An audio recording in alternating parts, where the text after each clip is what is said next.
Saginaw Valley State University football is on the air.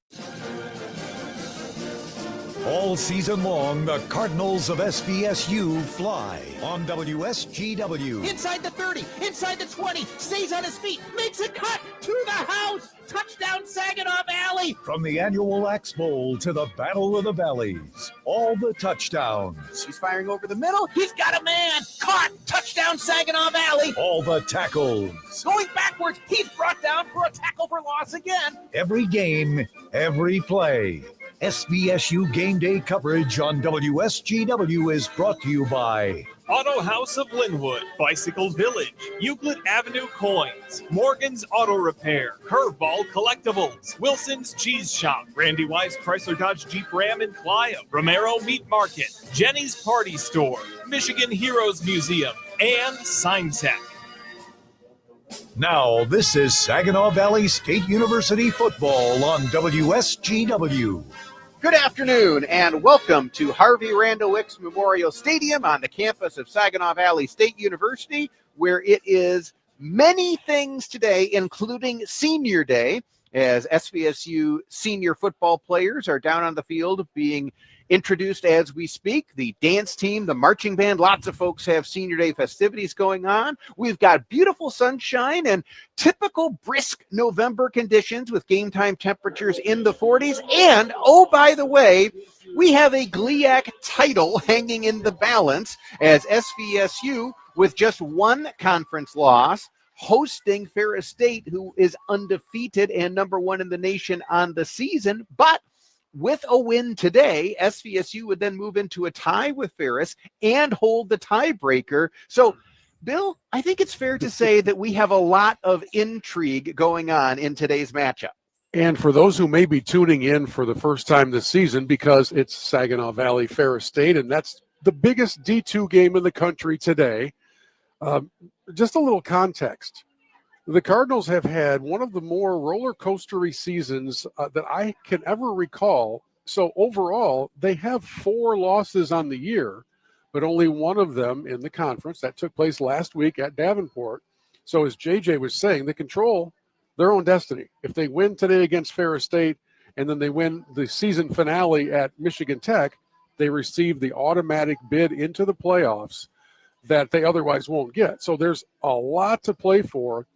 And it happens to be against, far and away, the best team in Division II in the country. This Ferris State team is a juggernaut. 10 straight years in the playoffs. They are currently riding a 23-game win streak. They are averaging 531 yards of offense per game. This is a prolific team coming into Saginaw Valley. And for whatever reason, as we've looked at the statistical matchups, the tail of the tape over the last couple of years, it almost hasn't mattered because this has been a one-possession game, and it defies the predictions. Last year over in Big Rapids, JJ, you and I still talk about it, and I'm sure the Cardinals players and coaching staff still does. It was a one-possession game that kind of came down to a controversial call and a missed field goal. That's how tight this has been. And these two teams have played together 50 consecutive years. And yes, Ferris State is the prohibitive favorite coming into today. And so the Cardinals, with everything to play for, have a tall task ahead of them. They definitely have a tall task ahead of them, but I was speaking with their broadcast crew, Rob Bentley and Sandy Golston, who have been calling the games at Ferris for a very long time, and they will tell you that 3 out of the last 4 years, the toughest game that Ferris State played all season was their game against SVSU. Part of that is because Ryan Brady, the SVSU head coach, was an assistant under Tony Anise for all those years, and he knows this system. Yeah. So he knows how to get his team prepared because, as you said, even with all the gaudy numbers you mentioned, the one that you didn't mention is perhaps the most gaudy to me, 293 yards rushing per game. Yeah, and in somewhat of a similar mirror situation for Saginaw Valley, the leading passer and rusher, Mason McKenzie. On the other side of the ball for Ferris State, their leading passer is also their leading rusher in Wyatt Bauer. And we are going to see very quarterback-centric offenses today. Ferris State has a really solid defense. You don't get to win that many games in a row without knowing how to play defense. And the Cardinals come in fairly thin in the back half of their defense. We'll get into that as we get closer to game time. But that secondary is going to be young, very, very young. Like some of them may not have been able to drive here today. Young. It feels that way. Yes, and so you talk about needing to step up at a really big moment. We'll have some of that necessary in the Cardinal secondary. Yes, SVSU definitely banged up on the defensive side of the football and will be without a few starters today. And we will get into that a little bit later on. But when we come back, we will hear from SVSU head coach Ryan Brady and get his thoughts on today's matchup with Ferris State. That's coming up. You are listening to Saginaw Valley State University football. Make this holiday season extra special. With a Saginaw Children's Zoo membership, you can create lasting memories and unforgettable moments with your loved ones. Purchase a Saginaw Children's Zoo membership today and give a wild gift to your family. Visit our website, saginawzoo.com, to learn more.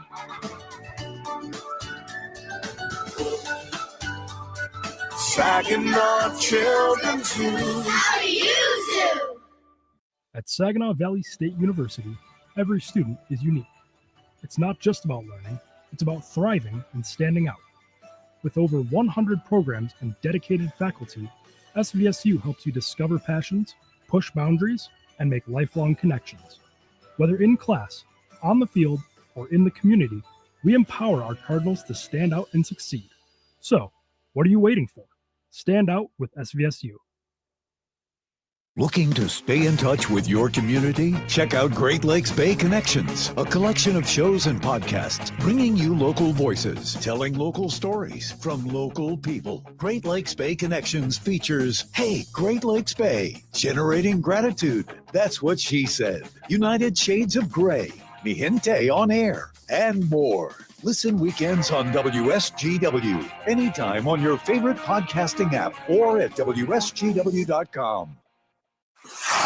Ball's all ready for Seema. He's running out of room against Newell. Takes a shot. He scores! The hat trick for Seema. Makes it 5-2 Spirit. The Saginaw Spirit hosts the North Bay Battalion tonight at 6:50 on 100.5 FM WSGW. The Cardinals of SVSU fly on WSGW. Welcome back to SVSU Cardinal football pregame coverage on WSGW 100.5 FM. I'm JJ Beam, joined by SVSU head football coach Ryan Brady. And coach, last home game, it's senior day, a lot of emotions, but also beautiful blue skies, beautiful day for football, GLIAC title hanging in the balance. This is just a fun, exciting atmosphere. Yeah, it doesn't get any better than this, does it? So that's what I told the guys last night. And I asked you on August 2nd, if we could be playing for a chance to be in first place the middle of November, what would you say? And they were yelling and screaming. They were like, yes. So, we're excited about the opportunity today. Big challenge, but one we're looking forward to. So start with this group of seniors and how special this opportunity is for them to be out here and have their final opportunity to play before the home crowd. Yeah, it's my first recruiting class, many of them, and so definitely holds near and dear to my heart. A lot of these guys have a great relationship with, and so, when I recruited them, I sold them on this dream of coming to Saginaw and playing for a championship, and so, today they have that opportunity, and so this is it's just one moment in time, and we need to capture that moment today. And now let's look at this team and this matchup. First of all, going back to last week, tough loss on the road at Davenport. A lot of mistakes on the SVSU side of things that obviously contributed to that. What have you done during the week to try to help the team bounce back from that? Because obviously going up against the number one team in the country, this is a team you can't afford to make mistakes against. Yeah, obviously, we were disappointed, really struggled in terms of the execution, as you mentioned.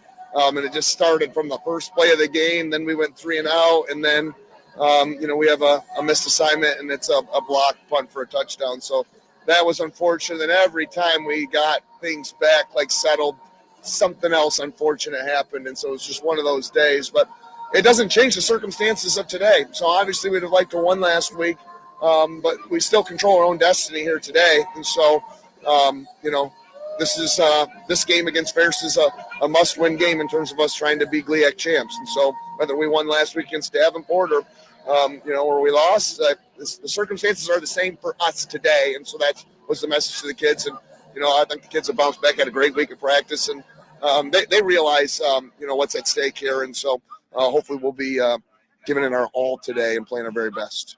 Ferris is a team that very explosive on offense, as we know. They average 293 yards per game on the ground. What do you do to try to control their run game, which obviously, as we all know, can be very explosive? Yeah, they're a juggernaut on offense. They can score and score really quickly, and they have the ability to break the scoreboard. And so. We've got to be really disciplined today. We've got to tackle extremely long space. They average 300 yards because they spread the ball all over the field. They run in the perimeter, they run off tackle, they run inside, they run the quarterback, they run the slots, they run the running back. So they have a lot of guys touch the football, and they're an option-based offense. And so they just put you in a bind every which way. And so, they do a really nice job. And so we've got to really be physical, and we've got to be really disciplined in terms of our option assignments. And then moving to the other side of the ball, this is a team, your team has shown big play capability, has shown the ability to be explosive, but also you, in some of your wins this season, have been able to really establish the run, and I feel like that has paid off in the fourth quarter when you've been able to wear teams down. Yeah, we've got to be balanced today. Teams that typically have success against Ferris control the football, and so we need to be really balanced. Running, Jamerson, McKenzie, Terrence Brown, B. Hill. We need to spread the ball around to our playmakers and get our playmakers the ball in space.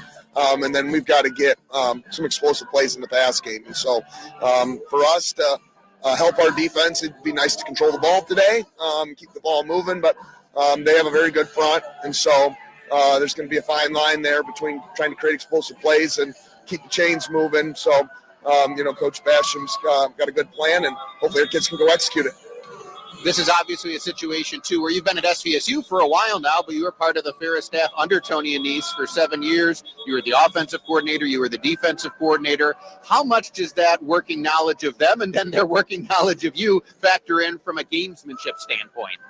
Oh, it's huge. Obviously, we're one of the few teams that have played these guys really, really tough down to the wire 3 times in the last 4 years. And it's bittersweet because the 3 times that we took them to the wire, they won national championships. So, we're very well prepared. There's a lot of familiarity with both coaches.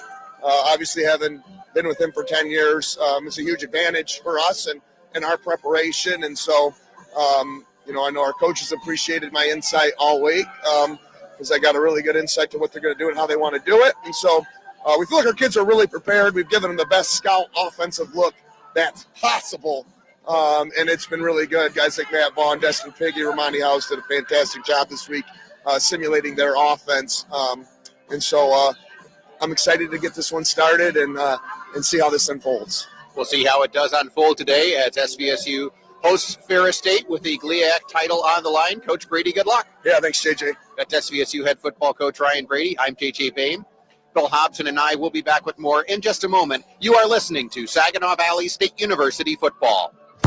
Lions fans, join us Sunday, November 9th at the Sawmill as the Lions travel to Washington seeking revenge against the Commanders team that eliminated them in the divisional round of the playoffs last season. Garber Buick is proud to present a guest appearance by former Michigan State standout and Lions place kicker Dave Rayner with autographs and photos starting at 3:30 and kickoff slated for 4:25. Sunday, November 9th, Lions game day at the Sawmill featuring food and drink specials and proudly presented by Garber Buick. See you at the Sawmill. Looking to stay in touch with your community? Check out Great Lakes Bay Connections, a collection of shows and podcasts bringing you local voices, telling local stories from local people. Great Lakes Bay Connections features Hey, Great Lakes Bay. We have some of the greatest hospital institutions probably in the country, and people don't realize that. We have a McLaren, we have a My Michigan, we have Covenant, and these are all fantastic, amazing players. Mi Gente on air. It's really important that we share share how we as Mexican Americans are feeling at this time. I see what's going on in Saginaw, in the Latino community, and I see the fear.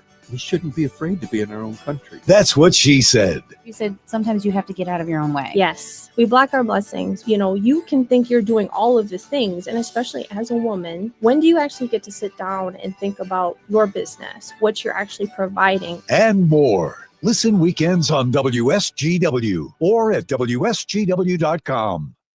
Recognize that sound? That's your heart racing when law enforcement catches you for drunk driving. Truth is, it's happening more and more these days. Cops are cracking down all across America. If you drive drunk, it's more likely than ever you will get caught and you will be arrested. So don't take any chances. If you're drunk, do not get behind the wheel. And maybe you could avoid feeling like this. Drunk driving, over the limit, under arrest. Paid for by the U.S. Department of Transportation. This is Saginaw Valley State University football on WSGW. JJ Bain, Bill Hobson back at Wick Stadium as we are counting down to kickoff here between SVSU and the reigning national champions and the number one team in the nation, Ferris State. It is senior day. It is also Military Appreciation Day, as, of course, Veterans Day is coming up next week. And so there will also be a preview of Veterans Day, so to speak, coming up here in a little bit, as this also is Military Appreciation Day. So lots of extra pageantry going on here for SVSU in a game where, for SVSU, as we talked about earlier, still an opportunity for the Cardinals to win the GLIAC Conference and then go to the NCAA Division II playoffs. But to do that, they are going to have to defeat a Ferris State team that has not lost a football game in quite a while and has been putting up truly astronomical offensive numbers so far this season. That's a very accurate statement. And in fact, if you look at Ferris's performance throughout this year, the point totals, let me just run down their points.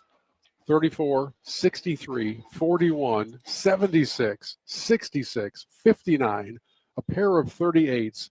And last week they put up 70 against Northern Michigan in a game that, if I remember right, was fairly close at the half. Correct. So that second half must have been a video game because they kind of woke up and came out of the locker room and took care of business. Having said all that, JJ, you know, it is interesting to me because when you look at the tail of the tape between these two teams, yes, Ferris is unblemished, perfect record.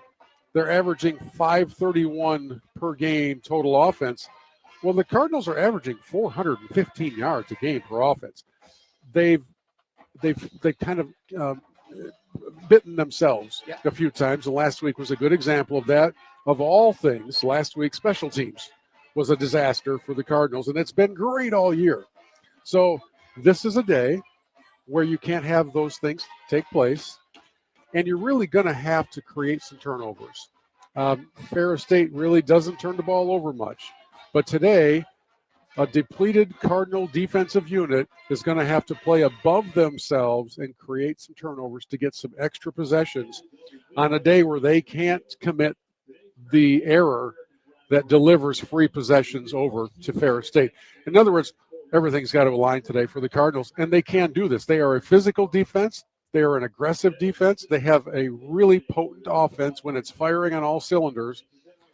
And for those of you who were listening to us last week over in Grand Rapids against Davenport, some of the game-deciding plays from Davenport were just freakish passes that should never have been completed. So the Cardinals have a lot to build on and a lot to play for today.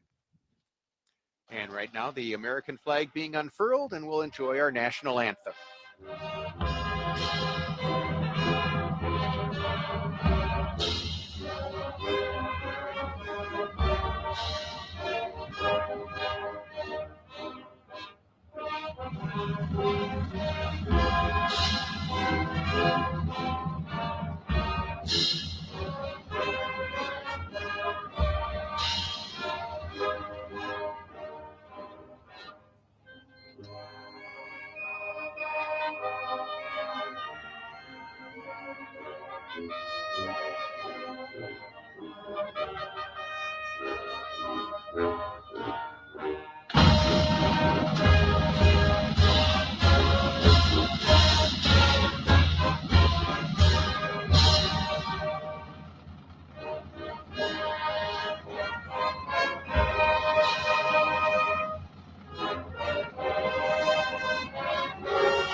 fine rendition of the Star Spangled Banner performed by the SVSU Marching Band. And then now exiting the field, going from our left to right, is an American flag that is 20 yards long because it spanned from the 40 to the 40, and a good honor guard here today as well. SVSU has been recognized as a military-friendly university by the state, the federal government, by pretty much every place that looks at those kinds of things. And of course, this is a community with a lot of military affiliated individuals. So happy to have Military Appreciation Day here as part of the festivities today. Also a big emotional day for the seniors on this Saginaw Valley team, because regardless of what unfolds today and next week, this is their last home game. Cardinals aren't going to host a playoff game because they'll travel somewhere. So kind of an emotional day for them and for their family members who are here in the stadium and got a chance to walk on the field. And, anybody who's familiar with high school or collegiate sports knows that senior day always carries with it a special degree of emotion. And for the Cardinals, that's certainly true because their seniors are also right off of that leadership core. I mean, these are some folks, a bunch of them were team captains. And when you have that kind of experience in those positions, you hope it serves you well in a big opportunity like this today against the Bulldogs. SVSU and Ferris State, we will have it for you in just a moment. You are listening to Saginaw Valley State University football. RocketGrabPlus.com. This week's deal to Pat's Food Center in Freeland has sold out. Pat's is open 7 days a week and proudly serves the Freeland area. Come in for the best grocery experience in town. Pat's Food Center has been a family-owned and operated store since 1955. These deals go fast. Don't miss out on the next one from RocketGrabPlus.com. RocketGrabPlus.com. To get ahead of lead and improve your drinking water quality, use a lead-reducing water filter if your home has or may have lead plumbing, a lead service line, or faucets older than 2014. Keep water moving with everyday activities like laundry, dishes, or showers. Before drinking or cooking, run your tap until water is cold. Clean faucets, aerators every 6 months. Learn more at michigan.gov/getaheadoflead. A message from the Michigan Department of Health and Human Services and the Michigan Association of Broadcasters. Now, a WSGW Morning Team memorable moment. Survey ranking the nation's top 100 most scenic bridges. And I think if I said, guess which one's in the top 10, I'm guessing the only bridge that comes to mind is, gentlemen, the Zilwaukee Bridge. Of course, it is the Zilwaukee Bridge. Yep. It's funny you said that because I was going to make a reference to, one bridge that would not be. I'll tell you the two that are outside the top 10. Ranking number 28, the Blue Water Bridge. You have the Ambassador Bridge in Detroit. And in the top 10, of course, Mackinac Bridge coming in at number 7. Number 7. Number 7. Oh, man. I know. So what bridges could rank ahead of that? You've got the Arthur Ravenel Jr. Bridge in South Carolina. The Golden Gate Bridge in California coming in at number 5. The Rickenbacker Causeway Bridge in Florida. The London Bridge. Oh, this was the one in Arizona, not in London. I heard that fell down.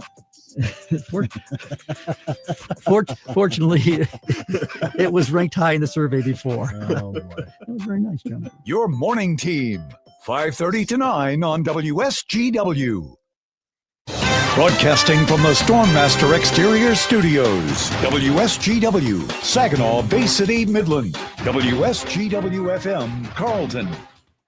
JJ Bain, Bill Hobson back at Wick Stadium, where SVSU won the toss and deferred, which means SVSU will be on defense first, and it will be a defensive unit where we will be calling some new names, at least in terms of the starting lineup, because for SVSU, Mason Nickel, who has gotten a number of starts this season at defensive tackle, he is out for the Cardinals today.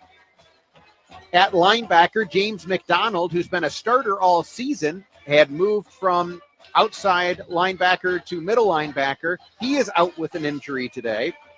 Jun Young Chung, who has started every game for SVSU this year at the strong safety position, he's out with an injury, unavailable for the Cardinals today. So Cardinals are down a starter at each level of the defense against a team that, again, has put up truly astronomical offensive numbers all season long. But I like the decision by Coach Brady here because he's putting a vote of confidence in that defense right off the get-go, saying, hey, we're going to give you a chance to go out there and play defense. We're going to defer so we get the ball in the second half the way that we normally would. There is practice speed and there is game speed.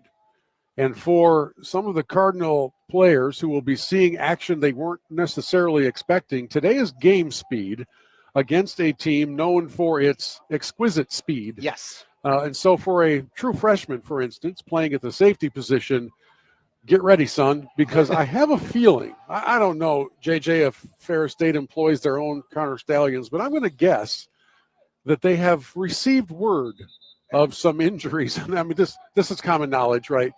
And so when that happens, you start to devise a game plan to test out the players who haven't seen that many reps. That's really what this is about. It's an X's and O's chessboard strategy.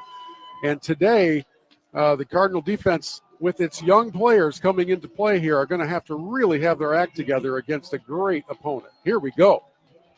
SVSU going with the all-blue home uniform today. It's a good look. Yeah, it is a good look. Blue jerseys, blue pants, white numbers with red trim, the red Cardinal emblem on the helmets for the Cardinals. Ferris State going with all-white road uniforms today, black numbers with red trim, and then red helmets with the yellow Bulldog emblem for the Ferris State Bulldogs. The Cardinals will fly from left to right and have the wind at their back here in the opening quarter.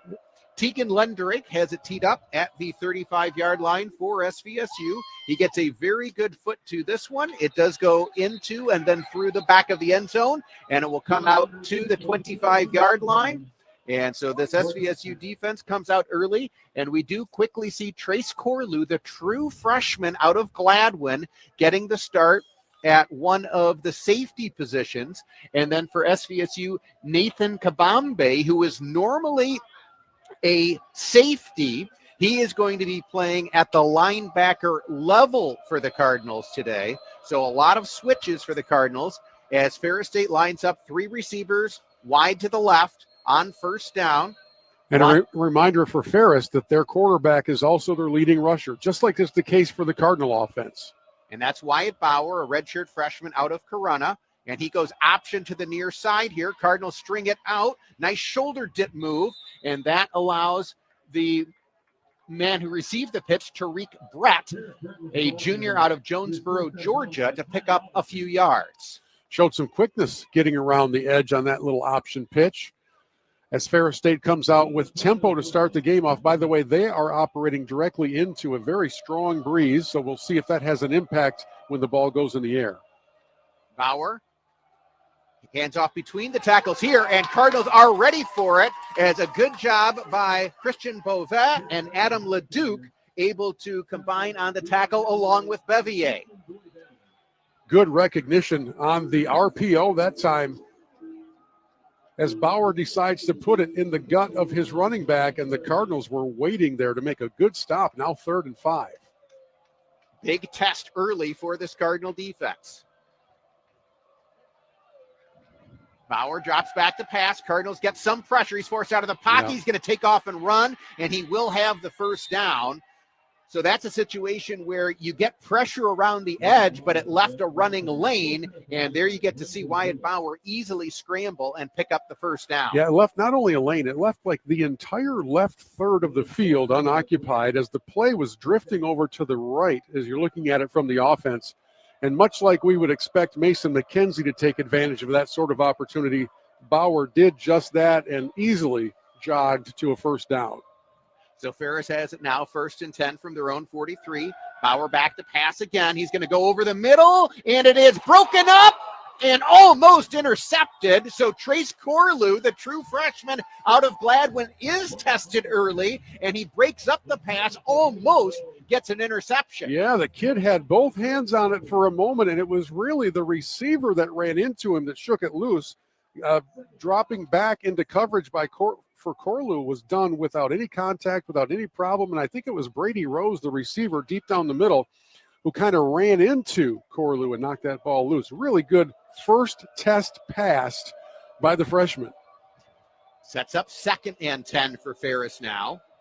They'll go with an empty set, 4 receivers to the right. They're going to go with a quick screen. Cardinals read it, can't make the initial tackle, and then this is going to go for a first down. And this is what Ferris State does so well. If you miss your first chance at a tackle, they are very good blocking downfield, and there you see Brady Rose make the catch and pick up the first down. Yeah, Nathan Kabambe had a really open shot to bring that play down for a loss and, frankly, just whiffed. And when that happened, again, there was lots of room to roam. So the Cardinals have got to make sure that they are securing the tackle. They don't have to go for style points. Just get that white jersey on the ground. 1st and 10 for Ferris again.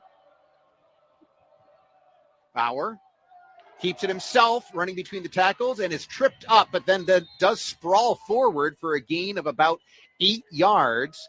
Good job by the Ferris offensive line to create just a crease, and then Bauer, who is their leading rusher, has his first designed run of the day and picks up about 8 yards.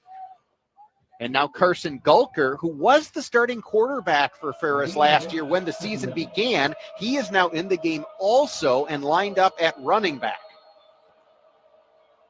They fake it to him. Bauer drops back to pass, has all kinds of time, fires it deep downfield, and it's intercepted! Trace Corlew makes the interception down at the 3-yard line. Wow. Well, you couldn't ask for a much better start for the true freshman who gets a chance to get on the field, knocks down a pass earlier in the possession, and this time a ball that really gets caught up in the breeze as it was just heaved down there by Bauer. It's, by the way, the exact kind of pass last week that the Cardinals allowed to be completed like 4 times for 35-plus yards. Today, the freshman steps up and grabs it and stops the Bulldog drive, with the Cardinals now taking over at their own 3-yard line. Huge stop on the opening possession for SVSU. They are backed up to their own 3-yard line, but the Cardinals will take over there. McKenzie at the controls for SVSU. SVSU now moving the tight end. They're going to go with like an I formation look here. Hand off to Jamerson, running between the tackles. He's got a nice lane off left guard, and he pushes it out to the 9-yard line for a gain of 6. That play took a while to get started on purpose because the Cardinals were hoping to pick up a free 5 yards from an offside call. So they had hard claps by Mason. They had motion going on, and Ferris State held their ground. So then when the play did take place, Jamerson effectively gets 6 yards right up the middle. A little bit of room to breathe. Also makes it 2nd and 4. McKenzie throws it to the near side, and it's caught. Tyler McCoon. Then it comes out. They are going to say it is a catch, so that will be a first down. That's a huge first down when you begin under the shadow of your own goalpost. A really good catch by McCoon, by the way. That ball was behind him as he was breaking towards the middle of the field. It was thrown to the outside hash, and just really good dexterity by the big fella to grab hold of that one. I am wondering if there might be a challenge to that being a completed catch, but apparently not. Cardinals 1st down and 10, and the play is underway. Hand off to Jamerson again, trying to pick his way. They're going to give him forward progress out to the 20-yard line, so that'll be a gain of about 1.5 yards for SVSU.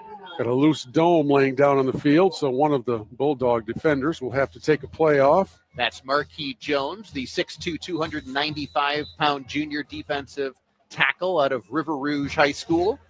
Well, I can't stress how important it was for the Cardinals to not allow an opening touchdown by Ferris State. That was such a big play by Corlew, and now if their offense can mount a sustained drive, it'll be a really good start to this contest. 2nd and 8. McKenzie drops back to pass. He throws underneath. It's caught by the tight end again. This is out to the 25-yard line. That's McCoon with his 2nd early catch.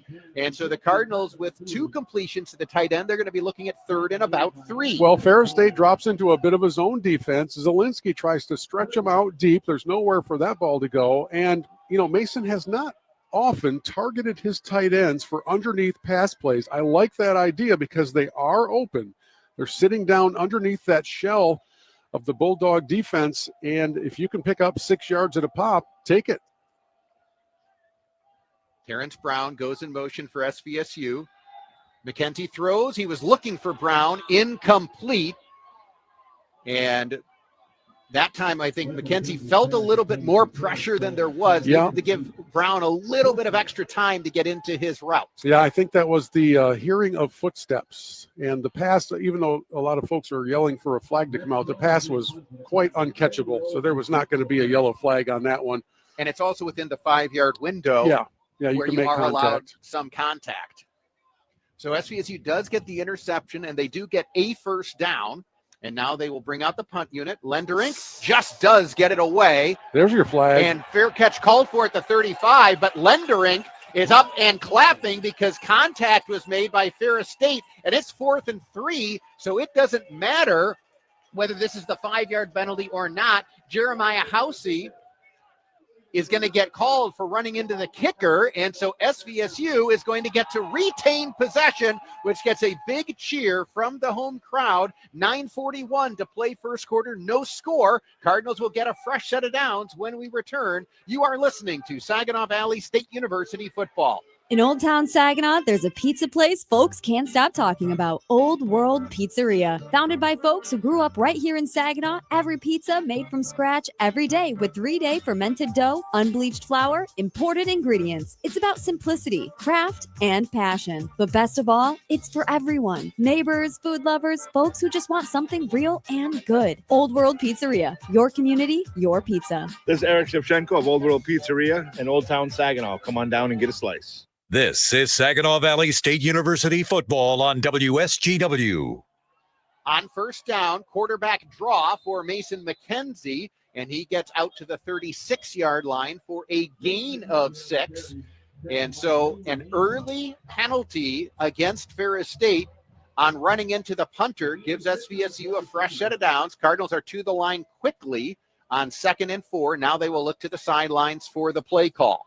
Looking back at that punt, Teagan either was nearly decapitated or was acting quite well. Either way, it worked out for the Cardinals to get that penalty and keep the drive alive. 2nd and 4. McKenzie threw that one off the back foot, was a little bit behind Terrence Brown, his intended receiver. So that's going to bring up 3rd and 4. And while we did just see Mason run for a gain of 6, this is going to be a game where I think Mason McKenzie is going to have to win it with his arm for SVSU. Yeah, and on that particular play, the defensive tackle, Dejon Gilbert, 6'3", 310 from Orlando, basically threw the Cardinal offensive lineman back into Mason. He didn't have a whole lot of time to compose himself and deliver an accurate ball. That is one large human being coming up the middle. Cardinals with a tight formation, 2 receivers to either side. McKenzie under pressure, rolling now. He's going to try to take off and run. He breaks a tackle. Here goes Mason McKenzie. He's across midfield and out to the 45-yard line. So that time they get pressure. McKenzie beats it to the outside, breaks a tackle, and makes a huge gain for the Cardinals. You know, it's interesting. On the first set of downs for the Cardinals, before the roughing the kicker penalty, Mason was very hesitant to use his legs even when the opportunity presented itself. On that play, I didn't think he had a lot of room to run, but he was able to break one tackle. And then, as we know, as we've seen all season and all through his career, when he decides to hit the accelerator, that sports car is going to get moving. 8:20 to play first quarter, no score here. Cardinals now have it in Ferris territory at the Bulldog 43. McKenzie hands to Jamerson, running to the left side, finds a little bit of a cutback lane, stays on his feet. Here goes Michael Jamerson, inside the 30, inside the 20, all the way down to the 15-yard line. Great blocking by the offensive line, and then Michael Jamerson ran through one arm tackle, and the senior out of Davison playing here on senior day has put the Cardinals in the red zone. Yeah, that run was as much patience as it was power. He waited for a little crease to develop, and I didn't think he was going to end up going anywhere, and just exploded on the left side. And here McKenzie keeps it himself. He's going to be dropped for a loss. They faked the end around that time, and McKenzie is tackled by Lambert, senior defensive lineman out of San Antonio, Texas. This Ferris defense is literally from all over the country. Say they don't have a pure Michigan sticker in that locker room, do they? Because these kids are from everywhere. That was a really good job of pursuit because the pursuit came from the opposite side of the play. Loss of 1, 2nd and 11. Here, swing pass to Terrence Brown, and he cannot haul it in. That was an incomplete pass. There was a block over there from Tyler McCoon where if Terrence Brown had been able to get to it, he might have been able to turn the corner. Instead, you're going to be looking at 3rd and 11. Very uncharacteristic drop by Terrence, and obviously this offense will need him to be hitting on all cylinders today.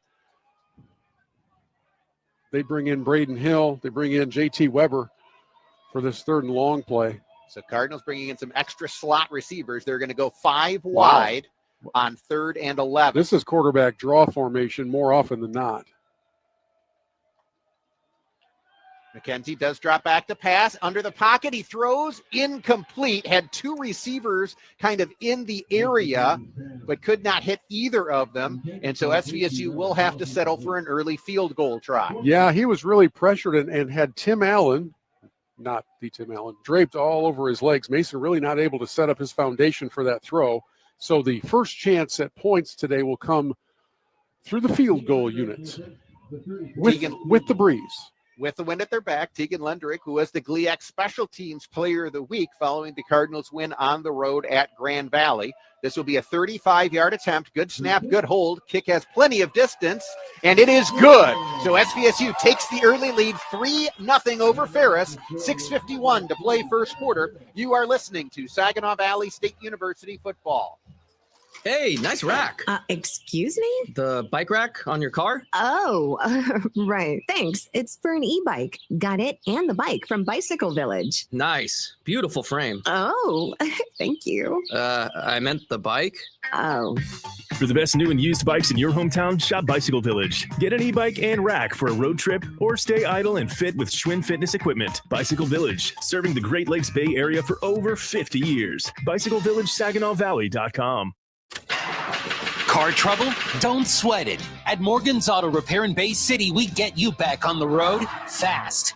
From oil changes to engine overhauls, our expert mechanics do it all with honest pricing and top-notch service. Locally owned and trusted for over 60 years, we treat your car like it's our own. Stop by Morgan's Auto Repair today at 800 Center Avenue in downtown Bay City or call 989-892-0567. Morgan's Auto Repair. Drive with confidence. The SVSU Cardinals play here on WSGW. J.J. Bain, Bill Hobson back at Wick Stadium, where Ferris on their opening possession threw an interception. The true freshman for SVSU, Trace Corlew, out of Gladwin, gets the interception. It's down at the 3-yard line. Cardinals get 1 first down, then have to punt, but there's running into the punter called against Ferris. Then the Cardinals take advantage of that. They get 1 nice run by McKenzie, another nice run by Jamerson, and then the Cardinals get the field goal. Bill, I don't know if Ferris State has trailed this season. I was actually going to ask if you knew that information, because if we don't have it anywhere in our pregame prep notes, given the point totals that they've put up, maybe 3-0 was about it. But this is a dream start for the Cardinals. Probably a nicer dream if they punch it in the end zone, but they get the defensive stop. They keep a drive alive. They capitalize and get points. You can never go wrong when you're moving the scoreboard in your favor. And this one will go into the end zone and be brought out for a touchback again. Because as you said, well, there were 3 weeks in a row where the aggregate score for Ferris was 200 and something to 0. Yes, it was a video game. It's just absolutely crazy. They found the cheat code, and were unstoppable. And granted, they played a few of those weeks were against opponents that were not very strong. But being in a position of trailing is not something this team is accustomed to. And now the Bulldogs will take over at their own 25-yard line. Bauer will keep it himself. He throws it, and it is incomplete. Very good recognition by SVSU defensively. DJ Volt stays in tight coverage down the sidelines. That play was designed to isolate the receiver right in front of the Ferris State sidelines on a go route and kind of sneak the quarterback, Bauer, in behind his protection and let him unleash one down the sidelines. The Cardinals didn't give him time to do it, and I don't think his intended receiver ever knew the ball was even coming that way as the Cardinals force an incompletion. 2nd and 10. Bauer back to pass again, throws down the middle, and it's intercepted again! again. DJ Volts on the return. He's inside the 20. He's still on his feet all the way down to the 15-yard line. The Cardinals with their second interception of the game. Wow. JJ, all the J's. We talked in pregame about how the onus of the defensive strength today is going to be on a depleted secondary. And in 2 Bulldog possessions, that secondary has come up with 2 interceptions. That ball was thrown directly into the gullet of DJ Volts. He didn't really have to make a spectacular play for it. There is some penalty after the play, so they're going to back things up. I couldn't tell. I think it was unsportsmanlike. So instead of being able to take over on the 14, I never saw the flag come out. They are backing things up all the way to the 35-yard line. So this could have been an illegal block. I didn't catch the signal either. But it was after the interception. Yes. So possession stays with the Cardinals. It remains 1st and 10. And while you would rather have it already in the red zone, the important thing is the Cardinals keep the ball in really good field position. I never did see a yellow marker on the field, but here it is, 1st and 10 now, 35-yard line, 2 Bulldog possessions, 2 Cardinal interceptions. And they do take over at the Ferris State 35. McKenzie rolling. Now he's going to take off and run. He picks up a few yards. You can tell Ferris State is going to have a spy on Mason McKenzie more often than not, but that's also a situation where McKenzie looked at his receivers to the left. Neither of them were open, so he decides to take what he can and pick up 3 yards. And I would assume both teams have a spy on the opposing quarterback because these are kind of mirror quarterbacks in their style. They both are proficient passers and both are proficient runners. Although so far in the first quarter, Wyatt Bauer is throwing the ball to the Cardinals more than he is his own teammates. McKenzie is under pressure. He's going to be brought down for a sack. Great job coming around the edge by Tim Allen, junior defensive lineman out of Coopersville, Michigan. He beat his man and got to the quarterback. He basically just speed rushed around the outside, dipped that inside shoulder, and had an unabated pathway to Mason. And the best case scenario is that that ends up in a sack and not a strip sack because Mason never saw him coming. Now 3rd and long. 3rd and about 15 for the Cardinals. McKenzie rolling out. They're trying to set up the screen to Jamerson. And did he hold on to the catch? He did. He took a shot. And Ferris State sniffed that one out very well. And Michael Jamerson went up to make the catch. That left his middle exposed, and he took quite a shot out near the 48-yard line. And I will be kind and not announce the name of his teammate that completely whiffed on that block. But when you miss an assignment at this level against an opponent this good, oftentimes the result is what we're seeing right now, and that is your teammate still on the turf. That play is designed, it relies entirely on that key block being thrown to set up the screen. And when it is whiffed on, somebody's going to get hurt or you're going to throw an interception. And in this case, unfortunately, Jamerson is still down on the turf. They did rule it incomplete, so it does put the ball at the 40-yard line. But right now, the big story is the attention being paid to Michael Jamerson for SVSU. He comes in as the 2nd leading rusher for SVSU this season with 522 yards on the ground, 7 rushing touchdowns, averages 4.6 yards per carry, already had the 27-yard scamper in this game. Well, they are tending to Michael, and we are certainly hoping that he is able to get up under his own power here, but not yet. We'll give you a couple scores from around Division I. About 2 minutes to go in the first half. Indiana leads Penn State 10-7 in a tight one there in Happy Valley. Georgia leads Mississippi State 17-7 just before the half. Texas Tech over BYU 13-0. Purdue and the Ohio State are scoreless, just underway about 5 minutes into that game. One GLIAC game in progress. Northern Michigan on the road, leading Davenport 21-14. Northern Michigan, without their head coach, Shane Richardson, who resigned yesterday. Yeah, what a story. So I don't have a backstory, but I am sure there is one. He did resign just yesterday as they traveled, before they traveled to Davenport, but Northern Michigan right now with the lead at Davenport, 21-14. And Michael Jamerson is now up to his feet and taking his time, but he now gets a nice round of applause from the crowd as he is moving very gingerly, but he is moving under his own power. Well, it was a very hard hit. It was a clean hit. It was all within the boundaries of the rules, but he was fully exposed, looking up, looking back for the ball, and just got smoked. And as I said before, that's just a result of somebody missing an assignment. And unfortunately, your teammate pays the price on that. Maybe somebody later will buy him a pizza or something to say, I'm sorry, but thankfully he's up, but very, very gingerly walking off the field, still not off the field. So they are going to help him a little bit now. That's a big moment for this Cardinal offense. I mean, yes, we'll talk about the health of Jamerson being our first priority.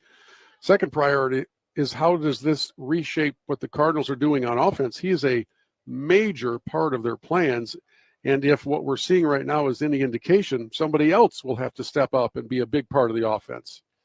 Cardinals have some depth at running back, but they don't have anyone with a combination of the size and experience that Jamerson brings as a senior. This makes a Terrence Brown performance even more important today because he becomes, I think, the next most potent weapon kind of in that backfield or out of the slot position.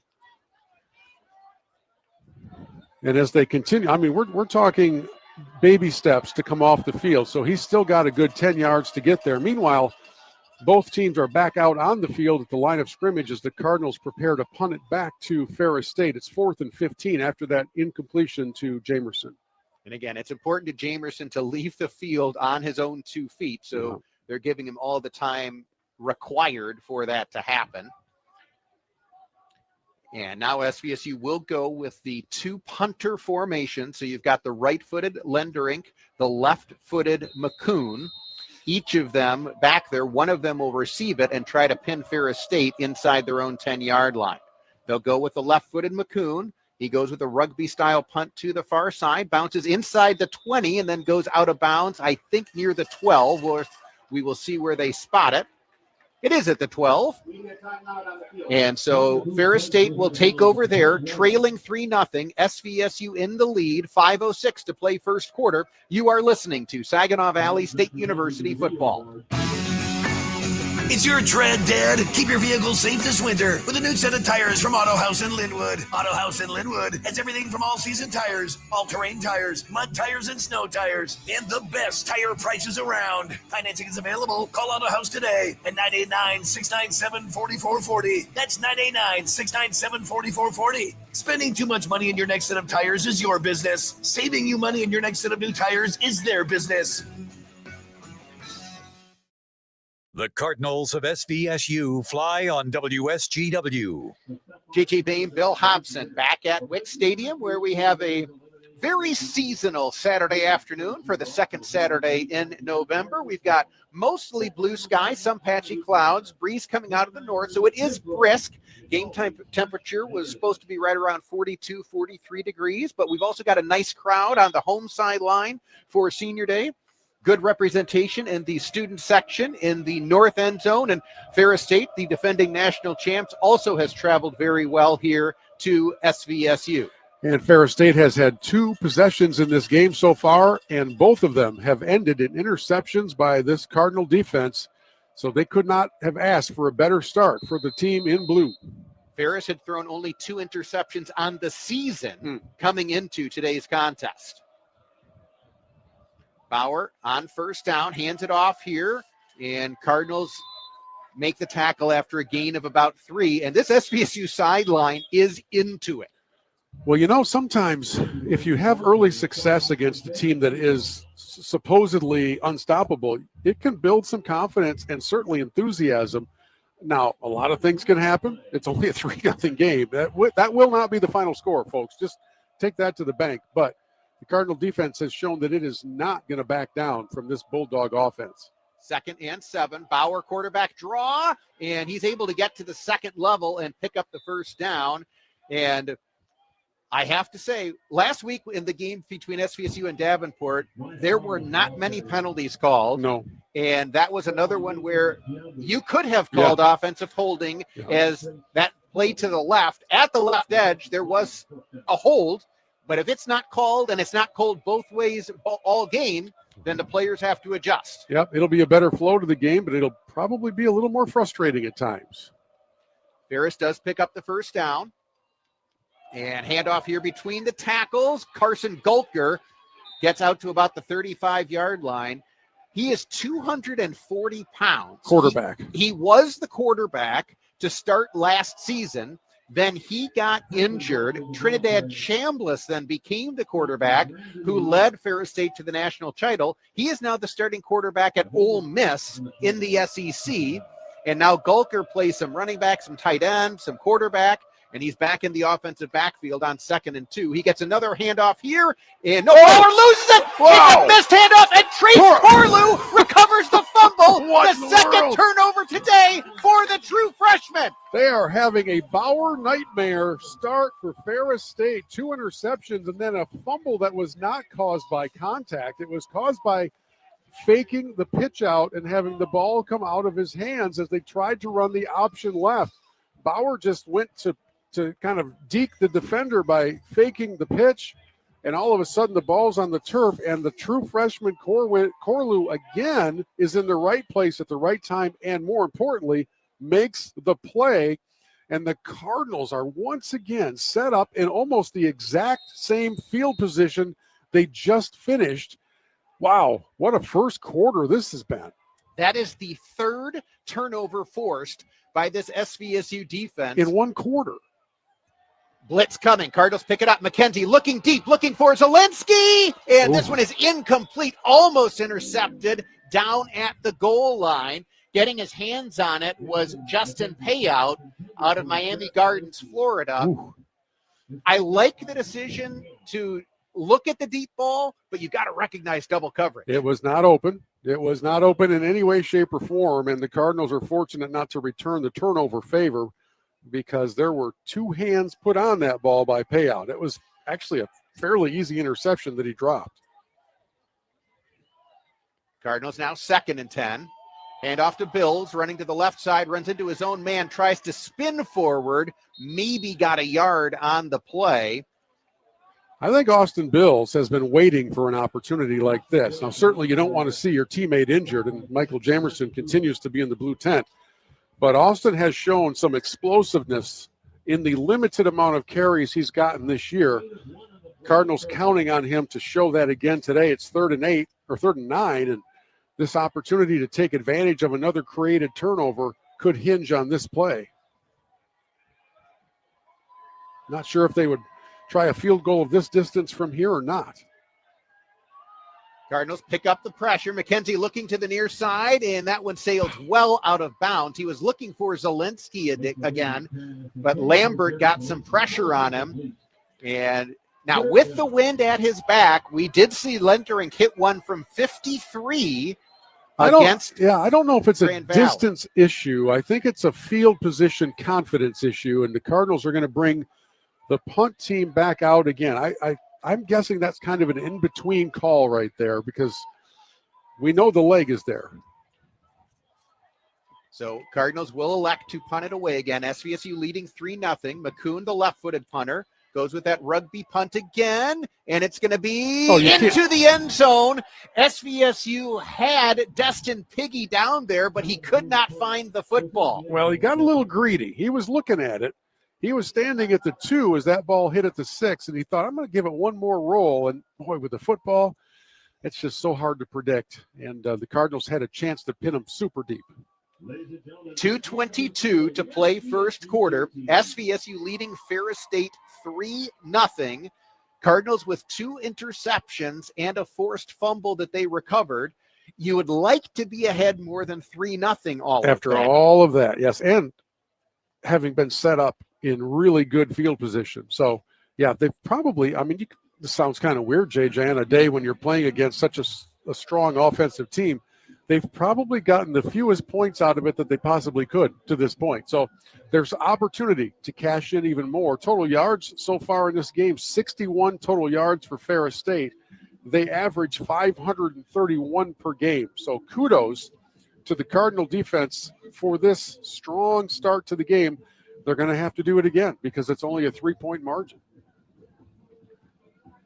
Ferris will have it at the 20-yard line, and it will be interesting to see how the Ferret offense and their redshirt freshman quarterback Wyatt Bauer recover, because they have put up a lot of points and a lot of rushing yards all season long. Also makes me wonder at some point if Wyatt Bauer takes a seat and Mr. Chase Carter would come into the game. Well, he is going to come into the game. Well, it's hard to argue with Coach Anise. They've had a disastrous start on offense. So let's see what Carter brings to this occasion. He's a 6-foot, 200-pound sophomore out of Orlando, Florida. He has seen some game action for Ferris this season, and he's going to lead them on this possession as the Bulldogs take over at their own 20-yard line. He is their second leading rusher. And he keeps it here, brought down from the backside by Christian Beauvais after a gain of about 4. So Carter on the season has played in 7 games. He's got 39 carries for 390 yards. I can do that math. That's 10 yards a carry. Pretty good. On the passing side, he's 23 of 35 and averages about 44 yards a game through the air. So it's sort of a slowed down version of Bauer, but they're hoping, of course, on the Ferris sidelines that he's the non-turnover version. Carter from the shotgun, hands it to Rose. He's forced wide, does find a little bit of a lane. Where did he step out of bounds along the near sideline? Looks like he'll be at about the 27. Little jet sweep, comes all the way around from the right side to take the handoff and race to the left. And now it sets up a 3rd and 2 or 3 for Ferris State. They'll mark it at the 28, so 3rd and 2 coming up. Cardinals did a good job of really forcing that wide, but Rose found just enough room along the near sideline to tip 2 forward to make this 3rd and short. Carter keeps it himself, running between the tackles, and boy, on second effort, I think he got there. Now the ball is out. The head official, though, is immediately saying it hit the ground, and I do think Ferris did get enough to move the chains. I think the space-time continuum would have stopped if Ferris had committed a first quarter turnover. But he was down before that ball came out after picking up the first down. So the ball resting out across the 30 near the 31-yard line. Did you have defensive battle on your bingo card for today's first quarter? No, and in fact, I would have lost a sizable sum if you would have told me that only 3 points would be scored in the first quarter. You and me both, brother. Which it appears that is what it will be unless Ferris scores on this play. Hand off to Rose. Now he pitches it to the far side, and the Cardinals do a good job of stringing it out. That's going to be a gain of about 5, but when you hand it off and then the person who receives the handoff pitches it, that's just not a play you see very often. That's a play out of the Lions playbook. It is. They would give it to Gibbs, and he would pitch it to St. Brown, and that's kind of that look to the play. That's how we end the first quarter, and what a first quarter it was. SVSU forces 3 turnovers. They get a field goal, and they hold the lead over the number 1 team in the nation, Ferris State, 3-0. You are listening to Saginaw Valley State University football. Looking for the best spot near SVSU for all your party needs? Jenny's Party Store on Bay Road, south of campus and north of Tittabawassee has you covered. Family owned and operated, Jenny's has it all. Specialty beer, wine, and liquor to elevate any occasion. Need a keg for your next get-together? They've got that too. And right next door, check out Twisted Smoke and Vape, your vape headquarters, with the best selection around. Jenny's Party Store and Twisted Smoke and Vape, the official tailgating stop for SVSU football. Your one-stop shop for everything you need. Want to stand out? At Saginaw Valley State University, we break the mold. With hands-on experiences, cutting-edge technology, and professors who challenge you, SVSU is where you can thrive. Discover a campus alive with energy, where Cardinals can support each other. This is your chance to make bold moves, explore new ideas, and stand out. The future is yours. Stand out and succeed at SVSU. This is Saginaw Valley State University football on WSGW. JJ Bain, Bill Hobson back at Wick Stadium on a mostly sunny Saturday afternoon where SVSU leads 3-0 as we start the second quarter. And the SVSU sideline once again enthusiastic. Ferris has gone to Chase Carter at quarterback after Wyatt Bauer, who'd been their starter all season, has thrown 2 interceptions and lost a fumble. And Carter definitely a threat as an option quarterback, and that's what we've seen so far on this possession for Ferris State. The old adage of ball security is job security kind of reached up and bit Wyatt Bauer. So here Carter gets away from one tackle. Now he throws it deep. He's got Gulker open. He makes one man miss. Here goes Gulker inside the 20, inside the 10. He dives forward and gets in. Touchdown, Ferris State. So SVSU had one missed tackle in the backfield, and that allowed that play to go for a big, big gain. Well, and it was kind of an option play for the quarterback as Carter rolls out to his left. He could have kept it and run the ball. The only receiver downfield at all was Carson Gulker, who is interestingly still listed as a quarterback in their roster, but he is getting more action at receiver. By the time the Cardinal defense realized, he's not running the ball, he's going to throw it, they were beaten, and that play went for a big score. And just like that, in a game that the Cardinals have completely dominated, they now trail. 64-yard completion from Carter to Gulker. Ferris State now on top 7-3, 14:49 to play second quarter. You are listening to Saginaw Valley State University football.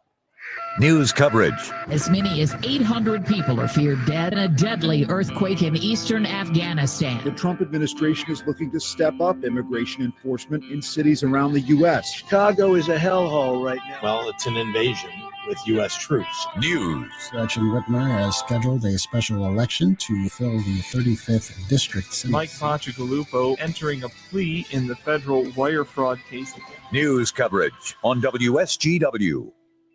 Ball's already for Seema. He's running out of room against Newell. Takes a shot. He scores! The hat trick for Seema. Makes it 5-2 Spirit. The Saginaw Spirit hosts the North Bay Battalion tonight at 6:50 on 100.5 FM WSGW.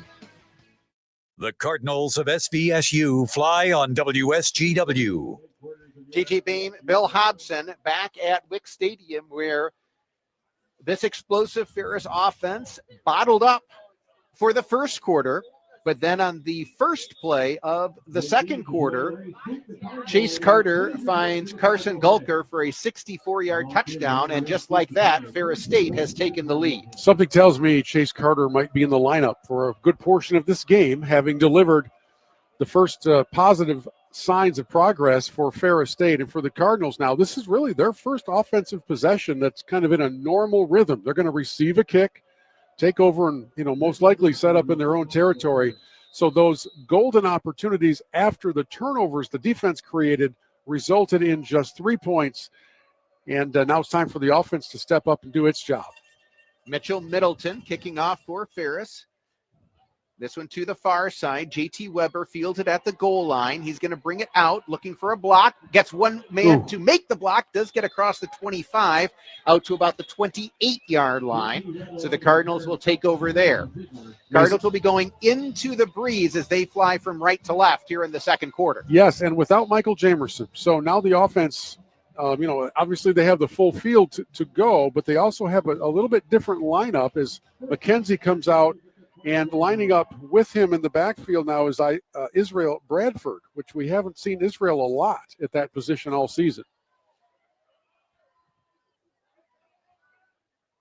3 receivers split wide to the left on first down. McKenzie throws it, caught by Kraft, and he's upended out at about the 33-yard line. But Eric Kraft, one of the seniors here on Senior Day, one of the team captains, able to make a nice secure catch for a gain of about 5 on first down. I'll fill in a little bit of the stat sheet for Israel Bradford since I'm guessing we will call his name a little. He's 5'10", 180, out of Cincinnati, Mount Healthy High School.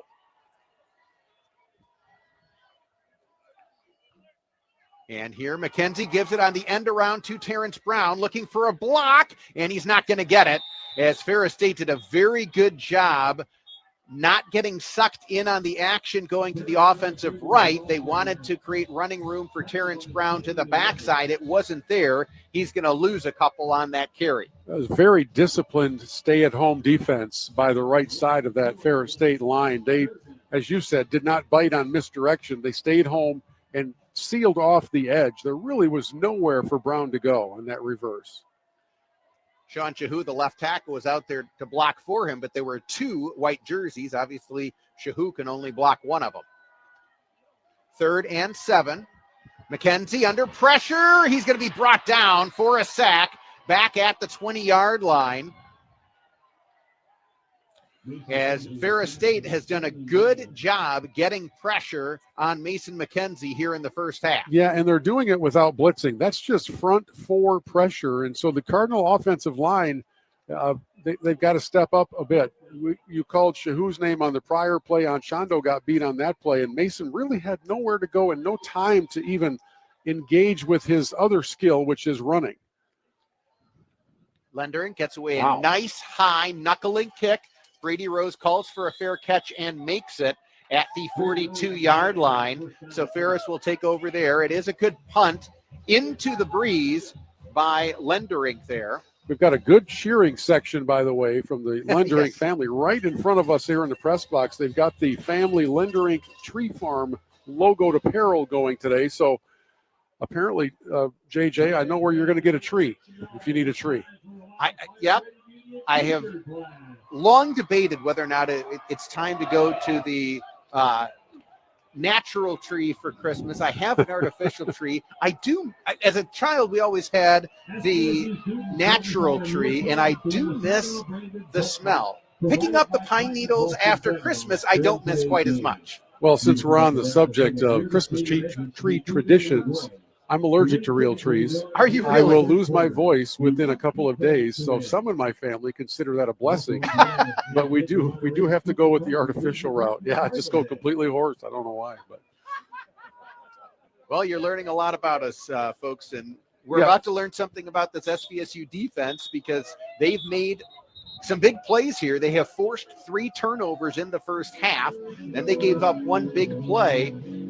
This is one of those possessions where you would love to see the defense prevent any further damage from this Ferris State offense, and hopefully the SVSU offense can find the rhythm that it had on its early field goal drive. Interestingly, Chase Carter comes in, this sophomore from Orlando, Florida, and seems to have settled down, at least in the possession he's been in, settled down this offense after 3 turnovers in the first quarter. Carter throwing down the middle here, and it is incomplete.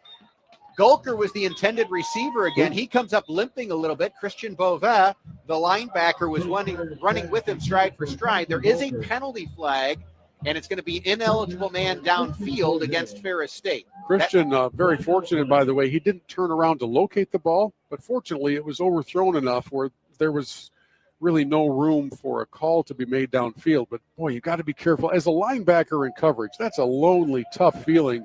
But Christian has enough speed to keep up with the play. He did. The pass sailed incomplete, and then the ineligible receiver downfield penalty is called. So that'll back Ferris up another 10. Well, it was Gulker who was lined up as the ineligible receiver. So he was lined up and covered up. So he was not eligible to run a route. So an even better job then by Beauvais, the linebacker, to stay with him. So the formation really was what was flawed and flagged. So that's why it's only a 5-yard penalty and not 10. So first and 15.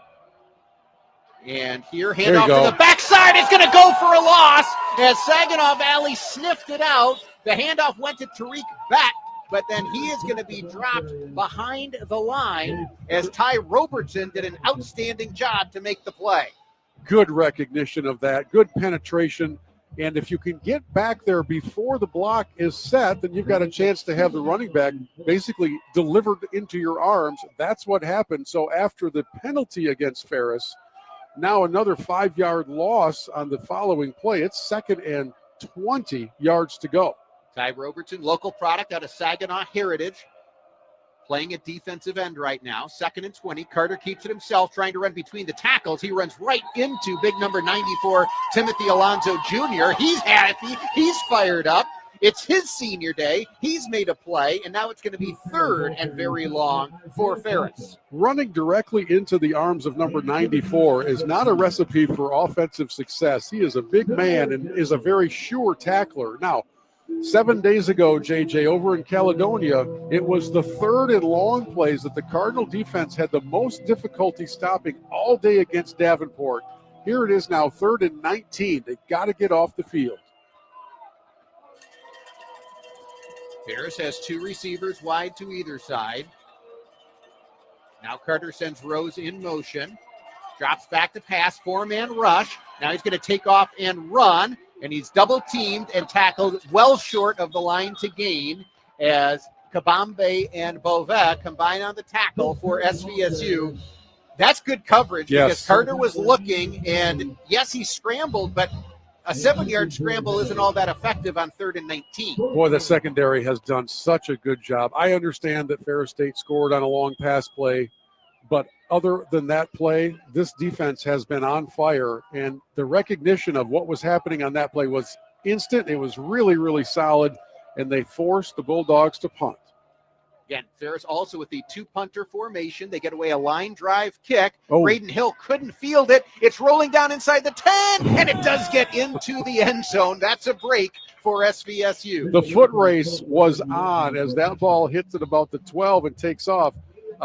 Edward Kofumo Henry from Ferris State was in a foot race against a bounding football, and had he gotten there first, it could have been a tough situation for the Cardinals, but the ball made it to the end zone.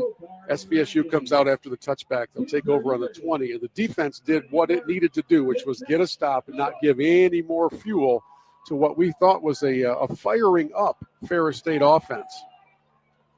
One other GLIAC game already underway. Northern Michigan leading at Davenport 28-14.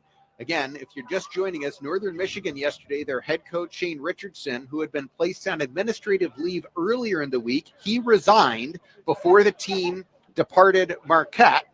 And so they have a different head coach today, but Northern Michigan now with a 2-touchdown lead in the 3rd quarter at Davenport. At Davenport. Yes. That's absolutely wild. Division I scores. Indiana leads Penn State 17-7 at the half. Georgia 24-7 over Mississippi State also at the half. Texas Tech over BYU 13-0 at the half. And Ohio State has a 7-3 lead in the 2nd quarter over the Boilermakers of Purdue. Cardinals will come to work on offense. Mason McKenzie has one nice run, but it's just 3 of 10 passing for 19 yards. Cardinals are going to have to make some plays in the passing game if they hope to knock off Ferris State today. They got to protect Mason. He's had no time to throw. Here he goes, quarterback draw, finds a lane. He's across the 25, out across the 30, and this will be enough for an SVSU first down. See, the difficulty is when you are trying to throw the ball, if the defense doesn't have to bring any added pressure other than their 4-down linemen, then that means there's extra coverage where you're trying to throw it. So the Cardinal offensive line's got to protect Mason. Here McKenzie is throwing down the near sideline, and this is well out of bounds, which is a bit of a break because Zarek Zelensky stopped his route at about the 45-yard line, and that pass sailed 10 yards past him. That seemed to be disconnected on a number of levels, that particular play, both on the route, the pass choice, the pass protection. Not many things went well with that play. Other than it fell harmlessly to the ground. We'll give them that. That's good. 2nd and 10. McKenzie throws to the far side, caught by Terrence Brown. Tries to get a block. He does. Stutter step move, turns the corner, and Terrence Brown is going to get close to first down yardage along the far side. Yeah, we're going to give a huge salute to Eric Kraft, the senior on that right side was the key block that you were mentioning, and it sealed off the edge to let Terrence turned the corner. He was tight roping it down the sidelines, but picked up a first down, and the key block was thrown by the receiver Kraft. And here they're going to give it to Kraft on the end around. He dips his shoulder. He turns the corner. He's across the 45. He's out near midfield before he is finally brought down. And Brown returned the favor. That play was made successful around the left side because Terrence stepped in and sealed off the edge. Also a big block in there from Zielinski. And that's how you have success around the edges. It's because one of your teammates has sealed off the corner and you can run north and south instead of just east and west. So SVSU now into Ferris territory at the Bulldog 47. SVSU trailing 7-3. Hand off to Bradford, and he takes a huge hit. Tried to make a jump cut, and he jumped right into the linebacker, Isaiah Byers, the senior out of Elk Grove, California. You could hear a collective gasp from the crowd. That was a solid form tackle, and you're right. He basically leapt into that hit. You don't want to leave your feet, especially when somebody's there to catch you with that kind of force. No gain, so it is 2nd and 10. They're going to go on the swing pass to Terrence Brown again. He's got some room. Gets down to about the 42-yard line for a gain of 5. Well, we'll take forward movement. Kakemeister was out there attempting to free up a little more space with a block.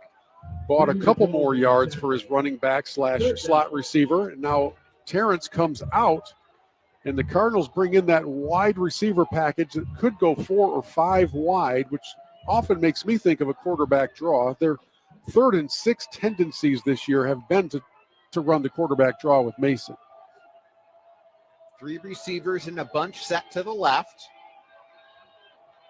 Blitz coming. McKenzie sees it, rolls out to his left. He's going to try to run for it, and he's got the first down. Yeah, great recognition of the blitz coming up. They brought a linebacker in on the left side of the defense, and Mason did not hesitate because he had no time to hesitate. It was run for your life. And as he broke containment around the left side, it was a final leap forward that allowed him to move the chains. Really heads-up play and great use of his speed by Mason McKenzie. Cardinals now have advanced all the way down to the Ferris State 36-yard line. 1st and 10 from there. Hand off to Austin Bills, running to the right side. And he gets down to about the 32-yard line for a gain of 4. Austin Bills did go through senior day festivities. He's officially eligibility-wise a junior out of Traverse City Central, but has been here for the 4 years, and so gives himself the opportunity to go through senior day. He could come back and play an additional season if he so chooses. He's fun to watch play, that's for sure. And if you're joining us a little bit late, he's in the game because Michael Jamerson, the starting running back, took a very hard hit and is still very gingerly walking along the sidelines. It doesn't look like he'll return to action today. McKenzie, play action, double clutches. It's tipped and incomplete.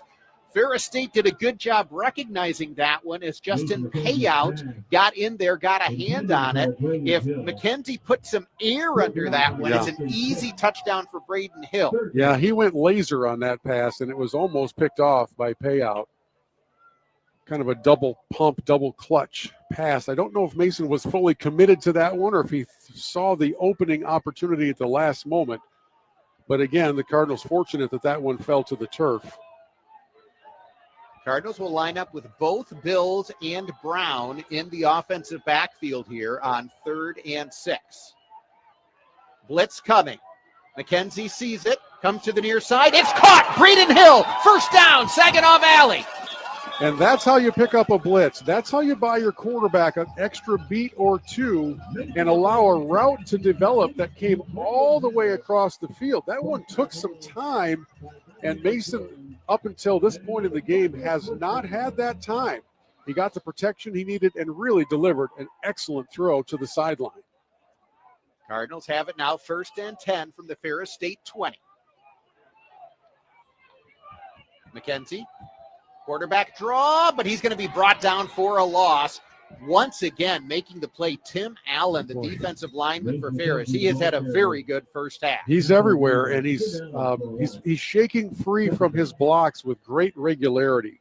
That's got to be addressed because you can't have one player dominating an entire side of the field. But that's what Allen has done so far as we dip inside of 6 minutes to go in this first half. Cardinals trailing 7-3. Cardinals have forced 3 turnovers defensively here in the opening half. Cornell Beard is checked in at running back. Blitz coming. McKenzie rolling out. He's going to fire it. He's got a man wide open. It's caught. Terrence Brown. Touchdown Saginaw Valley. The Cardinals retake the lead. What recognition by Mason McKenzie, who was running to his left and was able to look up in the corner of the end zone and see Terrence pretty much all alone. I'm not sure how he gets away from the defense and nobody notices, but he almost could have fair caught that pass. Great job by McKenzie, and the Cardinals put together a very impressive drive that started way back on their own 20. Extended drives are the antidote to what Ferris State likes to do, and the Cardinals just put together an 80-yard drive that results in a touchdown. Extra point from Lenderink is good, so the Cardinals back on top, 10-7, 5:32 to play second quarter. You are listening to Saginaw Valley State University football. Hi, this is Joe, and this week on Generating Gratitude, Dan Streeter of the Rescue Ministries of Mid-Michigan will be with us. Also, Janae will tell her story of crystal meth addiction and her recovery, all on Generating Gratitude. Generating Gratitude, Saturday mornings at 7 and Sunday evenings at 5 on WSGW and online at WSGW.com. This is Christiana Malicata, your host of That's What She Said. This week, I'm spilling the tea with a woman who spends her time working behind the scenes to help others grow and succeed. Amy Spadaford talks about art, theater, setting boundaries, and investing in your own happiness. Tune in. That's What She Said with Christiana Malicata. Saturday mornings at 8 and Sunday evenings at 6 on WSGW and online at WSGW.com. Broadcasting from the Stormmaster Exterior Studios, WSGW, Saginaw, Bay City, Midland, WSGW-FM, Carlton. JT Payne, Bill Hobson back at Wick Stadium, where Mason McKenzie finds Terrence Brown for a 23-yard touchdown, and SVSU is back in front, 10-7, with 5:32 to play in the second quarter. Lenderink goes with a pooch kick to the near side, and Ferris State will return it out near the 30-yard line, as fielding it was Michael Bush, but SVSU did a very good job that time of not giving Ferris State an opportunity with their explosive returners to make a big play. And I don't want to jump ahead of ourselves in a 3-point game or suggest in any way that Ferris State's rattled or panicking, but they are not accustomed to trailing. They have not trailed this year, maybe at all, and the Cardinals have come out and done some serious statement making on both sides of the ball.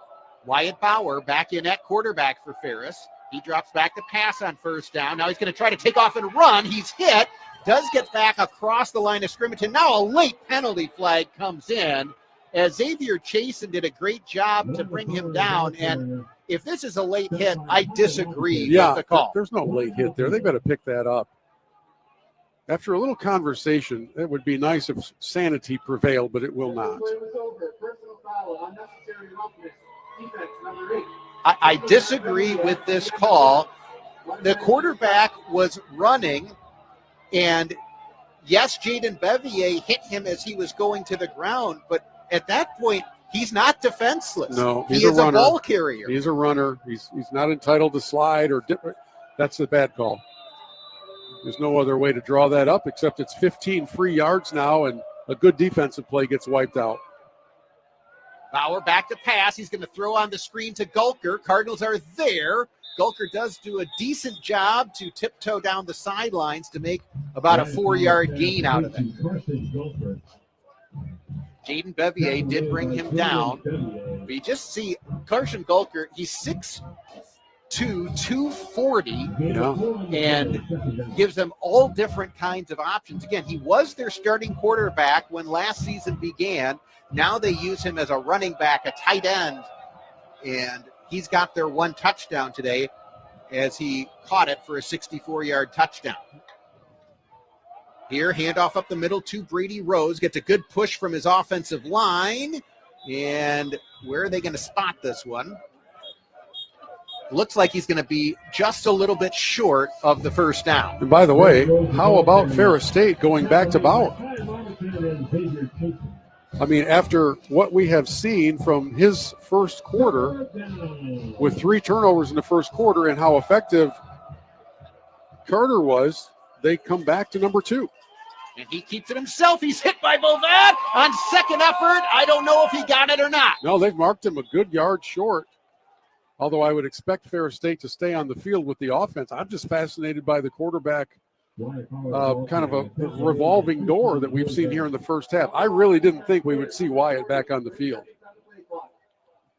So SVSU is changing personnel. Bovat, who made the tackle, lost his helmet. Oh. So he's got to check out for a play. And Ferris is going to go for it on 4th and 1 from the SVSU 44-yard line. Bauer, now we've got a whistle. SVSU had called timeout. Now, the one thing this does allow SVSU to do is get Bovet back into the lineup. I don't know, because a play wasn't run. Oh, you're right. So I'm not sure that it matters that you burn a timeout. Maybe the timeout is what buys it for you. So that is possible. I don't think anybody in the building anticipates the ball leaving the hands of Wyatt Bauer on this 4th down when he's your leading rusher and your quarterback. So, but Tony Anise is a very accomplished coach, and he's got the number 1 team in the country. So who am I to second guess?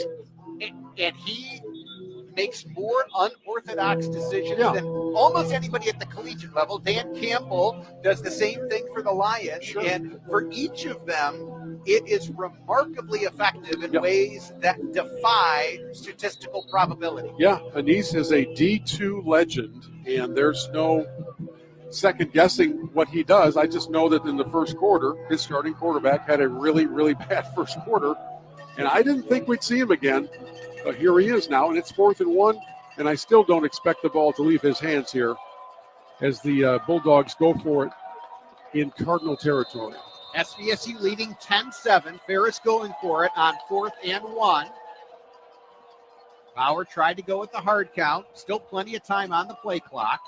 Carson Gulker is in, and he's lined up as something of an up back here. Strong side to the left.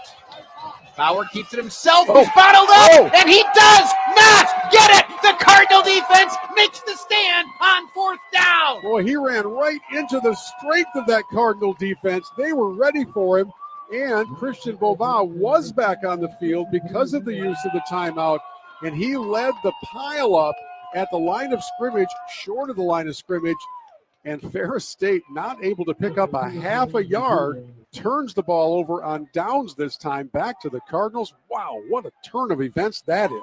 And that is a great job by the SVSU front 7. This is a very good Ferris State offensive line, but the Cardinals won at the point of attack, and then, as you said, the use of the timeout does pay off. It allows Bovet to check back into the lineup.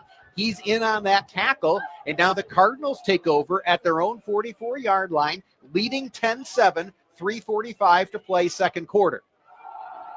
Flea flicker. McKenzie is under pressure. He's hit, still on his feet, and now this pass is going to fall incomplete. The Cardinals used the flea flicker for a touchdown last week, but this time Ferris State got good penetration. Cardinals are fortunate that was just an incomplete pass. Well, the entire play breaks down if the flicking of the flea doesn't get to the quarterback. And so when the running back gets to the line, he's got to get that ball back there with some speed. And that one was a floater, like it was a balloon at a birthday party. And the Cardinals very fortunate that that ball ended up incomplete. 2nd and 10. Handoff to Cornell Beard, who's checked in at running back. He runs hard, gets out to midfield, spun down to the 49-yard line of Ferris State. That's a gain of 7. Cornell Beard, freshman, 5'10", 190 from Shaker Heights, Ohio. I don't remember calling his name this season. Well, this is his second game for which he has dressed. Remember, there's the rule change that you can now dress in up to 3 games as a true freshman without losing your red shirt. Dress or play? Play. Yeah. So this is the second game in which he has played for SVSU. McKenzie, quarterback draw, running to the right side, spins forward, Ball's loses out. the football. It's right at the sticks. Who recovered the football? SVSU has recovered. They are signaling fourth down, but this is going to be interesting because where SVSU recovered it, from my vantage point, it looks like it is right at the marker. That ball came out very late in the play, and by the way, the snap was high enough that Mason actually had to leap to grab it. So the Cardinals are kind of flirting with disaster there, and in the end, the recovered fumble comes up about a foot short of the first down with 2:44 and running to go in this half. SVSU is keeping the offense out there right now. So SVSU just got a big stop on 4th and 1. Now SVSU is going for it on 4th and 1 from the Ferris State 47-yard line. Cardinals have extra tight ends in, and now Ryan Brady's going to take a timeout. 2:19 left in the first half. Remember, you also get the 2-minute timeout in college football now. So the Cardinals will talk it over, because if the Cardinals maintain possession here, they aren't going to need a lot of additional timeouts. Having one is probably enough. Yeah, better to be very safe, very careful, because giving the ball back here on this part of the field would also be a problem. And this is valuable territory in a game that right now is probably the score, when it's posted around the country, the halftime score will certainly catch some attention. And the Cardinals have a couple of things to make sure they do in the final 2:19 of the half. Number one, keep possession. Don't do anything that would allow Ferris State to get the ball back. Remember, to start the second half, SVSU has the ball. They won the toss and deferred. They have a chance here to go back-to-back with possessions and potential scores. I know I'm getting ahead of myself, but there's a lot riding on this play right now of 4th and about 8 inches, it looks like. Cardinals now go with tight ends to either side of the formation. Now they bring an extra tight end in, Mason McKenzie. They go with the extra goodness. Blocker, and it's a tight end who takes the snap, Michael Renzi, and he picks up the first down. They get it with deception. Every skill player on offense looks to the sidelines and waves their arms as if they're looking for a play call.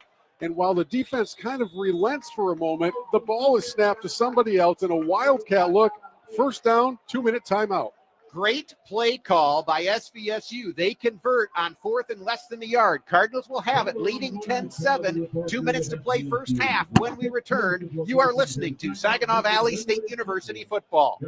Imagine a place where your individuality is celebrated.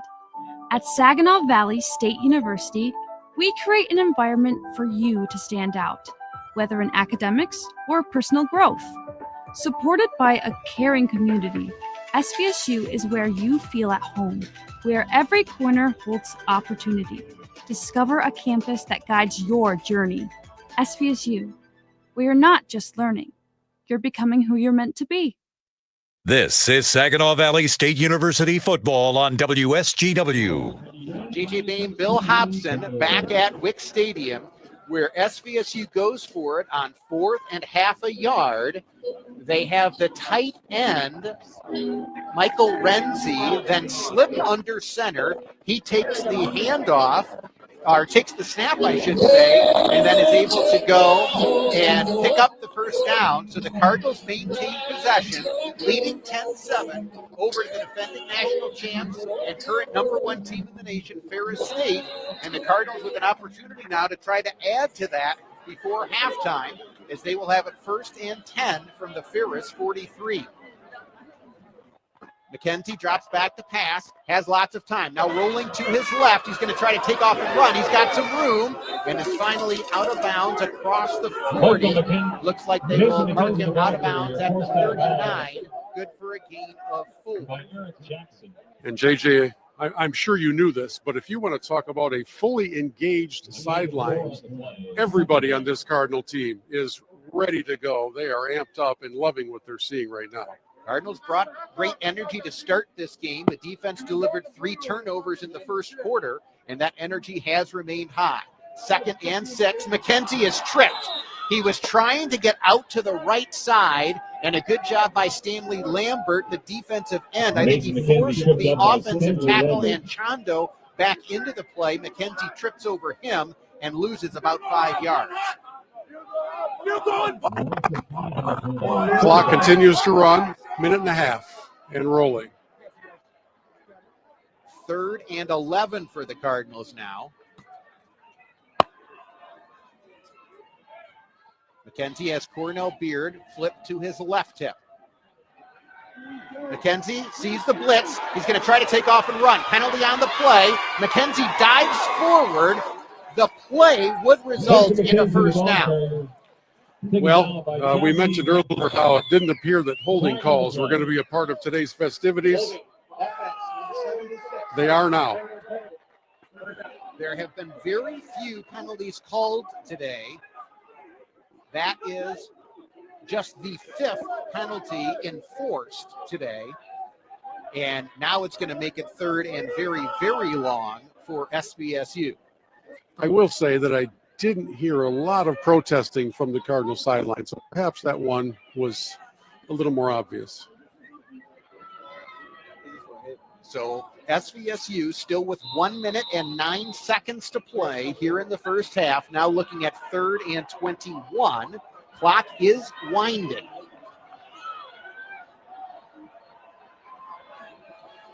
McKenzie takes the snap, throws to the far side. It's caught by Braden Hill, makes one man miss, and then he gets down to about the 42-yard line, and Ferris State quickly calls timeout to stop the clock with 49 seconds to play in the half. Well, having those 3 timeouts is a pretty nice luxury for Ferris State, so they'll have 2 left after this, and the Cardinals most assuredly will punt it into the breeze and try to pin Ferris State deep and call on the defense one more time. JJ, they've done a fantastic job here in the first half, and what's got to happen now is they've got to stand strong here as this clock rolls towards halftime. So SVSU, that 4th down conversion, even though it doesn't result in points, it allowed SVSU to wind more clock.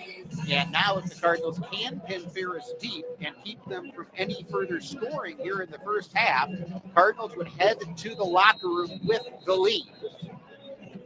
There's a lot of conversation taking place right now with the punt unit. I would be very, very surprised if anything took place other than a punt.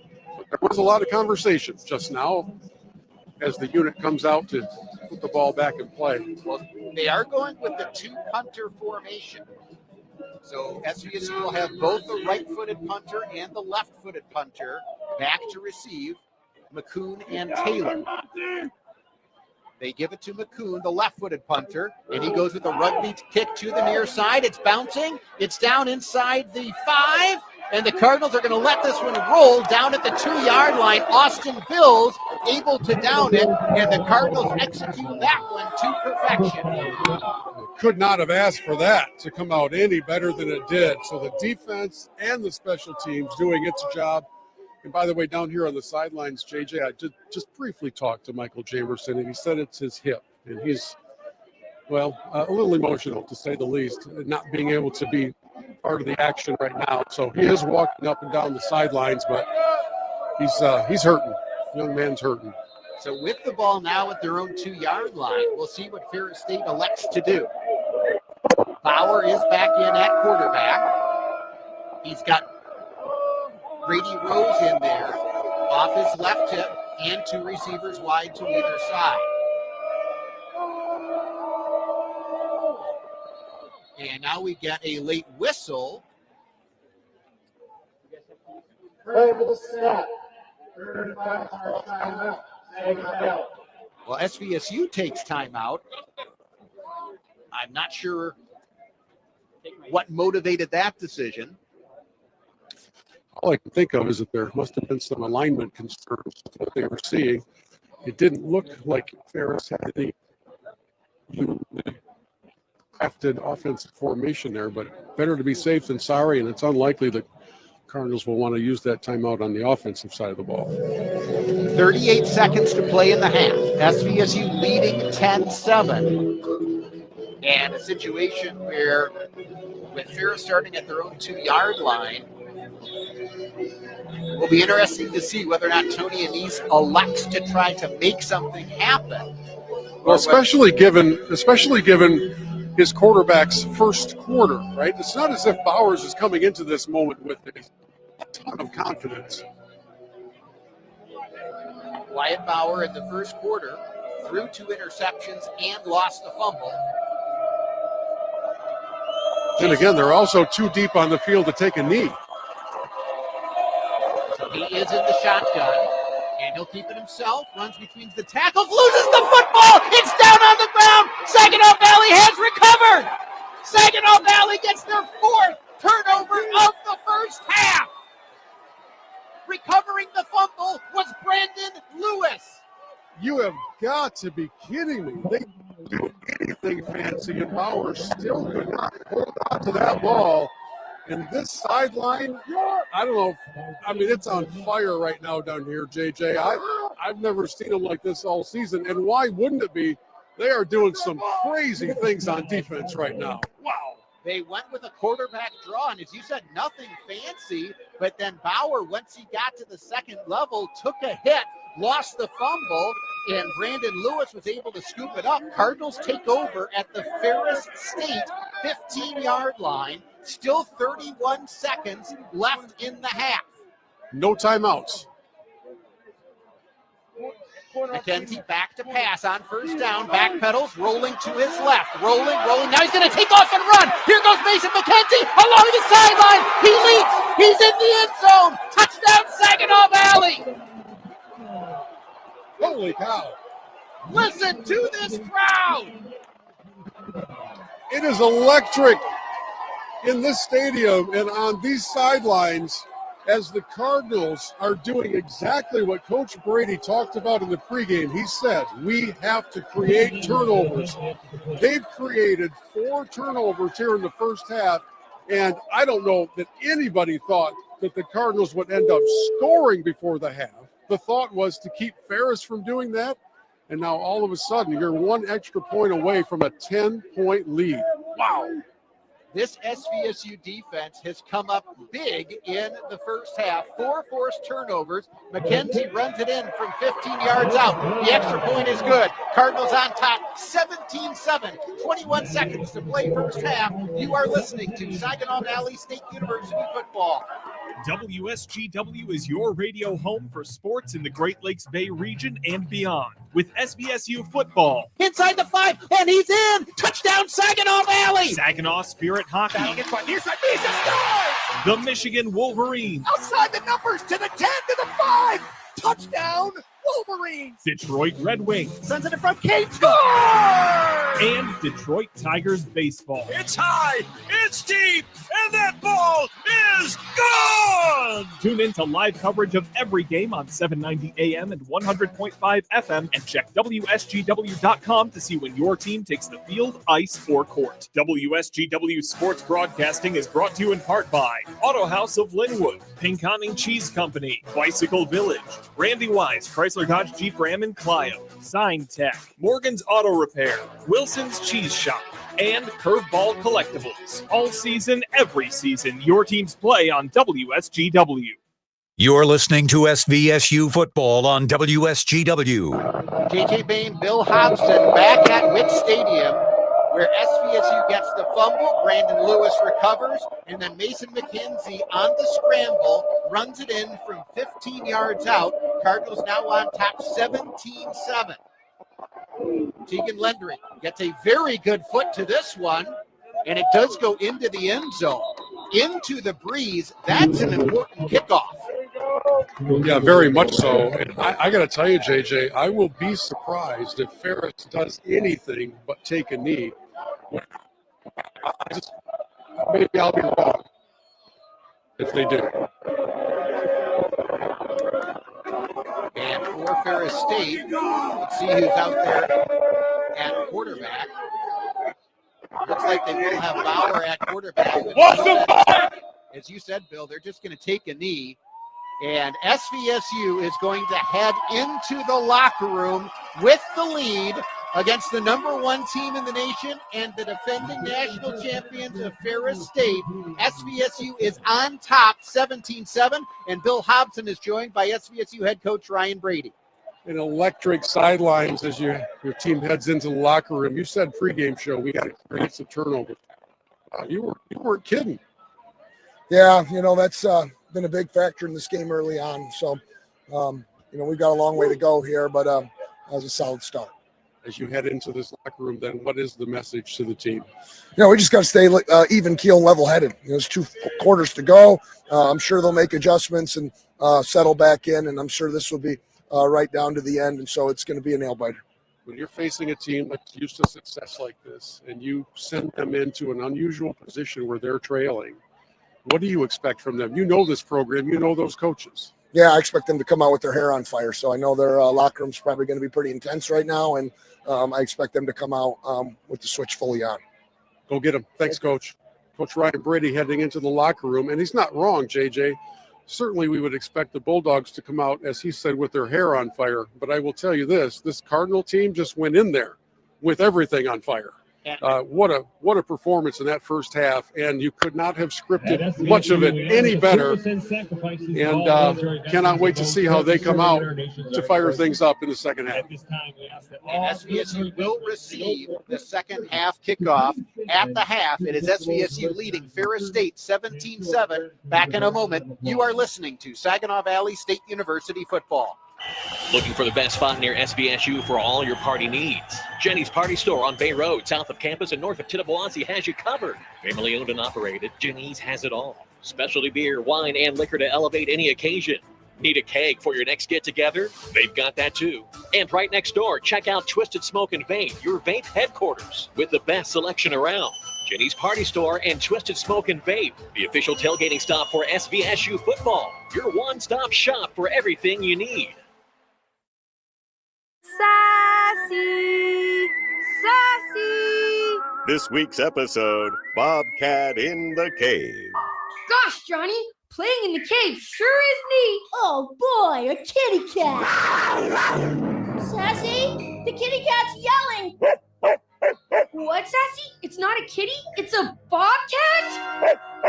Speaking of cats, you like to stress the importance of adopting cats from animal shelters? Over 5 million cats go into animal shelters every year?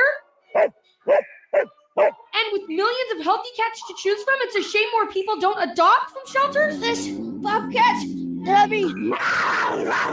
Help, Sassy! Why bother? We'll just get into more trouble tomorrow? What's that supposed to mean? Oh, nuts. Sassy is brought to you by the Ad Council and the ShelterPetProject.org. Remember, adopt. Recognize that sound?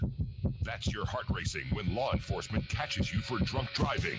Truth is, it's happening more and more these days. Cops are cracking down all across America. If you drive drunk, it's more likely than ever you will get caught and you will be arrested. So don't take any chances. If you're drunk, do not get behind the wheel. And maybe you could avoid feeling like this. Drunk driving, over the limit, under arrest. Paid for by the U.S. Department of Transportation. You're listening to SVSU football on WSGW. JJ Bain, Bill Hobson back at Wick Stadium, where SVSU plays a very good first half of football. They lead Ferris State 17-7 at the half. In that first half, this Ferris State offense that averages well over 500 yards per game has put up just astronomical numbers. SVSU holds them to 6 first downs the entire first half. Turnovers the big reason. Cardinals get 2 interceptions. Cardinals force 2 fumbles that they recover, but just 6 first downs for Ferris State. And you know what's funny about that? It doesn't feel like they have that many. They scored on one big strike play where the receiver got behind everybody, and that's really been it. The Cardinals in the first quarter grabbed 2 interceptions and a fumble, all of them courtesy of Wyatt Bauer. He was brought out of the game, and Chase Carter brought in a quarterback for Ferris State, let him down on a touchdown drive, and has not seen the field. He did play one more drive after that and then was pulled, and Bauer comes in, and at a crucial time, right before the half, lays it on the rug again. And this Cardinal defense is, you talk about creating opportunities. They have been fantastic. And for Mason McKenzie to be able to score on that play, there wasn't a lot of room there, but his speed creates room. Remembering that the Cardinals got this surprising possession they were not anticipating after they had just burned their third and final timeout on defense. A lot of things could have happened in those few 31 seconds that they took over. One of them being the miraculous, which is to score a touchdown and go in up 10 on the best team in the country. What a half, man. And JJ, you know, we're just so everybody listening understands, you and I spend the game up here in the press box, but right before the half, as most people can hear, I take a different microphone and go down on the sideline so that I can talk with Coach Brady. So we've done that for all 7 home games. I've never been anywhere near an energetic sidelines like we were just on. I mean, this was a full-on party down there, and Coach Brady is so intensely engaged in this game. You could probably hear it in his comments. He didn't really get very excited. Nope. And he said, we got to stay level because he knows how good that team is on the other sidelines. This game is way, way, way, way, way away from being over. But to go in up 10 is something nobody saw coming, except for maybe the guys in the dark blue jerseys who believed that they could do it. And kudos to the defense today, playing with a lot of guys who don't normally play, and almost every one of them have made key plays. When you look at a Trace Corlew, true freshman out of Gladwin, he gets an interception and recovers a fumble. He was not expected to play when last Saturday's game ended. He's pressed into service. He comes up big, but it's been the entire defensive unit that has played very, very well. And as you said, Cardinals gave up one big play. You're going to give up some big plays to Ferris State, but that's been the only scoring that Ferris has been able to muster. SVSU leads at the half 17-7 over Ferris State. We will send it back to the studios for halftime. You are listening to Saginaw Valley State University football. We're proud to make Pioneer Sugar for you and your family. Proud to be found in your kitchen, the heart of your home. And it doesn't really matter what you make with Pioneer Sugar, whether it's with our granulated white, light brown, or soft confectioners. It's the memories you'll make using it that will matter the most. Pioneer Sugar, pure and all natural, made from sugar beets grown right here. What could be sweeter than that? The holiday season is just around the corner, and MBS International Airport is your gateway to a joyful holiday season. Whether you're reuniting with family or visiting friends abroad, MBS International Airport has your travel plans covered. Book your flights now at mbsairport.org and make this holiday season stress-free and memorable. MBS International Airport. Save time and money and fly from nearby. Visit mbsairport.org today. Looking to stay in touch with your community? Check out Great Lakes Bay Connections, a collection of shows and podcasts bringing you local voices, telling local stories from local people. Great Lakes Bay Connections features Hey, Great Lakes Bay. We have some of the greatest hospital institutions probably in the country, but people don't realize that. I mean, we have a McLaren, we have a My Michigan, we have Covenant, and these are all fantastic, amazing players. Mi Gente on air. It's really important that we share how we as Mexican Americans are feeling at this time. I see what's going on in Saginaw, in the Latino community, and I see the fear. We shouldn't be afraid to be in our own country. That's what she said. You said sometimes you have to get out of your own way. Yes, we block our blessings. You know, you can think you're doing all of these things, and especially as a woman, when do you actually get to sit down and think about your business, what you're actually providing? And more. Listen weekends on WSGW or at WSGW.com. This is Saginaw Valley State University football on WSGW. Hello, SVSU fans. My name is Jason Swackhammer, a member of SVSU's University Communications team, and it's my pleasure to host today's halftime feature, where weekly we highlight standout news and happenings from around campus. Today, we welcome Dr. Eric Trump, Director for Center of Excellence in Teaching and Learning, to learn more about the office and how innovation enhances student learning. First off, your current role was not how you started at SVSU, and I want to thank you for joining us today. What was your road to SVSU, and share a little bit about your current role here? Yeah, thank you, Jason. It's great to be here. Yeah, so I'm actually from rural California, about far north as you can get before you hit Oregon. I attended college in Santa Cruz, California, and then moved to Boston for my PhD program. From there, I've been with SVSU's political science department from 1997 to 2022. So you can judge my age from that. At various points during my time here at SVSU, I've been the chair of the SVSU of the political science department.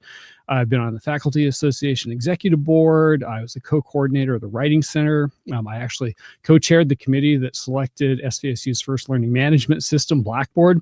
And more recently, and I think this is a lot more fun, a former student and I wrote a book about architecture and apocalypse films. Very cool. So long, great history here at SVSU, and now you're overseeing the Center for Excellence in Teaching and Learning. We call it CETL for short, because that is quite a mouthful. What does an office like that do? Yeah, so the office, and I've been involved with it since it was first established, and its original name was the Center for Academic Innovation. But that name really kind of speaks to its central mission, which is supporting faculty as they develop innovative, effective teaching methods. So we're an office that helps through grants and workshops, helps faculty develop new skills or the knowledge that will enable them to support the success of SVSU students. So it's a really, really great office, a really fun place to work because we have so many outstanding faculty. And I know collaboration is really important to what you're doing. Can you share an experience where either you facilitated or you participated in cross-departmental teaching initiatives? Yeah, actually, two examples I'd like to highlight. First, we're in the 5th year of coordinating interdisciplinary faculty learning communities, which are essentially, these are communities that bring together around 16 faculty each year from totally different departments to explore a common teaching topic and then apply what they learn in their discussions and their readings to one or more of their courses. So these communities have focused on things like artificial intelligence in the classroom, career readiness for students, and alternative grading.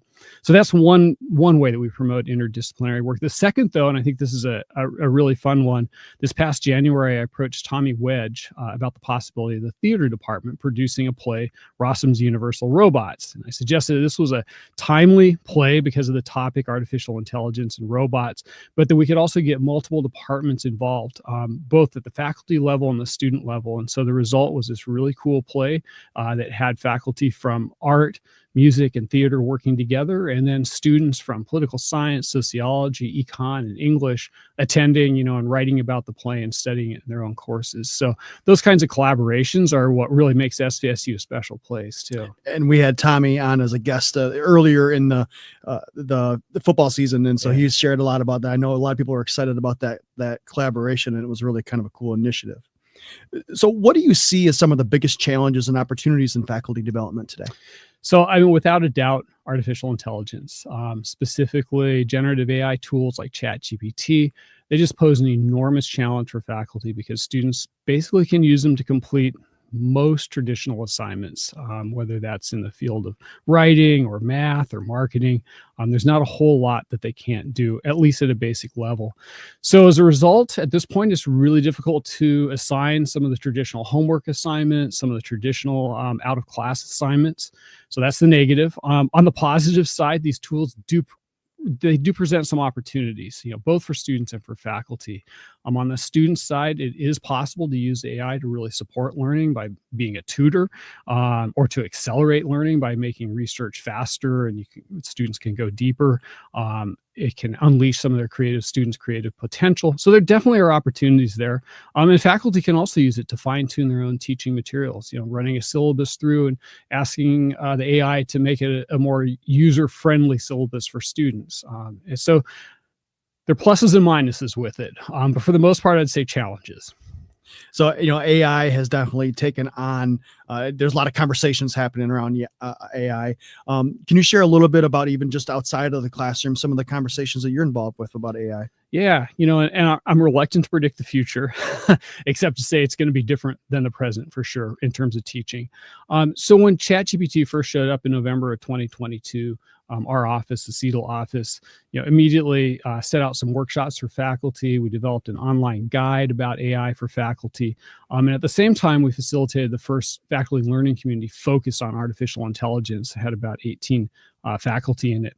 And those faculty members then really helped kind of get the word out, educate other faculty about the challenges and opportunities related to AI, share some of the things that they were doing in the class.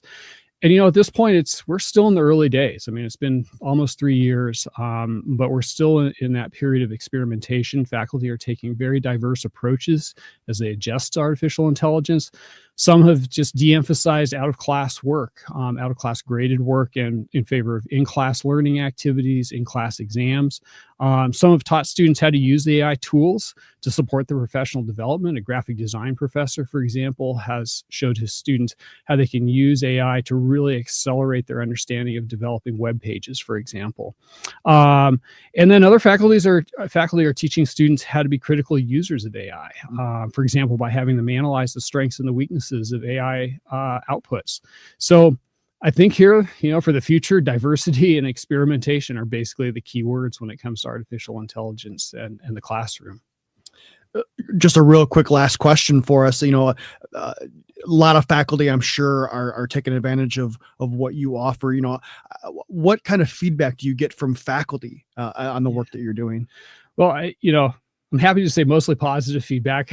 So that's, we provide a place where faculty can talk about teaching and explore different kinds of teaching modalities in comfort and with a lot of support.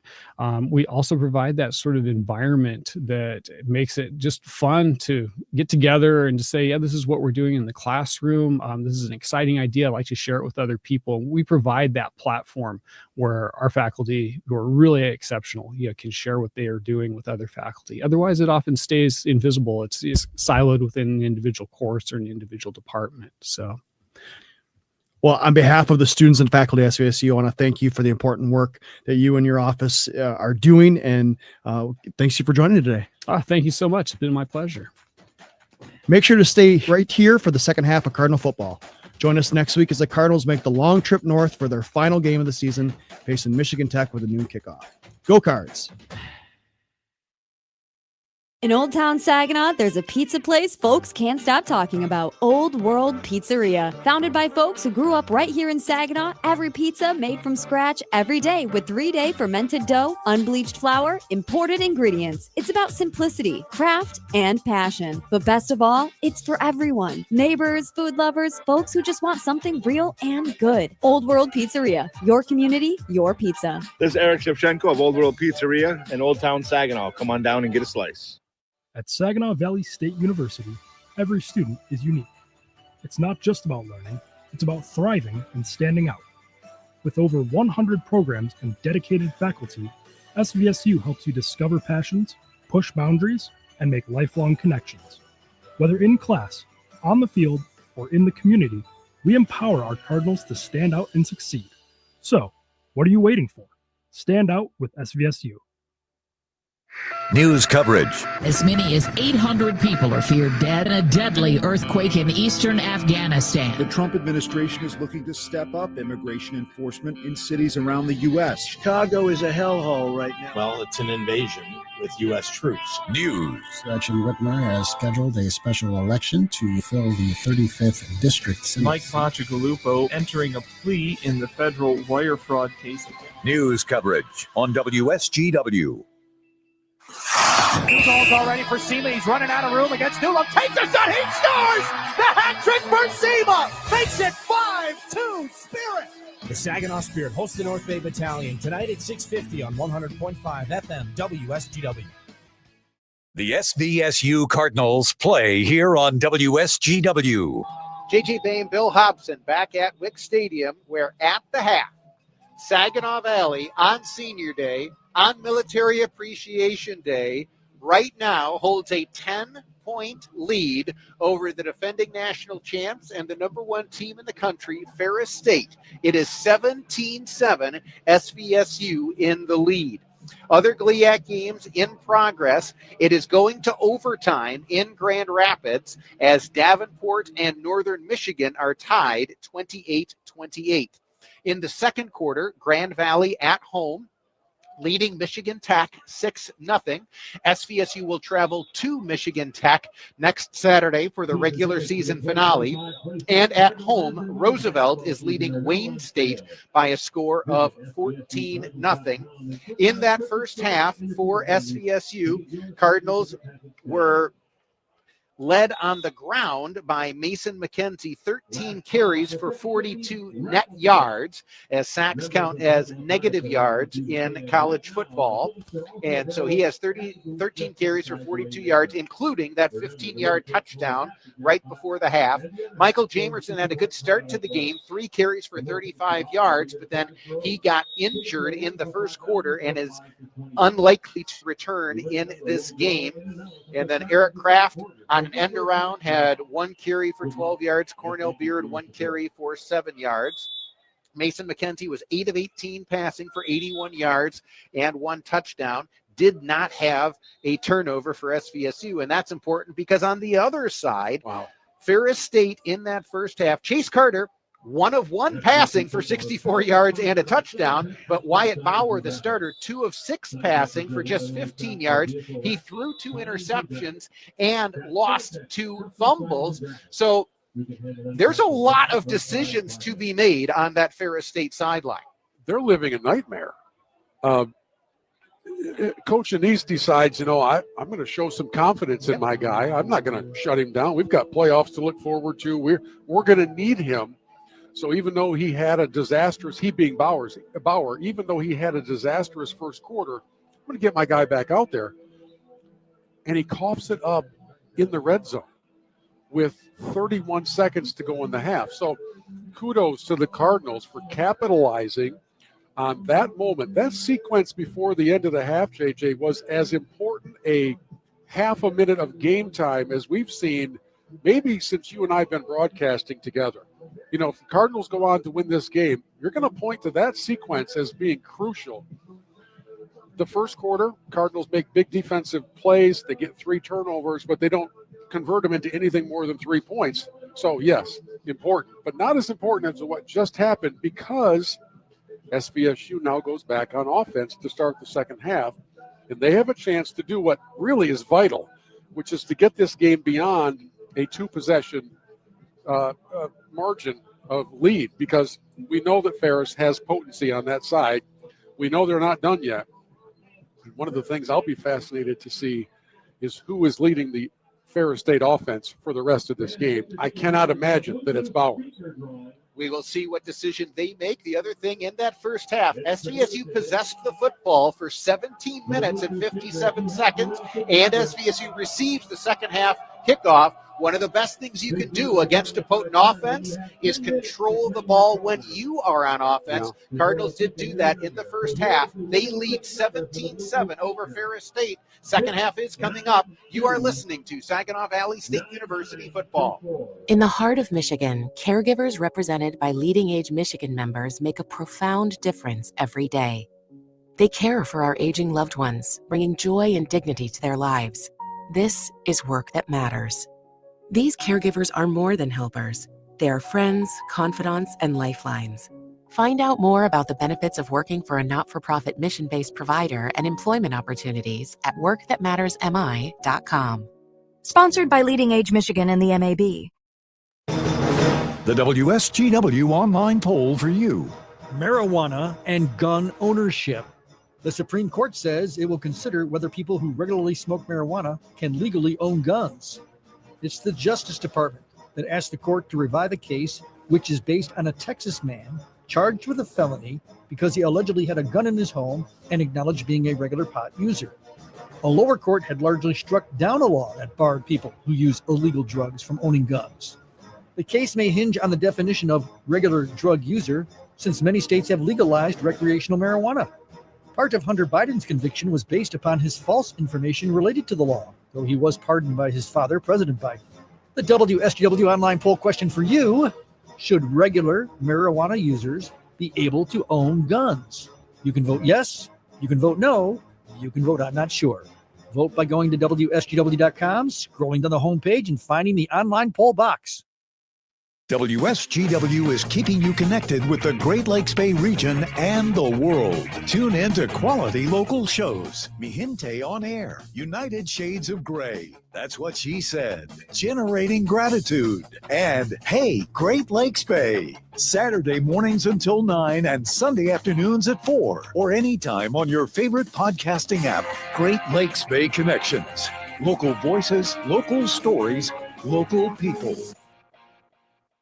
Broadcasting from the Stormmaster Exterior Studios, WSGW, Saginaw, Bay City, Midland, WSGW FM, Carlton.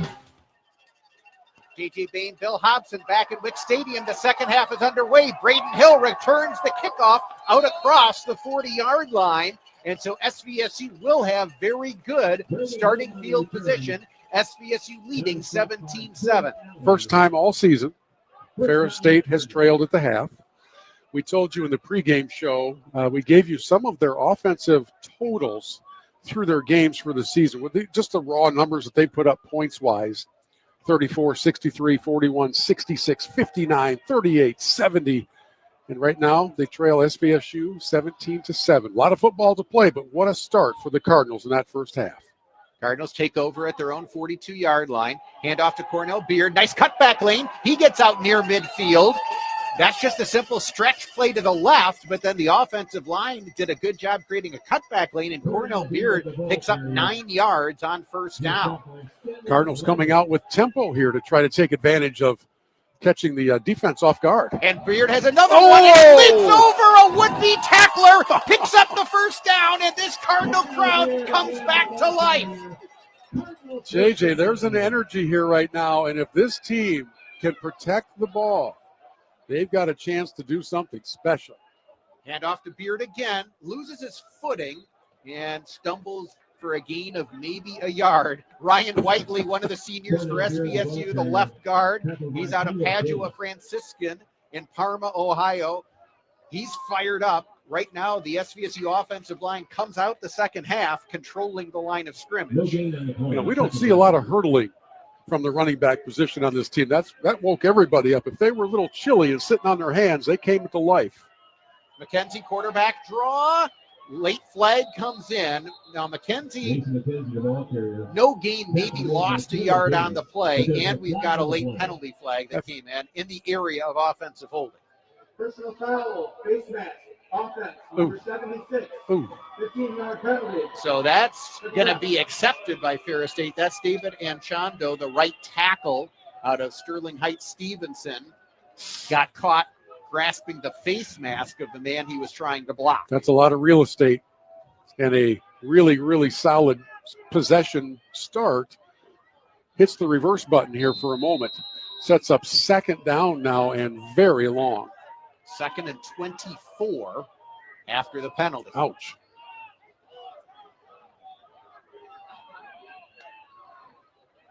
McKenzie wants a quarterback draw, and he struggles forward to get maybe back to the line of scrimmage. Ferris State was definitely ready for that one. Well, the quarterback draw needs to have just a beat to get set up. And number 99, Marky Jones, at 6'2", 295 out of Detroit, that left defensive end for Ferris State, completely destroyed the rhythm of that play for the Cardinals. And now a promising drive faces 3rd and forever. Cardinals have 4 receivers out there. Ferris State playing very deep defensively. Just 3 down linemen. Now a late blitzer comes, and McKenzie is going to be sacked. Once again, making the play is Tim Allen, the defensive lineman for Ferris. He had a very good first half, and he just made a big play right there. We've also got an injured player for SVSU. That's the starting center, Tyus Thompson, I believe. Yeah, in that scrum, Mason rolled up on the back of his lineman's leg, and that happens so often, and nobody has any idea that they're in that position, but kind of came in from behind and rolled up on his leg. And there was nobody open downfield. I thought Mason might try to take off, but by the time he made that decision, it was too late. He was in the arms of a defender. And we do have a number of medical personnel, training personnel coming out to check in on the well-being of, I believe, Tyus Thompson. One of the seniors for the Cardinals, 6'2", 295-pound senior out of Powell, Ohio, in suburban Columbus. Having lost Michael Jamerson in the first quarter, losing a senior offensive interior lineman potentially is a really big deal as well. So let's hope that this is not as serious as it looks at first. But right now, I think this is going to be a while. So in that eventuality, Cardinals will bring in Chuck Davidek, who has gotten a lot of snaps along the interior line over the course of this season. He's the redshirt sophomore out of Livonia Stevenson. He's played some center, he's played some guard, and he's certainly capable of playing center. He's also capable of flipping to guard if the Cardinals think having Joe Botello, the starting offensive guard, then move to center winds up being a better alignment for him. But right now, not able to put much weight on, I believe it's his left leg as he comes towards the near sideline. A couple of his teammates coming to help him off the field, and it's pretty much about the same pace that Jamerson was coming off the field earlier. And those are the kind of baby steps you don't like to see somebody taking. So he'll go into the blue tent for some attention and hopefully be able to come back out. A couple of scoreboard updates from around the world, actually around the country. Indiana leads Penn State 20-17 in the fourth. Close one there. Georgia over Mississippi State 41-14. Ohio State doing what we expected. They lead Purdue 24-3. So SVSU will once again have the two punter formation as the Cardinals kick into the breeze as they fly from right to left here in the third quarter. And now they flip the alignment. Going with a single punter look. It goes through to Lendering, and he gets away a kick that comes to the near side, goes out of bounds, I think inside the 20-yard line. He's kicking into the breeze as well, so he kept that one nice and low and angled it towards the sideline so there's no return on it. And that drive, I mean, the first few plays of that drive were very, very promising, and then a personal foul really brought things to a halt, and the Cardinals end up having to give it back to Ferris.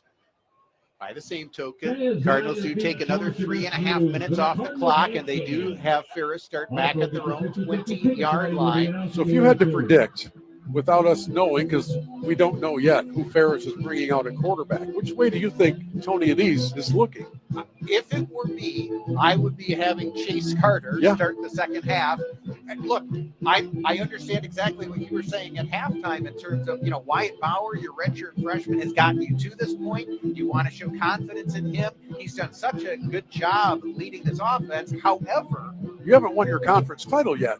And what do you do on a day when you've turned it over 4 times? When you have somebody else who's come in and when he did have 2 series, he was relatively effective. Again, the one series is very short because there was a 64-yard touchdown. But and Bauer it is. I was going to say, that's what I would do. I'm not paid to make those decisions. And Tony Anise, the head coach for Ferris State, who's had a remarkable run for the Bulldogs, multiple national championships, all of it, he is paid to make those decisions. And he is going back to Wyatt Bauer, the redshirt freshman out of Cardinal. Will he throw the ball, or will he run the ball, or will he get rid of the ball give it to somebody else? On first down, he throws it to the far side to Rose, and he's buried behind the line. Great job to shed a block. Nathan Kabambe, the Cardinals defensive back. Yeah, Sean Hodges got over there as well, and that wide receiver screen, which is one of my least favorite plays in all of football, works to the Cardinals' benefit that time. A 4-yard loss, 3 or 4 yard loss, as the defense was all over that one. But they tried to give Bauer a safety play that he could just get rid of the ball and have nothing bad happen. Bauer now drops back to pass. He's throwing over the middle. It's intercepted. Picked off by Christian Bova. Bova on the return inside the 15-yard line. The Cardinals force turnover number 5. I got to tell you, JJ, and a flag comes out late, it'll be some sort of unsportsmanlike something or other, because these guys are looking for a reason to throw flags now. But I got to tell you something. I have never seen a national champion quarterback have a day this bad in all my life. And this time the foul goes against Ferris State at the end of the return. I did not see what it was, but the Cardinals will benefit from a half the distance to the goal penalty on the other side of it. And they will take over 1st and 10 from the 15-yard line. Wow. After yet the 5th turnover of the day by Ferris State. Unbelievable. Well, you said, what are they going to do? It's not only who do they put in at quarterback, it's what decisions does he make.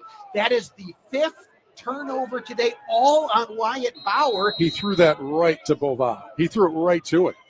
So the Cardinals take over in the red zone on first down. McKenzie, quarterback draw, running to the right side. He's going to lose yardage on the play.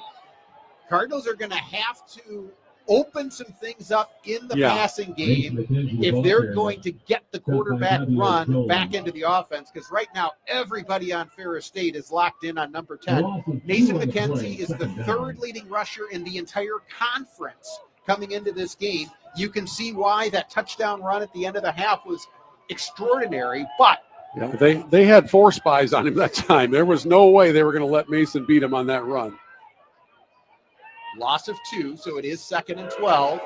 McKenzie forced out of the pocket, trying to run again, coming to the near sideline. He's got a block from Hill and finally brought down inside the 15-yard line.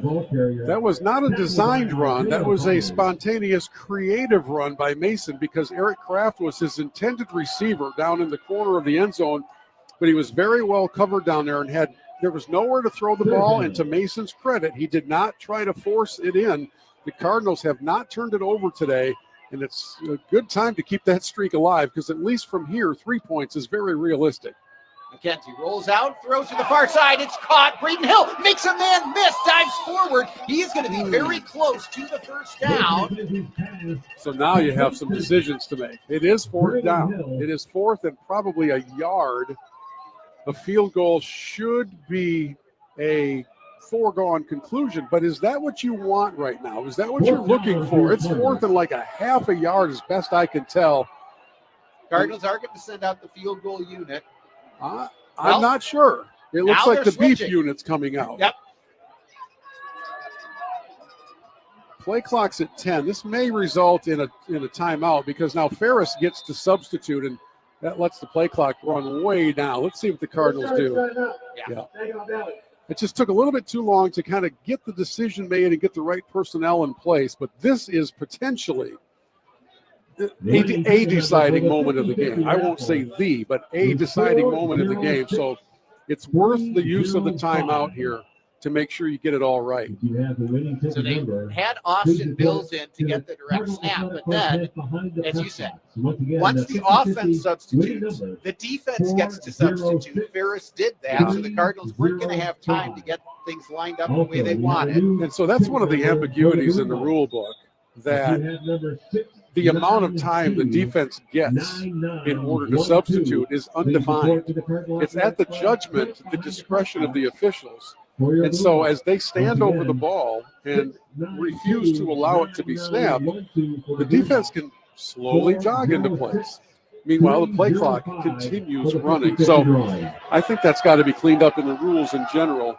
But for here, it ended up with the Cardinals burning a timeout, and Patterson comes in at quarterback. So Nick Patterson, the short yardage quarterback, does check in.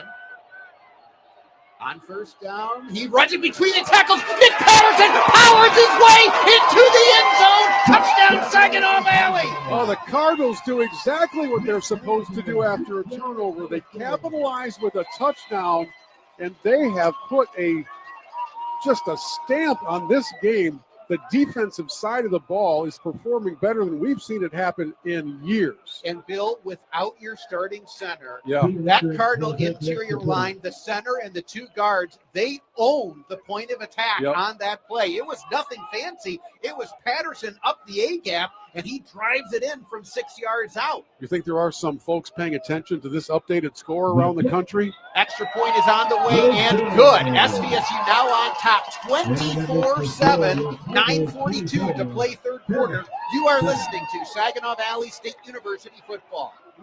Step up to the plate at Curveball Collectibles in Saginaw, your ultimate card shop for sports legends and Pokemon masters. Pikachu. From Hall of Fame rookies to Charizards with heat, we've got the cards that keep the game going strong. Buy, sell, trade, and score big, whether you're chasing stats or catching them all. Stop in today at 166 North Center Road in Saginaw, or find us on Facebook at Curveball Collectibles, Saginaw Township. Curveball Collectibles, your home field for trading card greats.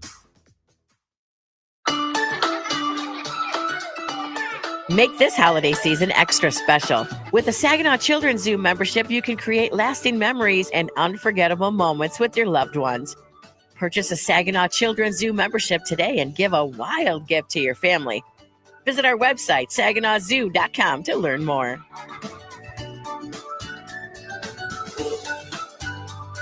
Saginaw Children's Zoo. How do you zoo? Broadcasting from the Stormmaster Exterior Studios. WSGW, Saginaw, Bay City, Midland. WSGW FM, Carlton.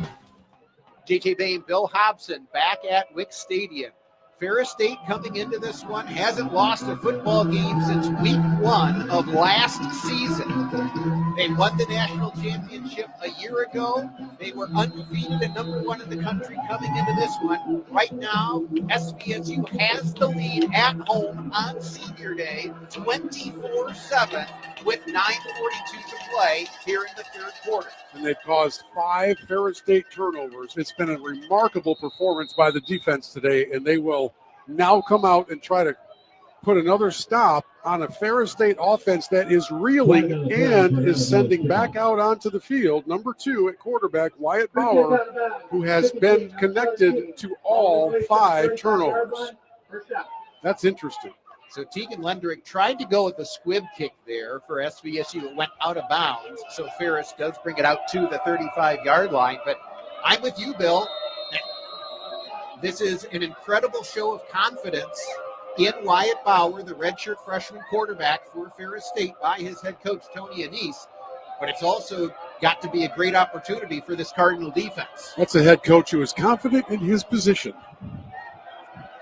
Wyatt Bauer now going to take off and run, gets a nice block, and dives forward and does pick up the first down. I think that was is my first read open, if not, take it up the gut kind of decision, and he picks up 13 yards. And let us not forget that Wyatt Bauer is the leading rusher on this Ferris State team. So that's a very familiar. And he checks out now, decision. And Chase Carter checks in. Interesting. Well, we'll stop trying to guess what's in the mind of Tony Anise and pay attention to how the Cardinals line up to try to stop this Ferris State offense that averages 531 yards a game. And today, they have been held in check. Carter back to pass on first down. He's going to throw to the far side. He's got a receiver wide open, makes the catch, and then is knocked out of bounds inside the 25-yard line. I believe that was Tay Boyd on the reception. He just kind of slipped away from everybody. The defense forgot about a receiver just standing 20 yards downfield on the left sideline. He was waving his hands back at the quarterback. He wanted Carter to find him, and he was literally waving like you would in backyard football. So Ferris all the way down now to the SVSU 23-yard line. Gulker goes in motion. Carter throws. It's batted up in the air. Almost intercepted. The Cardinals got a hand on it. They were trying a short pass over the middle. It got batted up in the air, and fortunately for Ferris, nobody in a blue jersey was able to fall underneath it. Yeah, Christian Bovau was coming in off the right edge of the defense, not necessarily on a blitz, kind of a delayed pressure, and he was the closest one to that deflection, but he was engaged in a block and couldn't get free. Can you imagine had that been grabbed by Bovau? 2nd and 10. Carter throws it far side to Gulker, and he ball. gets a block, and he's going to go down the far side and knocked out of bounds inside the 5-yard line. I'm sorry, but that was the other blatant hold, and that was really, really poor. And that's got to be called. The entire success of that play depended on a hold that was out in the open. Wasn't called, so now Ferris quickly gets inside the 10, 1st and goal. They have let a lot go today. That one was egregious. 1st and goal from the 8. And Carter keeps it himself, finds a lane, and gets down inside the 5. They'll mark him down at about the 3.5. Let us not lose sight of the fact that this is a championship team coming here from Big Rapids. So, yeah, they're trailing, and they are not accustomed to that, but they're not done. Defense has gotten a little bit loose on this series. 7.5 minutes to play third quarter. SVSU leading 24-7. Ferris now has it 2nd and goal from the 3.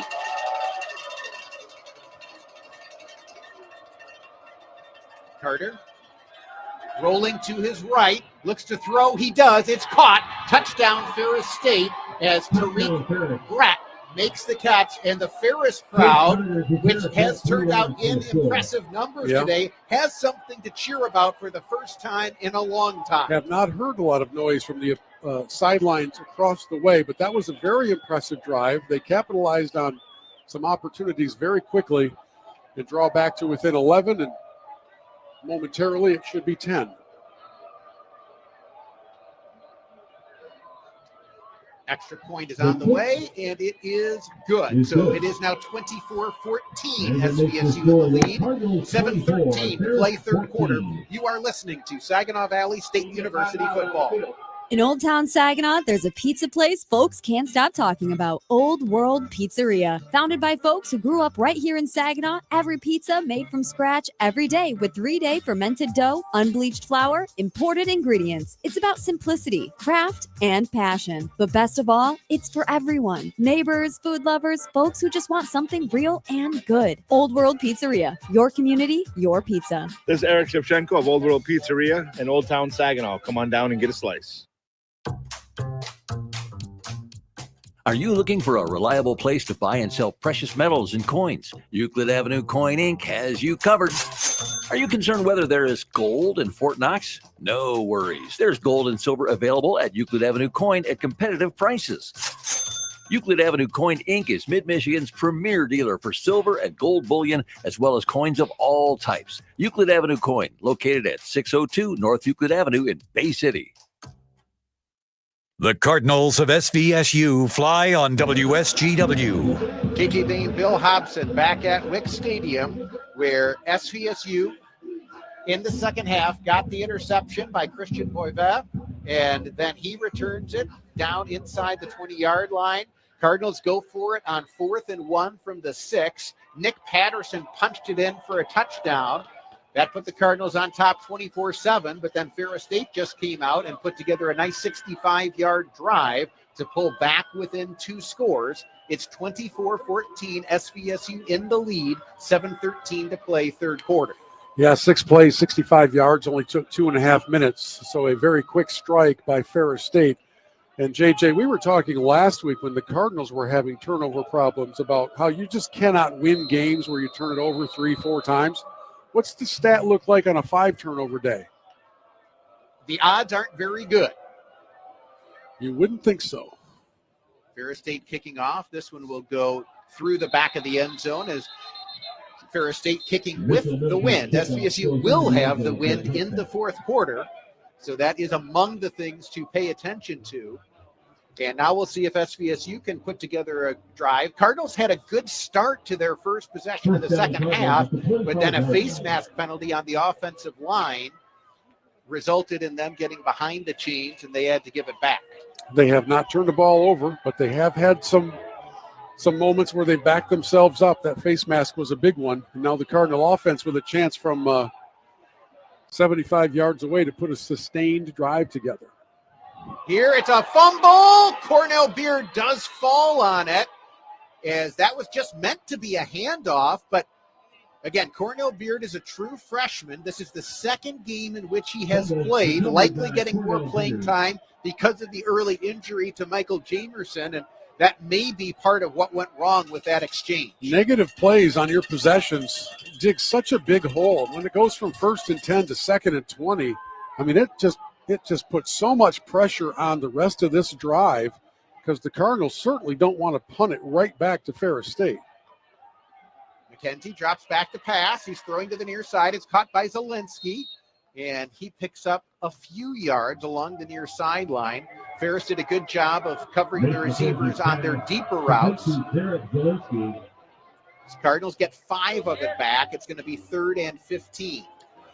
And a reminder that downfield pass attempts are going to be pretty tough. The wind is blowing very strongly, and it's directly at the Cardinal offense. So it seems like the mid-range passing game is going to be it, and it's 3rd and 15 here. Cardinals hand off to Austin Bills, running to the far side, and he takes a big hit before he can turn the corner, and he's going to lose yardage on the play as well. And JJ, you start to feel some of that life creep back into the Ferris State sidelines and into their fans across the field as they have now come out with two strong defensive moments.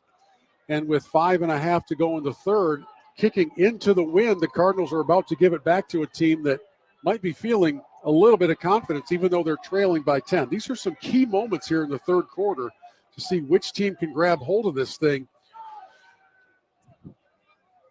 Tegan Lendrick right now, the only punter back there. And he gets away a very high punt. And this one now bounces backwards, and it's going to be down by SVSU, but there also is contact with Brady Rose, who is trying to field the punt. So that's going to tack on yardage in favor of Ferris State. They just flat out ran into him. Cam Davenport, I believe, is the Cardinal who was in on that moment. And it was not a questionable call. There was definitely catch interference. That's 15 yards, friends. So we had a face mask penalty on the prior Cardinal offensive possession. And now special teams gives 15 free yards to Ferris State as the official goes on a march all the way down inside the 40. He'll spot that ball at the 39, and that is not what the doctor ordered when you're trying to keep things in order and keep Ferris from gaining any sort of confidence. It's a 10-point game, and it's starting to feel like a shift is taking place here. Can the Cardinal defense come up with another turnover? Chase Carter back in at quarterback for Ferris State. On first down, he keeps it himself, finds a little bit of a crease off of right guard, picks up 3 yards down to the 35-yard line. Chase Carter is the ball carrier. Kind of a nervous section of the third quarter here inside of 5 minutes, because you just have a feeling that this 10-point lead is not going to be the final margin. The Cardinal defense has done a lot of good things today, a lot of good things. They got to keep on doing really good things.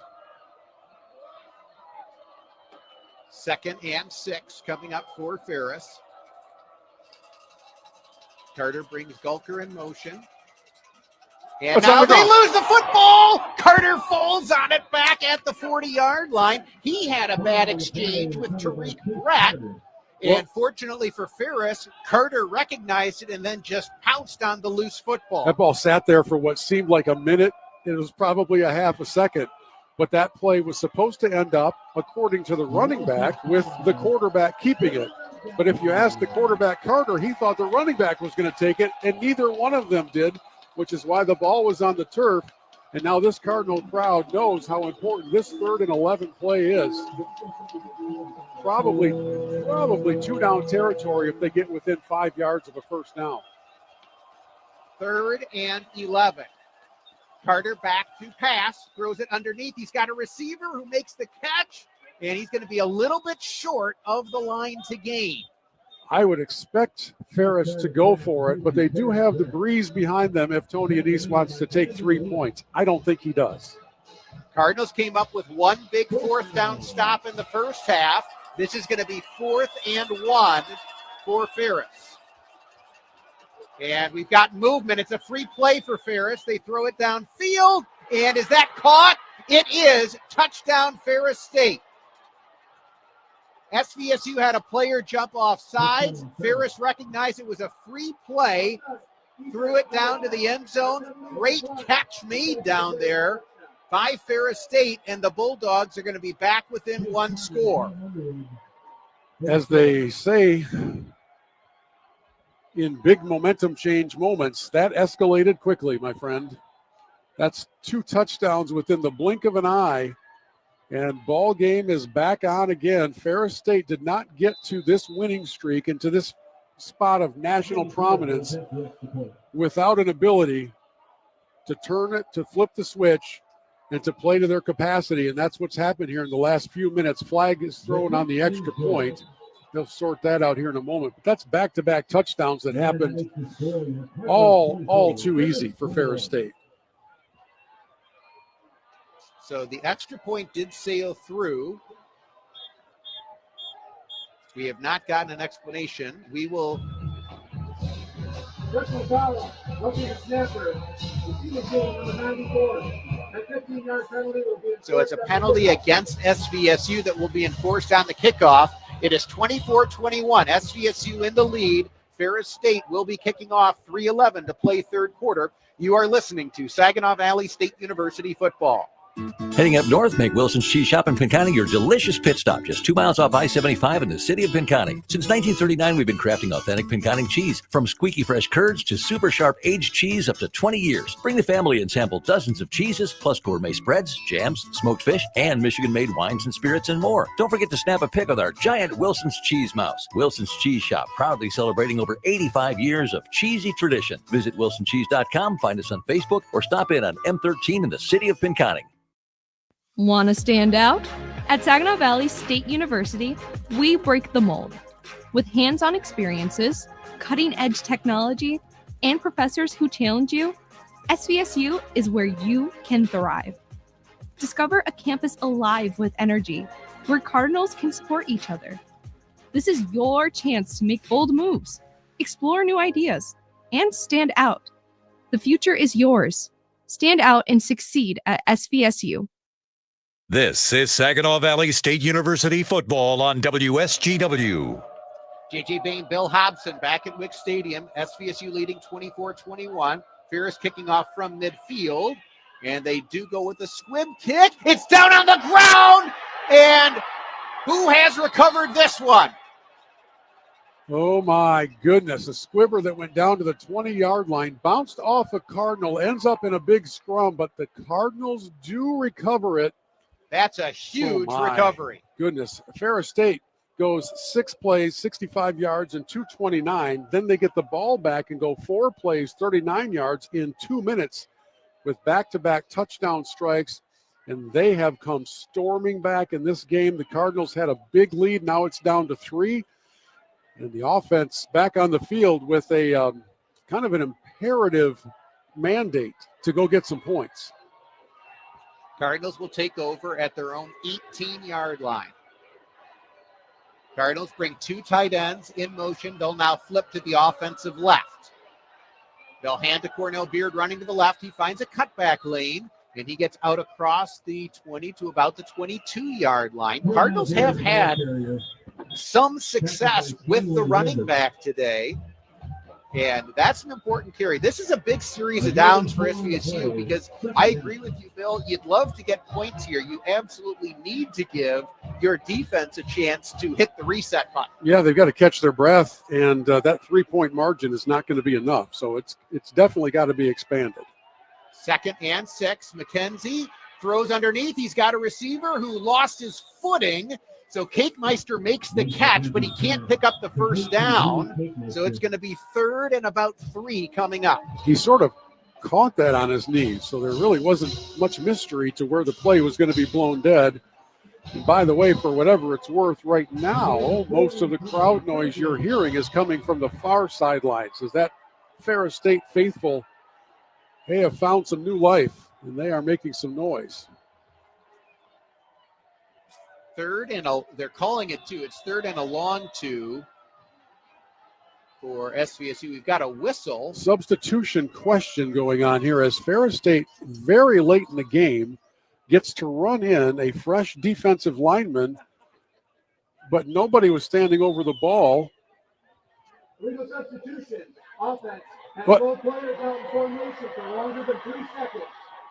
That's a 5-yard penalty. They're down.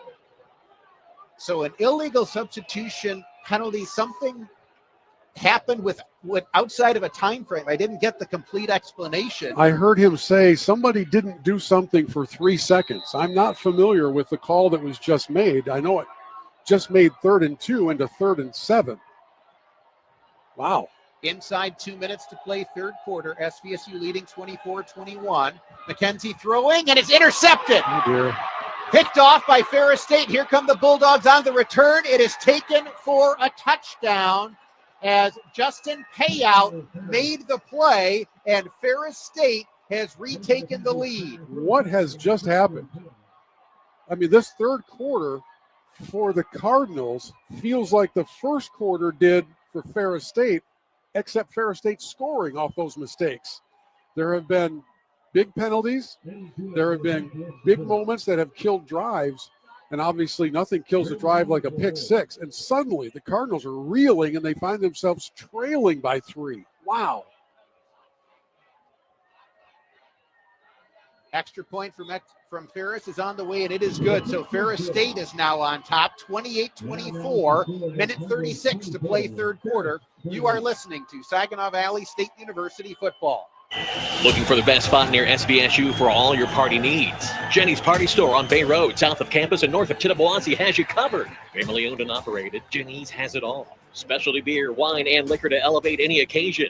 Need a keg for your next get-together? They've got that too. And right next door, check out Twisted Smoke and Vape, your vape headquarters, with the best selection around. Jenny's Party Store and Twisted Smoke and Vape, the official tailgating stop for SVSU football. Your one-stop shop for everything you need. Ball's already for Seema. He's running out of room against Newell. Takes a shot. He scores! The hat trick for Seema. Makes it 5-2 Spirit. The Saginaw Spirit hosts the North Bay Battalion tonight at 6:50 on 100.5 FM WSGW. The SVSU Cardinals play here on WSGW. JT Boehm, Bill Hobson back at Wick Stadium, where what was a 24-7 SVSU lead not all that long ago in terms of the game clock has quickly turned into a 28-24 Ferris lead with a minute 36 to play here in the third quarter. That is a stunning turn of events that's unfolded here. Ferris kicking off. This one will be fielded by JT Weber at his own 2-yard line, takes it up the seam, and he gets out to about the 28-yard line before he is brought down. And now this SVSU offense has to come out and recover and find a way to play. The number of times these teams play classic, gut-wrenching, one-play, one-possession games is really uncanny. And it looked for a while like this wasn't going to be one of those. It kind of looked like the Cardinals have solved the Rubik's Cube and we're going to roll on to a really important victory. And right now, they've got to be reeling on their heels a little bit. It's time to take a deep breath and go back to doing what worked earlier and regain the lead. On first down, handoff to Cornell Beard, and he gets a good push from his offensive line on second effort. That's going to be a nice gain of about 5. Cardinals went with 2 running backs that time. Bills went and served as a lead blocker for Beard, and they're going to give Beard out to the 35-yard line for a gain of 6.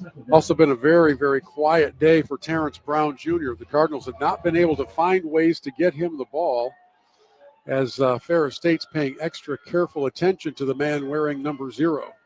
He does have 1 touchdown catch today, but You're right.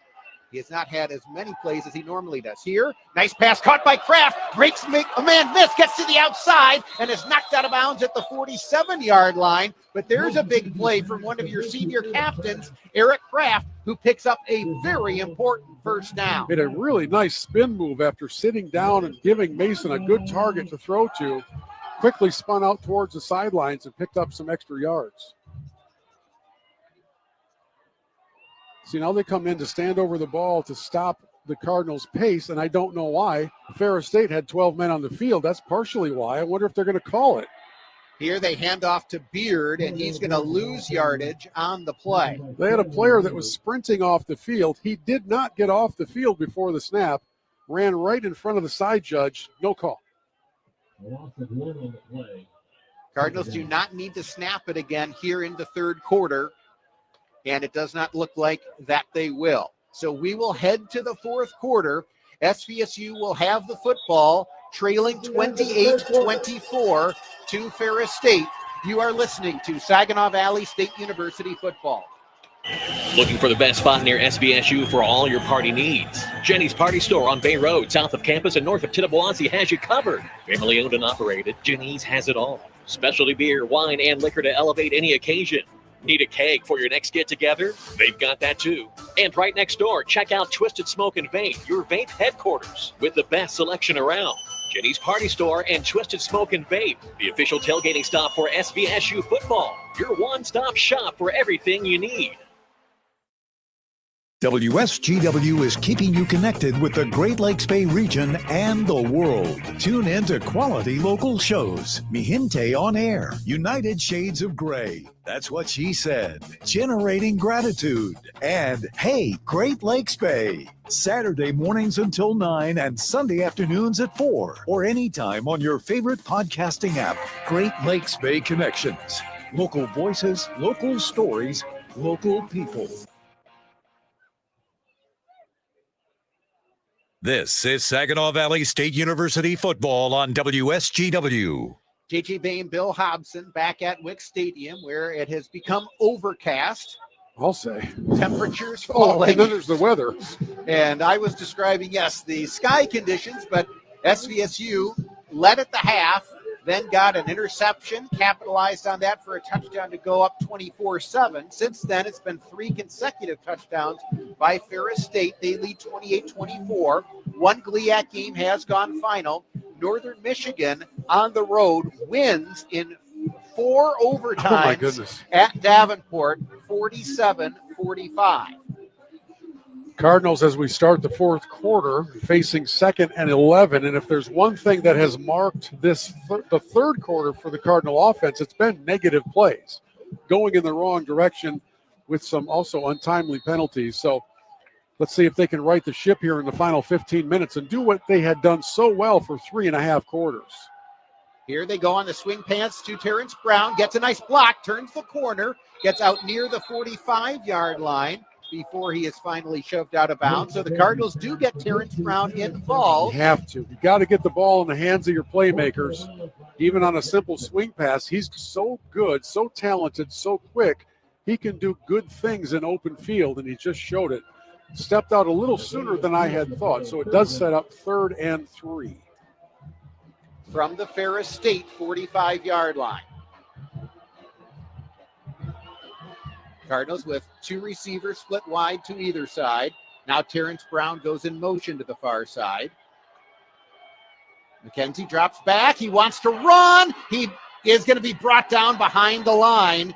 Great job by Ferris State to get initial pressure, and then McKenzie never could find a running lane. Well, they're flooding the zone in anticipation of Mason running the ball. So the front 4, we already know, have been very strong for Ferris State.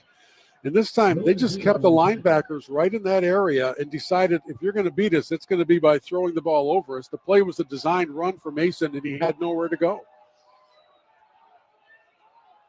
So SVSU will bring out the punt unit. They go with the left-footed punter, Tyler McCoon. He gets away a low kick. It is fielded down at the 10-yard line by Brady Rose, and so Ferris State will take over there. 13:38 to play, fourth quarter. It is Ferris State leading SVSU 28-24. In addition to the one GLIAC game that has gone final, Grand Valley at home leads at the half 15-7 over Michigan Tech, and Roosevelt at home leads at the half over Wayne State 24-0. Here, it will be imperative for this SVSU defense to see if they can stop Ferris State, because the way this game has turned, a 2-score lead for Ferris State would loom very large. Which is what we were saying earlier in the other direction. Ferris State's 3 touchdown drives in the third quarter to a 229, 159, and the other one was a pick 6, a 38-yard interception return. So if you look at time of possession stats, the Cardinals have had the ball 29-11 compared to 17-11. Doesn't matter if you're scoring quickly. This defense for Saginaw Valley has played so well today, but they just got some lightning strikes that hit them hard and often there in the third quarter. Let's see if they've been able to regroup in the little bit of time they've had on the sidelines. Meanwhile, Ferris State is going to ride with Chase Carter, number 3 at quarterback. I've thought this before, but I would be surprised if we see Wyatt Bauer back out there again. Cardinal defense has forced 5 turnovers today. Ferris State takes over at their own 10-yard line, going into the breeze here in the fourth quarter. Carter tries to go quarterback draw, finds a little bit of a crease and gets out across the 15 to about the 19-yard line. Every first down play with Carter at quarterback has been that play. He's had a quarterback draw on every first down. And they've been pretty successful. I mean, he got 9 yards on that particular effort. A gain of 9, second down. And now Ferris State taking its time, protecting a 4-point lead.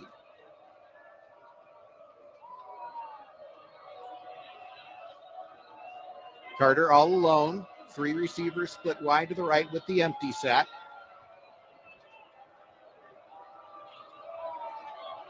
And now Carter will keep it himself again, and he will have the first down. Fake the handoff to Gulker, kept it, and that's a big first down for Ferris State. As that allows them to move the chains after starting this possession back at their own 10-yard line.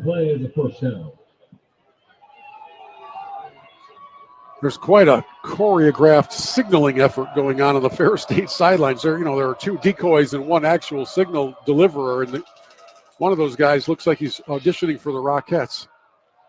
And here, handoff to Gulker, and he takes a huge hit as he goes to the far side. Coming up was Elize Kanda, 5'11", 225 out of Kentwood, and he really laid the lumber on that one. I thought at the beginning of that play that Gulker had some room to operate, and out of nowhere, that play stopped immediately. Really good, solid tackle, good form tackle, and aggressiveness by the Cardinal defense to bring that play to a halt. Kanda was not messing around. They do give Gulker a gain of a yard, so it is 2nd and 9. And this time, Gulker wants to throw it, and it's intercepted! What in the world? Intercepted by Christian Bova! What a play! What in the world? That was a Woodson-like sideline interception by Bova. There was no receiver anywhere nearby that play, and for some reason, Gulker, instead of just throwing it out of bounds, throws it to the sidelines where Bova's able to reach across and grab it while getting a foot down, and the Cardinals force the 6th Ferris State turnover of the day. And I still can't wrap my head around that number or the reality that the Cardinals need to score because they're trailing, having forced 6 turnovers today. This is a wild game. Cardinals do take over now. It's like the 3rd or 4th drive they've started near the 30-yard line of Ferris State in this game. And this one is right at the Ferris State 30, 11:30 to play 4th quarter. On first down, McKenzie breaks a tackle. Here he goes. Mason McKenzie, the 20, the 10. He will take it all the way. Touchdown, Saginaw Valley. Breaking tackles. His hand warmer ripped off from around his waist, but that's all they could get a hold of as Mason breaks free and busts one. 30 yards to put the Cardinals back in the lead.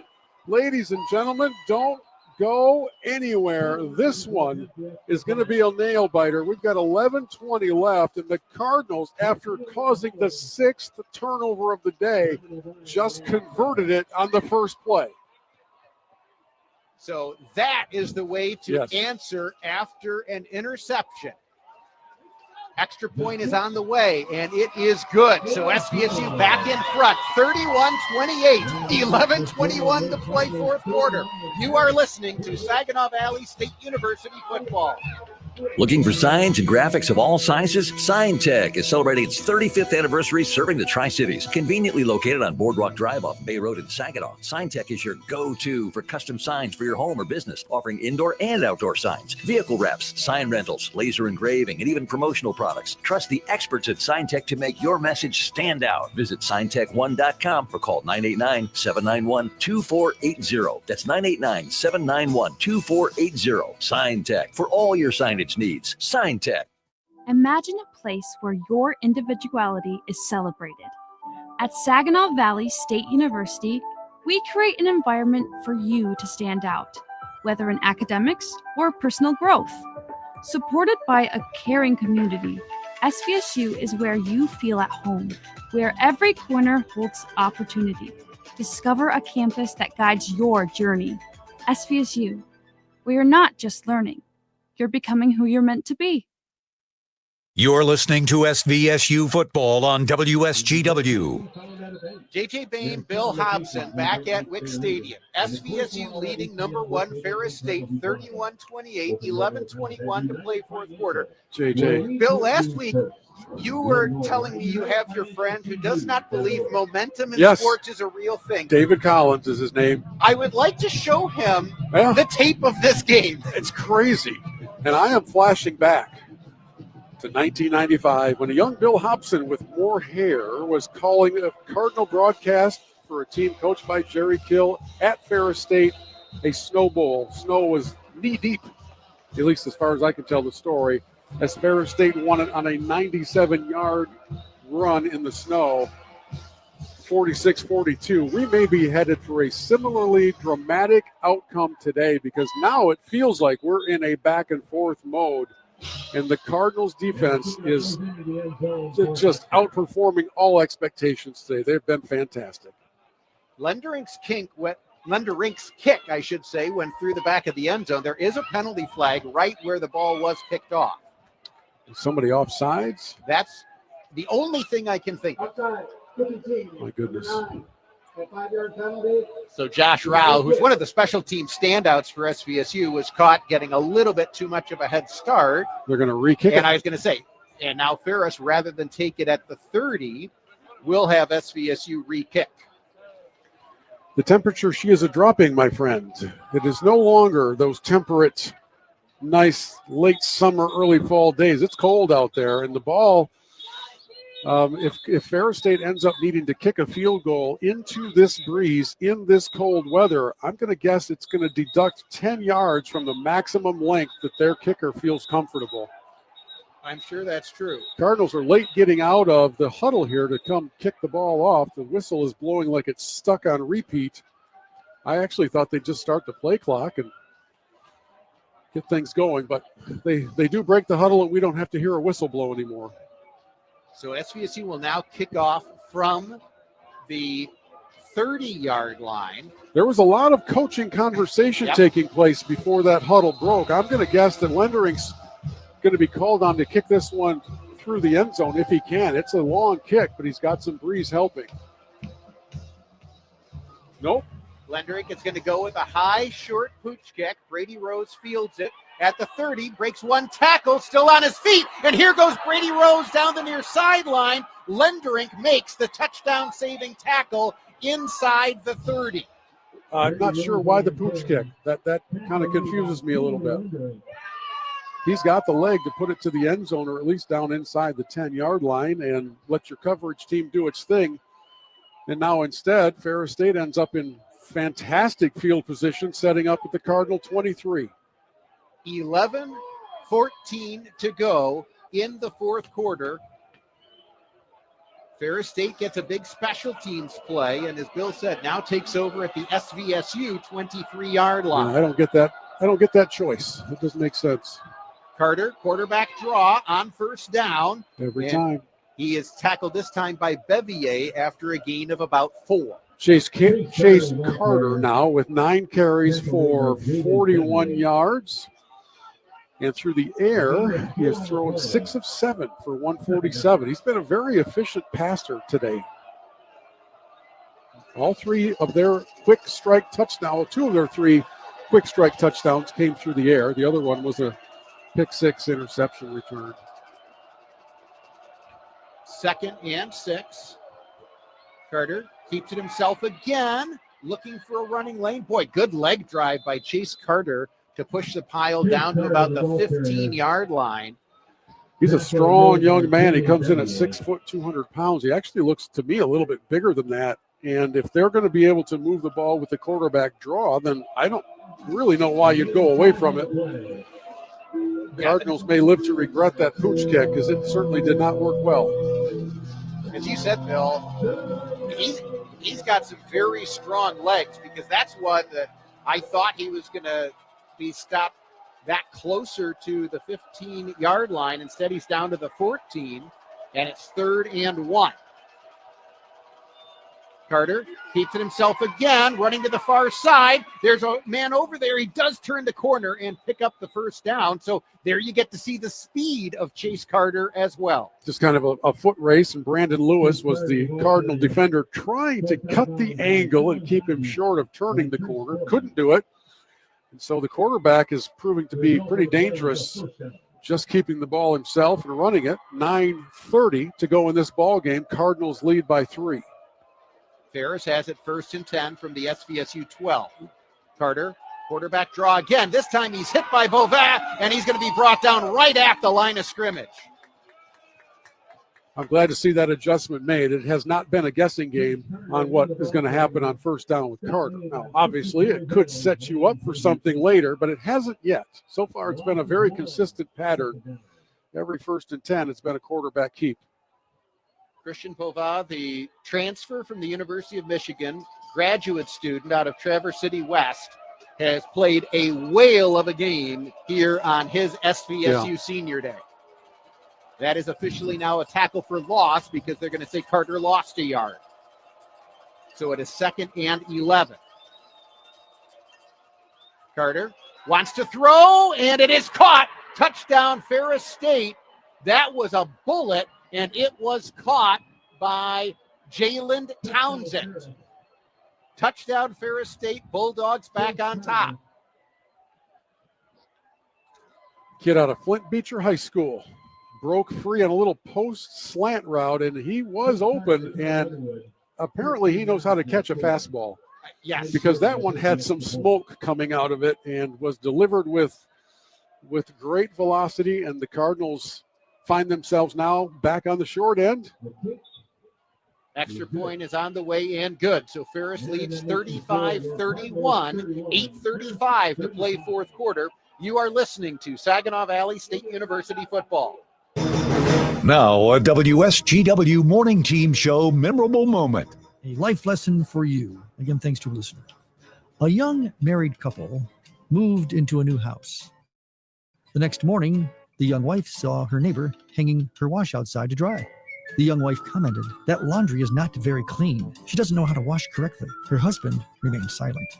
Every time that her neighbor hung up her wash to dry, the young woman looked out and made the same comments. A month later, the woman looked out and was surprised to see nice, clean wash on her neighbor's line. She said to her husband, "Look, she's finally learned how to wash correctly. I wonder who taught her." Her husband said to his young wife, "I got up early this morning and I washed our windows." The life lesson: what we see when watching others depends on the clarity of the windows we see the world. Ooh, does that hit home? The morning team, 5:30 to 9 on WSGW. You're listening to SVSU football on WSGW. JJ Bain, Bill Hobson back at Wick Stadium, where Chase Carter has come in a reserve role for Ferris State at quarterback. He is now 7 of 8 passing for 160 yards and 4 touchdowns. Ferris State is now back in front, 35-31, 8:35 to play.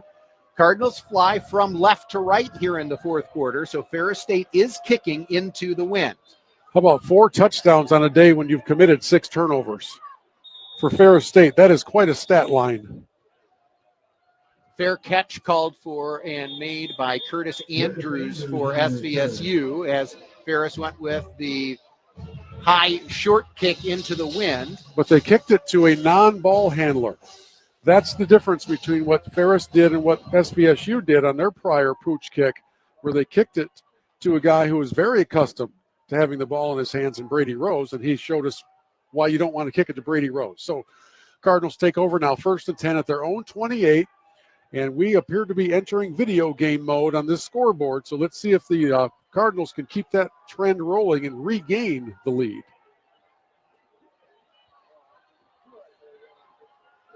Israel Bradford in at running back. He now leaves the backfield. McKenzie out, is under pressure. He lofts it and incomplete. He had Tony Kennedy to that side of the field, so no intentional grounding. But it has been tough for SVSU in the passing game today. Mason McKenzie, 13 of 24 for 118 yards, 1 touchdown, 1 interception. definitely has been the underneath passing game. Most of the success coming on either the swing passes or the sit-down routes to Kraft or his tight ends. 2nd and 10. McKenzie rolling to his right. Now he's going to Look take out. off and run. He gets a block, stays on his feet, and he's out near the first down. Ball did come out after he landed, and they are going to say it's out to the 40-yard line, so that is enough for the first down. He was actually propelled forward by the tackle the last 3 yards of that run to allow the first down. Had the tackle been made where first contact was made, he would have been short. Antonio Nice is challenging that call. It's going to be close, to be honest with you. I couldn't really tell that it was an obvious, ball carrier is down, but the call quickly came from the official. Yeah.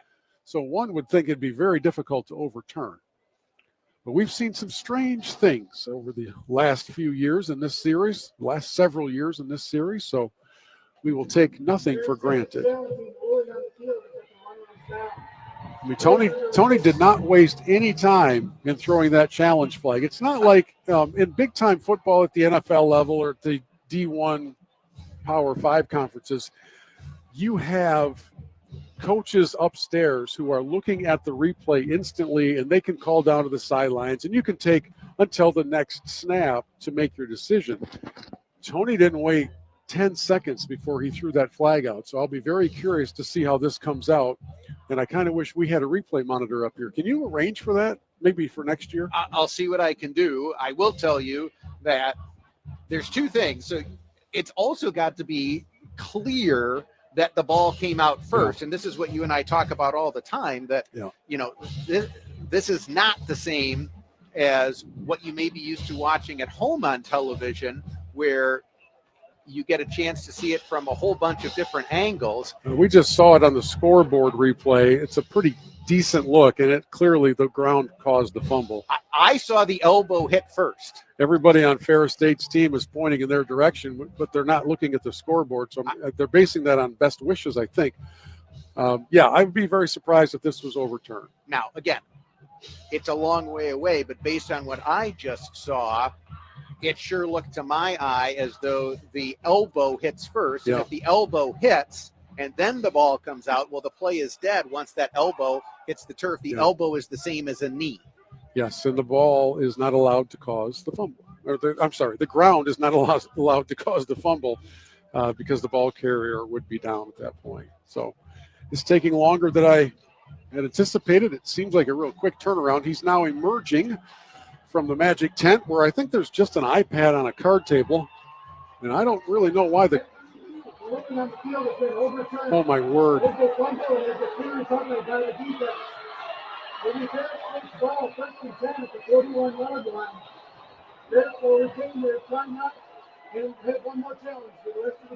So now, again, we're looking at the scoreboard a long way away. I did not see certainly enough to overturn the call, but the officials saw something different. They do overturn the call. They say it was a fumble recovered by Ferris State. So now Ferris State, who leads in the game 35-31 with 8:03 to play fourth quarter, takes over at the SVSU 41-yard line. I will endeavor to not be too much of a homer, and I will simply say I did not see it that way. They didn't ask for my opinion, so it doesn't really matter. And Ferris State creates the first turnover of the day for their offense.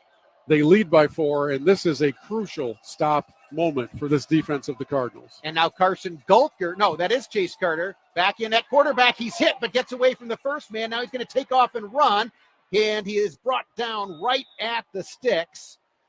Good open field tackle made at the end there by Nathan Kabambe, but Carter did a good job of biding his time, and then once he left the pocket, he's got good escapability, picks up 11 yards. Yeah, he's not easy to bring down, and whoever got that hand on him, I thought it might have been Isaiah Plucha, kind of got him up around the shoulders as he was being blocked, and that quarterback, young Mr. Carter, has a pretty good power plant to him. It's not going to be an easy one-handed shoulder tackle that brings him down. 7:20 to play fourth quarter. Ferris 1st and 10 from the SVSU 30-yard line. Carter hands off here to Rose, who pushes the pile down to the 26-yard line, gain of 4. So this is an important possession for SVSU defensively, because a touchdown here puts SVSU down 2 scores. If they're able to somehow contain Ferris State to a field goal and keep this to a touchdown game, we will consider that a successful stop. The Cardinals, if you're joining us late, have caused 6 turnovers of Ferris State today, but just committed their first. Here, Carter keeps it himself. He's wrestled down by Beauvais at the 24-yard line after a gain of 2.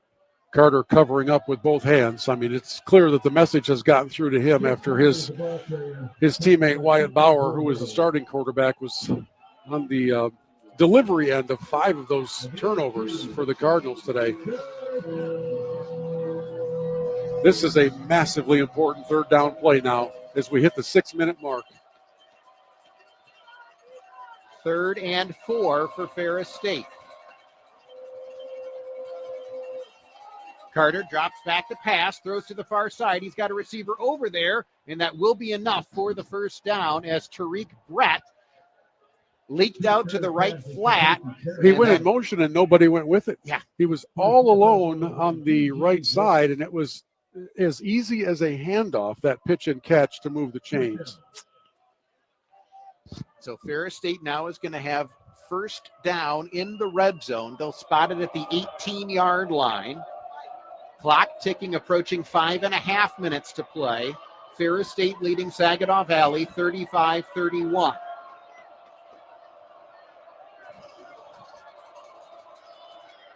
Carter, quarterback draw. Cardinals bottle him up, and then a very good job by Xavier Chasen to get him around the ankles and drop him very close to the line of scrimmage. Just a reminder for those of you who are somewhat new to the Cardinals season and maybe joining this broadcast late, SVSU, even though they have 4 losses on the season, have only 1 loss in the conference.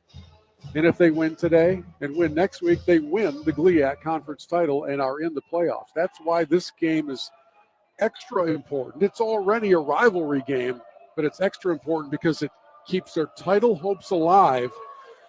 And they have got to come up with a stop here on this possession. 2nd and 9.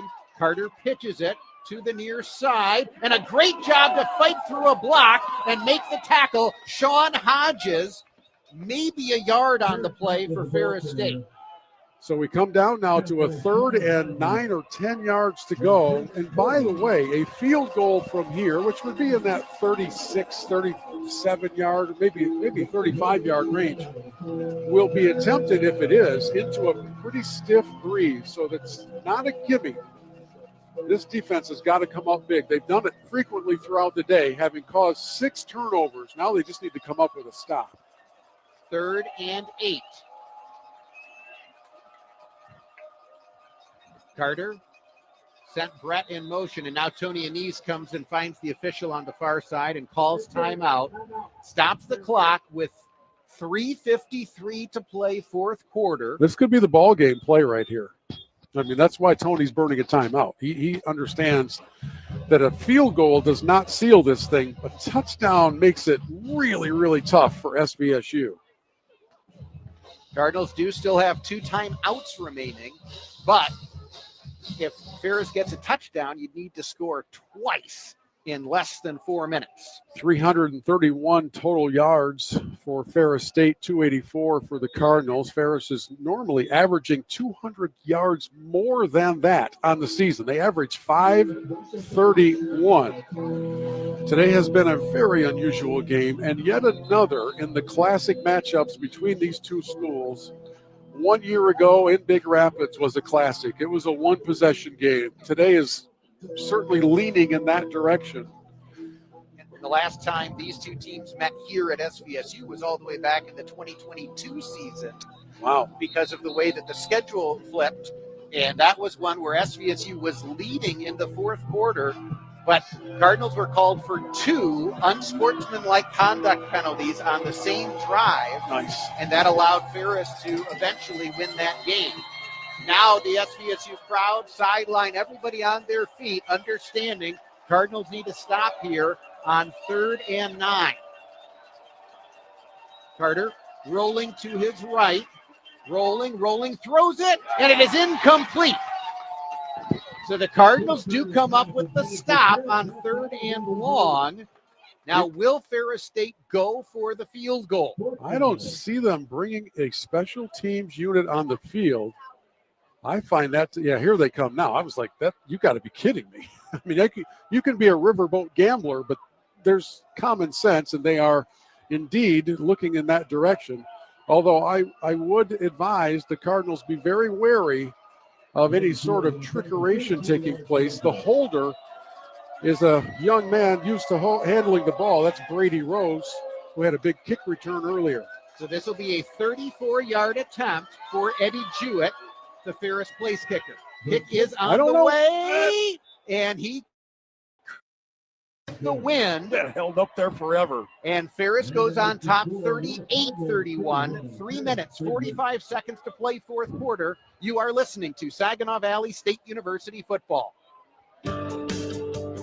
Hi, this is Joe, and this week on Generating Gratitude, Dan Streeter of the Rescue Ministries of Mid-Michigan will be with us. Also, Janae will tell her story of crystal meth addiction and her recovery, all on Generating Gratitude.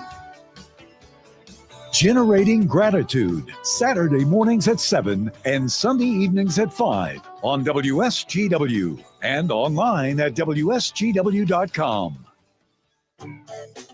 This is Christiana Malicata, your host of That's What She Said. This week, I'm spilling the tea with a woman who spends her time working behind the scenes to help others grow and succeed. Amy Spadaford talks about art, theater, setting boundaries, and investing in your own happiness. Tune in. That's What She Said with Christiana Malicata. Saturday mornings at 8 and Sunday evenings at 6 on WSGW and online at WSGW.com.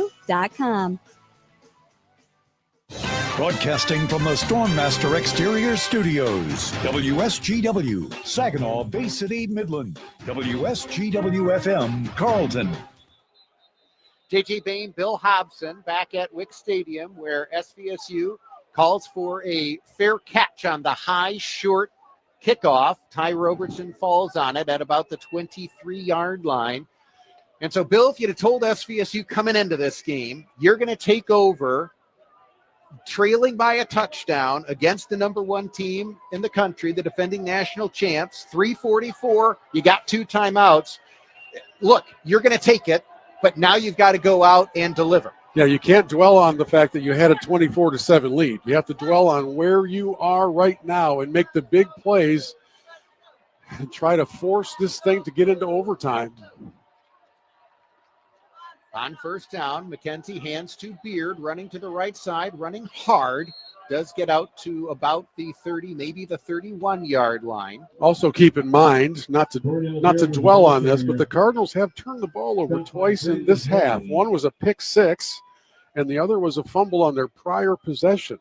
Clearly, with 3:20 and counting to go in this game, you cannot turn it over. This thing's over. 2nd and 7. McKenzie throws it. Zarek Zielinski wide open, turns upfield, breaks a tackle, and gets out to the 47-yard line.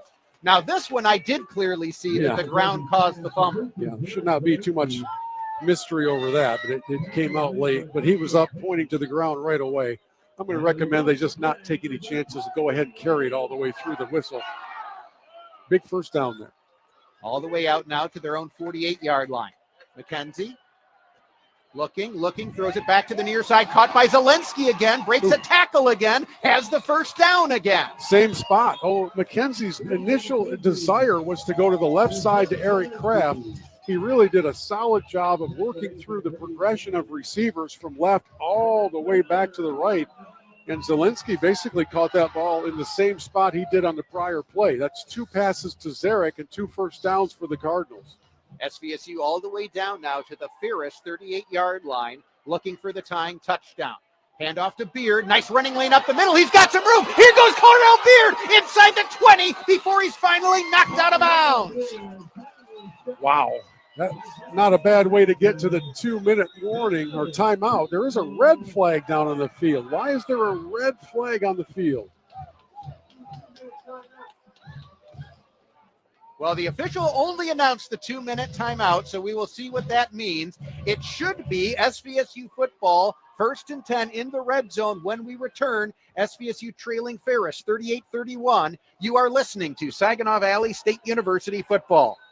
Imagine a place where your individuality is celebrated. At Saginaw Valley State University, we create an environment for you to stand out, whether in academics or personal growth. Supported by a caring community, SVSU is where you feel at home, where every corner holds opportunity. Discover a campus that guides your journey. SVSU, where you're not just learning, you're becoming who you're meant to be. This is Saginaw Valley State University football on WSGW.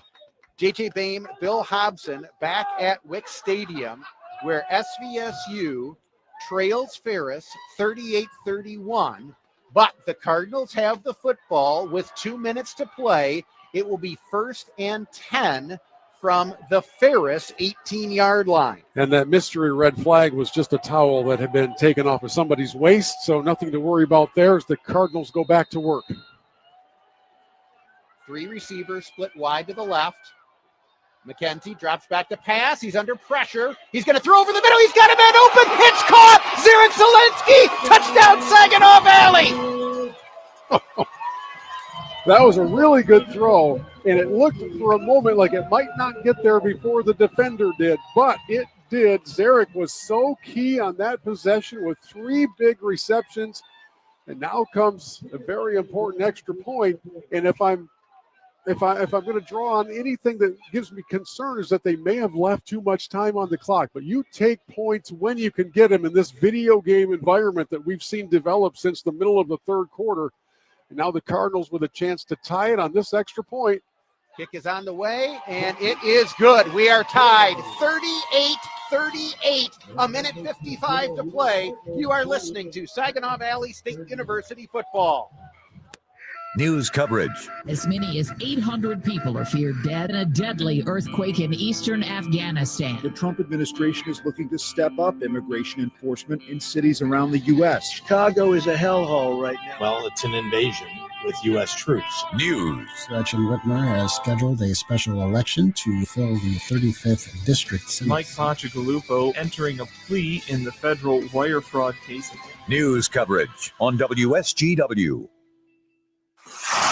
Ball's already for Seema. He's running out of room against Newland. Takes a shot. He scores! The hat trick for Seema. Makes it 5-2 Spirit. The Saginaw Spirit hosts the North Bay Battalion tonight at 6:50 on 100.5 FM WSGW. You're listening to SVSU football on WSGW. JJ Boehm, Bill Hobson back at Wick Stadium, where SVSU in a situation where the Cardinals needed a touchdown to tie, and they put together a 5-play, 75-yard drive. Mason McKenzie hits Zarek Zelensky from 18 yards out to give SVSU the tie, and now the Cardinals have 1 minute and 55 seconds left to defend. 2 timeouts for both teams. And if you're in this stadium right now and you're sitting down, I'm not sure why. This is electric stuff as the Cardinals kick it through the end zone. And now, for the millionth time today, call on that defense, the same defense that has caused 6 turnovers, that has kept this game where it is. But it's the same defense also that was suddenly lightning struck with 3 touchdowns in the third quarter. So I don't know what to expect. I don't know what to predict, but what a fun ride. And by the way, the conference title on the line. SVSU with just 1 conference loss coming into this one. If they defeat Ferris State, then they would hold the tiebreaker over Ferris State and be able to claim the GLIAC title with a win on the road at Michigan Tech next Saturday. And get a playoff berth automatically, even with their 4 losses on the season. Chase Carter back to pass on first down, tries to take off and run. Timothy Alonso buries him back at the 23-yard line. The first down predictability of this Ferris State offense surprises me to no end. It is a quarterback draw on every first down, no matter what. And that time the Cardinals collapsed the middle. There was nowhere for the quarterback to run. A 2-yard loss as the clock hits 90 seconds to go. Well, and there right now is not any sense of urgency from Ferris State, and they do still have 2 timeouts.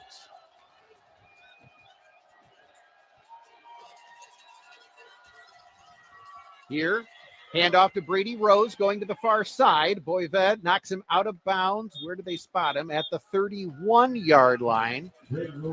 So that'll be 3rd and 4 coming up. Just got to keep our eyes open on the wide receiver on the far left side. He's got one-on-one coverage. That's Tay Boyd matched up against the Cardinals' Sean Hodges. I have a feeling Anise is enough of a gambler at some point, maybe not this play, but at some point they try a deep shot.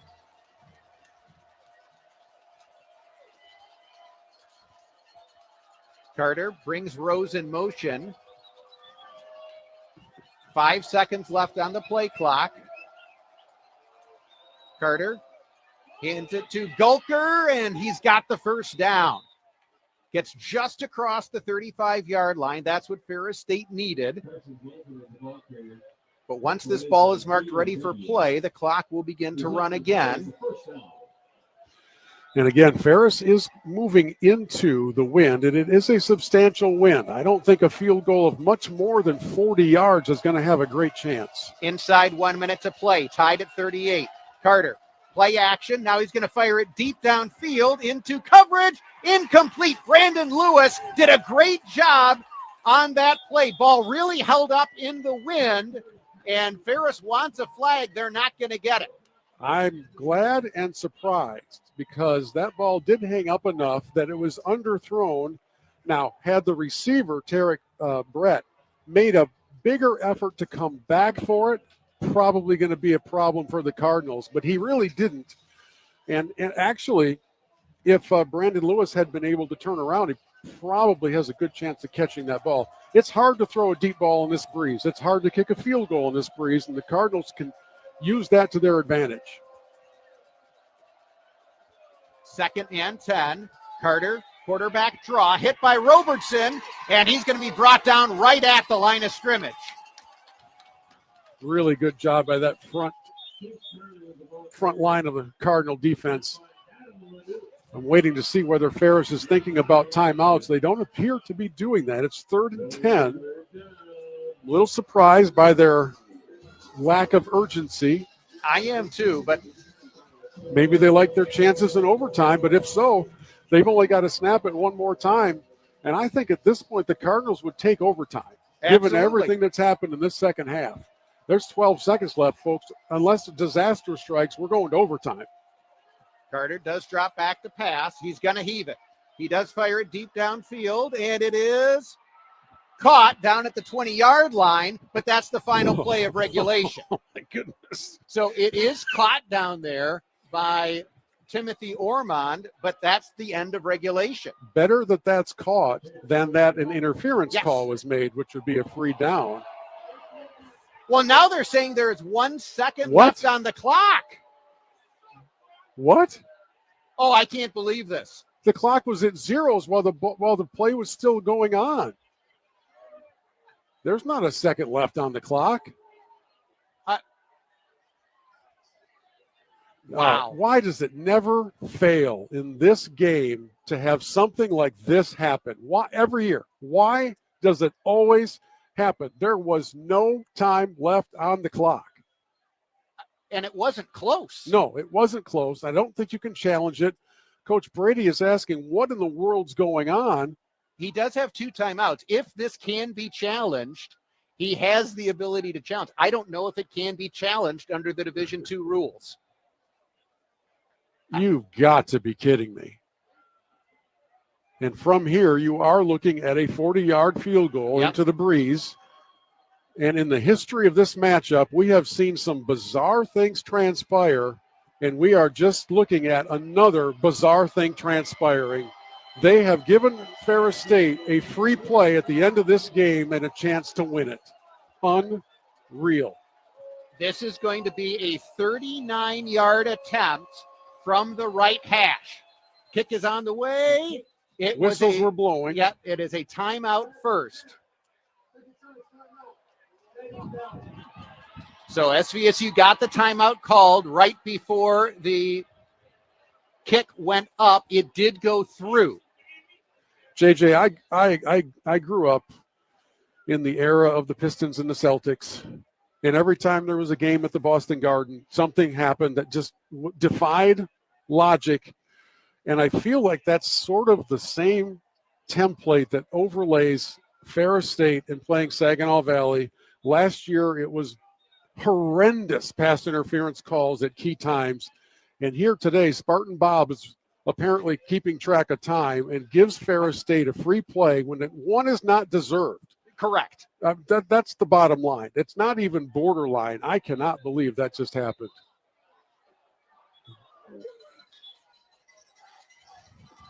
Wow. By the way, the field goal that was attempted as the timeout was called was good. Yes. So now it will once again be Eddie Jewett lining up. SVSU does have one more timeout remaining. Again, 39-yard attempt from the right hash for the right-footed place kicker. Kick is on the way. It's sidewinding, and it's no good! It is no good! We are going to overtime after all! Oh, don't lie. Listen to this crowd. Man, that ball hung in the air forever, JJ. It hung in the air forever, and I thought it was going to be good. So justice is served in that debacle of an ending, and now at 38 all, this game goes to overtime. Absolutely remarkable. My goodness. That one was spinning side to side. It wasn't a classic end-over-end kick, and it just, I don't know if it fell short or went left, but it didn't go between the uprights. Wow. Cardinals, the Cardinals live to fight in overtime. We will be back. There will be another coin toss when we return. 38-38.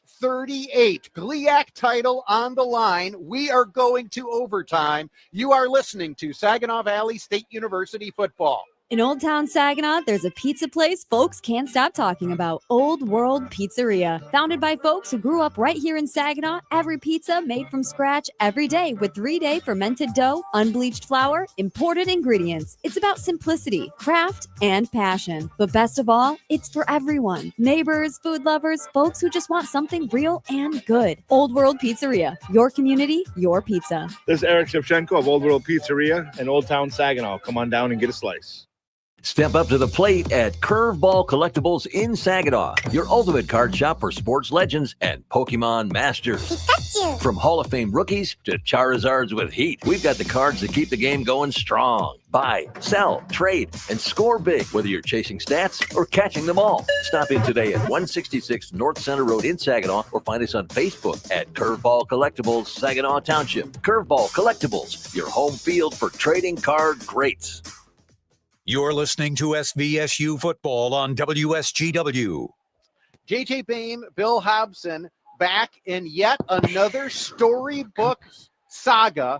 50 years these two teams have been playing against each other, SVSU and Ferris State, and this one will be another epic chapter in the rivalry as SVSU comes into this one with a single GLIAC loss, so still with GLIAC title hopes.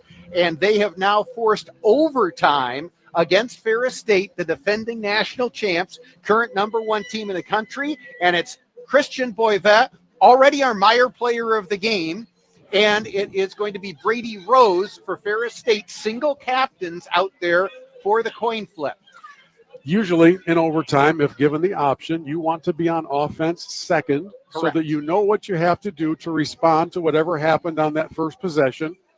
And for those of you who are somewhat newer to college overtime, both teams are given a possession starting at the opposing 25-yard line. And they play it as if it was regular football. It's 1st and 10. The only thing that can end it before both teams get a possession is a turnover. I'm sorry, a score by the defense. We'll listen into the coin toss here.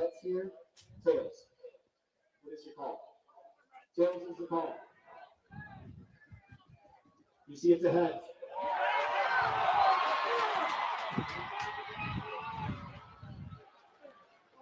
We get overtime. Ferris will be on offense at the south end of the field, starting at the 25-yard line. So it will be going with the wind. No. Ferris will have the wind at their back, going from left to right. And then SVSU does go on defense first because SVSU won the coin toss. And as you said, Bill, now if you're SVSU, whatever Ferris does, you know what you need. Yeah, so overtime continues with each team getting a possession until somebody comes out ahead. However, after 2 overtimes, and if you score a touchdown, you're required to go for 2 points. And now it has gone to starting in the third overtime. It is simply 2-point It all, conversions. yeah, then after that, it's just all 2-point conversions, which is an unusual change of the format, but that's what it is. So would anything surprise you? No. In this rivalry and what we have seen here today, the Cardinals at one point had a 24-7 lead. It went away in the blink of an eye in the third quarter with 3 quick Ferris State touchdowns, and it has been back and forth ever since. Here we go. Conference title still on the line. Carter in at quarterback again for Ferris. He pitches it to the near side. It's a pass. They've got a receiver down there, and it's caught. Touchdown, wow. Ferris State. Same play the Ferris State used against SVSU last year. Yep. They pitch it to Brady Rose. This time he found Tay Boyd for the touchdown. Rose with a really nice throw. Very, very creative play call, and the Cardinals do not get back to cover that pass in the end zone. And you talk about a quick strike in overtime. It doesn't get any quicker than that. Ferris State had not run a trick play all day. Right. Saved it for a special time, didn't they? They call it on the first play of overtime, and it does give the Bulldogs a touchdown. Extra point is on the way, and it is good. So now it is Ferris State on top, 45-38, and the SVSU offense will take over, heading the same direction. And now they know what they have to do. They have to score. However, just keep in mind that if they do, and they go for one and they tie it, then SVSU would go back on offense to start the second overtime. So they kind of flip the order of things. But I don't want to get too far ahead of myself. Some business to take care of first, which is tying this game. So again, SVSU will be working with the wind, just as Ferris was. Cardinals need a touchdown now to force a second overtime. That puts a little extra heat on things. You also know that everything is 4-down territory, so no need to be conservative. Needing a tying touchdown late in the fourth quarter. Cardinals did get it. Can they answer again? On first down, handoff to Beard, running to the right side. He gets down to about the 23-yard line, gain of 2. No clock in overtime. This isn't the NFL. This is a timeless or untimed, as they say, period of play. There's still a play clock, of course. So maybe give them 3 on the first down. It's about 2 yards on the first down play. So Cardinals will have 2nd and 7. Terrence Brown goes in motion. McKenzie hands to Beard again. Cut back lane. Forces his way down to about the 20-yard line. So it's going to be 3rd and 5 coming up. And as you said, Bill, in overtime, you certainly know everything is 4-down territory. It's a good cutback by Beard. He hasn't had a lot of playing time this season, so he is truly getting a trial by fire. He checks out of the game now on this 3rd and 5 play as the Cardinals will go with a wide set, 5 wide receivers. Sometimes that set or 4 wide receivers, sometimes sets up for a quarterback draw. But Ferris has been really good today at paying attention to Mason McKenzie in this moment. Let's see what the Cardinals have cooked up. 3rd and 5. McKenzie does drop back to pass, rolling to his left. Now he comes back to the right. He's got some room. Mason McKenzie's going to take off, takes a big hit, and he is short of the line to gain. They're going to mark him where? at about the 16. So now SVSU must convert on, they're actually going to mark it back at the 17. So 4th and 2. This is the Cardinal season on this play. If you haven't had enough drama today, how about a 4th and 2 in overtime? And they will take a timeout to talk through this play, as important as it is. Wow. So Ferris State did a good job covering the initial receivers and then also doing a good job coming back to the play to prevent Mason McKenzie from scrambling for the first down. Catch you up on some scores while we catch our breath. Texas A&M 7-0 over Missouri in the first quarter. Oregon with a 2-0 lead over Iowa. Ohio State beat Purdue 34-10. Let's take a look here. Georgia beat Mississippi State 41-21. And by the way, Indiana sneaks by Penn State 27-24. That was a little closer game than a lot of people anticipated there at Happy Valley. Now, back here in Saginaw. As JJ said a moment ago, this play really is to keep your conference title hopes alive. 4th and 2. In overtime, SVSU trailing 45-38.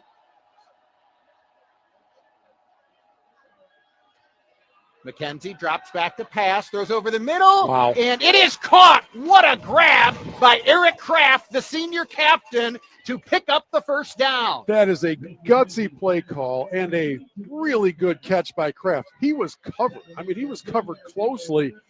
That was tough in traffic to move the chains. Hand off to Bradford, running to the left side, stays on his feet. Israel Bradford is down to the 2. Question for you. Go for 2? At home, I kick the extra point and keep going. That's me. Hand off to Bradford again, struggling forward. He can get the first down, and I think that's what he's done. Wow. So it was, if the Cardinals get down to the 1, it will then be 1st and goal from there. And yes, now SVSU is going to bring in the power package. Going to be turning the lights on here pretty soon. I didn't know if we'd see Patterson come in to take this snap, but Mason McKenzie is staying in the game. I would fairly anticipate either he keeps it or Austin Bills gets it. Nothing fancy here. This doesn't need to be anything trickery or misdirection. 1st and goal from the 1. McKenzie keeps it, dives into the end zone. Touchdown, Saginaw Valley. Okay. So now this is interesting. Here comes the extra point unit on the field, and for all the times in your football fandom when you turn away because it's extra point time, do not turn away right now, friends. This is as important as the 4th and 2 play was a moment ago. Either this game continues or it ends on this kick. So the Cardinals get the touchdown. Tegan Lendrick with the wind at his back, coming out for the extra point. Good snap, good hold. Kick is on the way, and it is good. We're going to double overtime, tied at 45. You are listening to Saginaw Valley State University football.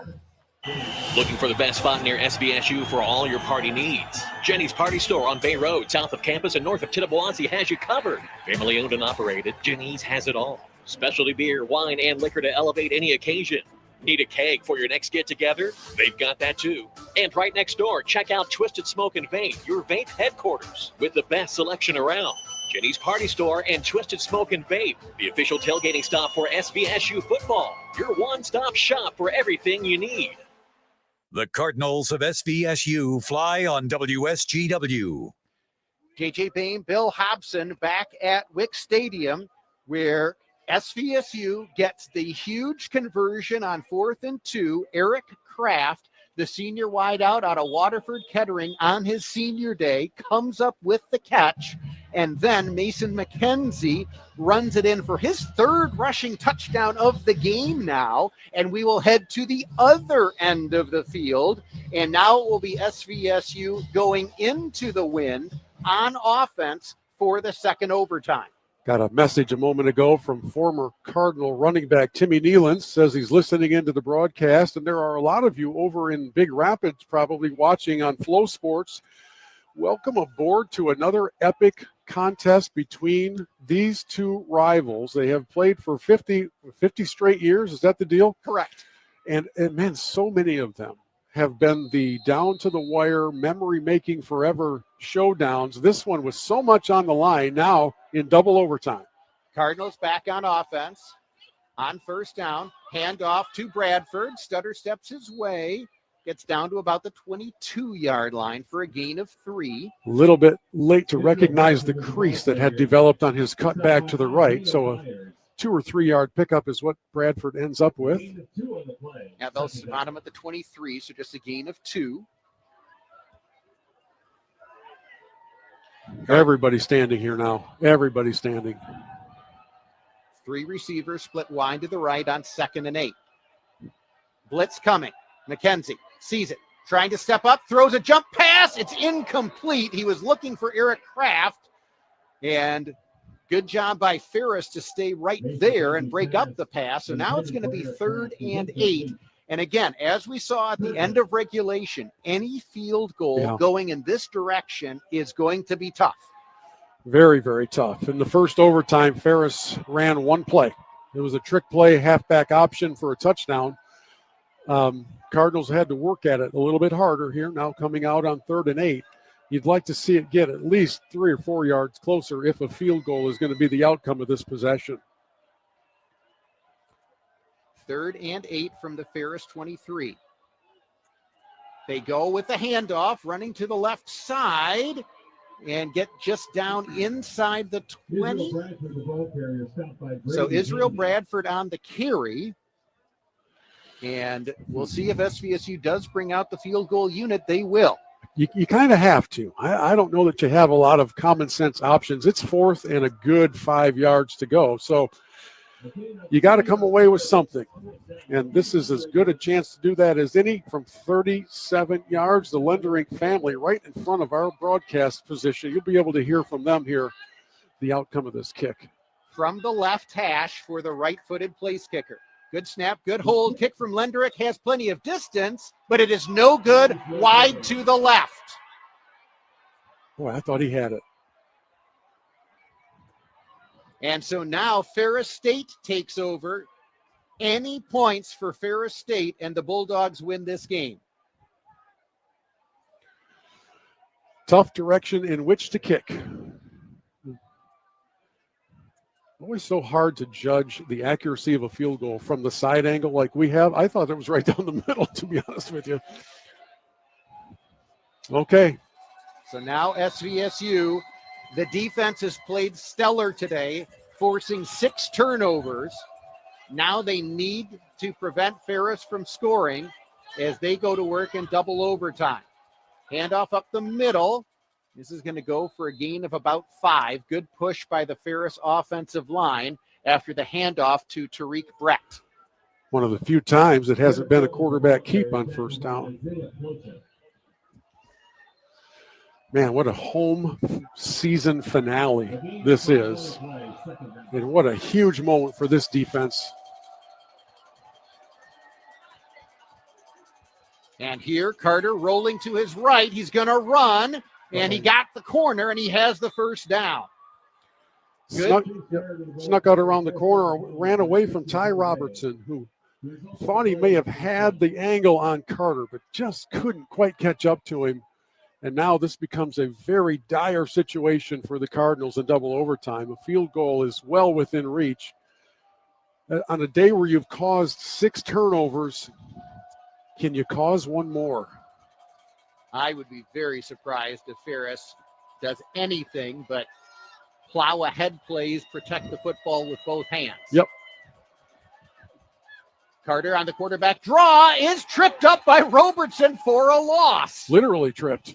I'm surprised there wasn't a penalty on that because it was a foot tackle. Let's put it that way.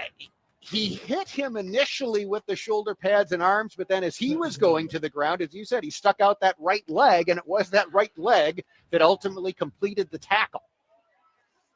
We just call that dexterity, creativity, something like that. Loss on the play. Ball currently resting, looks like near the 14-yard line. If this game goes too much further, they're going to have to turn the lights on. Yes, they will. It's dark here. Here, handoff, coming to the near side. Oh, broken tackle, and it's going to go for a touchdown, Ferris State. Tariq Brett runs it in, and Ferris State wins in double overtime. Oh, that is a crusher. What an effort. What a game. What a rivalry. And what a shame. At the end of all that, that handshake at the 50-yard line is going to be a very bitter moment for the guys in dark blue today. Oh. SVSU did so many things well, but in the second overtime, Cardinals could not put any points on the board, and then Ferris State gets a nice run by Tariq Brett. You have to give credit to him. He runs it in for the game-winning touchdown in double overtime. Ferris State wins 51-45. Back in a moment. You are listening to Saginaw Valley State University football. Want to stand out? At Saginaw Valley State University, we break the mold. With hands-on experiences, cutting-edge technology, and professors who challenge you, SVSU is where you can thrive. Discover a campus alive with energy, where Cardinals can support each other. This is your chance to make bold moves, explore new ideas, and stand out. The future is yours. Stand out and succeed at SVSU. WSGW is your radio home for sports in the Great Lakes Bay region and beyond with SVSU football. Inside the 5, and he's in! Touchdown, Saginaw Valley! Saginaw Spirit Hockey. Near side, he scores! The Michigan Wolverines. Outside the numbers to the 10 to the 5! Touchdown, Wolverines! Detroit Red Wings. Sends it in front, Kate scores! And Detroit Tigers baseball. It's high, it's deep, and that ball is gone! Tune in to live coverage of every game on 790 AM and 100.5 FM and check WSGW.com to see when your team takes the field, ice, or court. WSGW Sports Broadcasting is brought to you in part by Auto House of Linwood, Pinconning Cheese Company, Bicycle Village, Randy Wise, Chrysler Dodge Jeep Ram and Clio, Sign Tech, Morgan's Auto Repair, Wilson's Cheese Shop, and Curveball Collectibles. All season, every season, your teams play on WSGW. Ball's already for Seema. He's running out of room against Newland. Takes a shot. He scores! The hat trick for Seema! Makes it 5-2 Spirit! The Saginaw Spirit hosts the North Bay Battalion tonight at 6:50 on 100.5 FM WSGW. The Cardinals of SVSU fly on WSGW.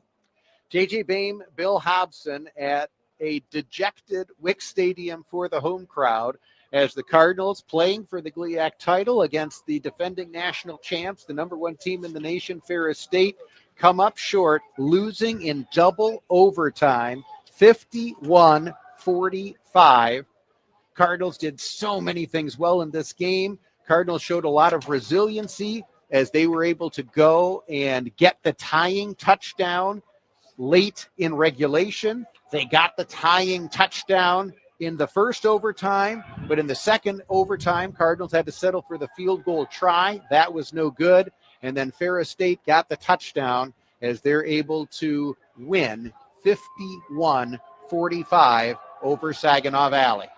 End of the day, 434 yards for Ferris, 389 for SVSU in what felt like, up until about the midway part of the third quarter, like it was going to be a relatively low-scoring affair, and the Cardinals were very comfortably in control of every facet of the game.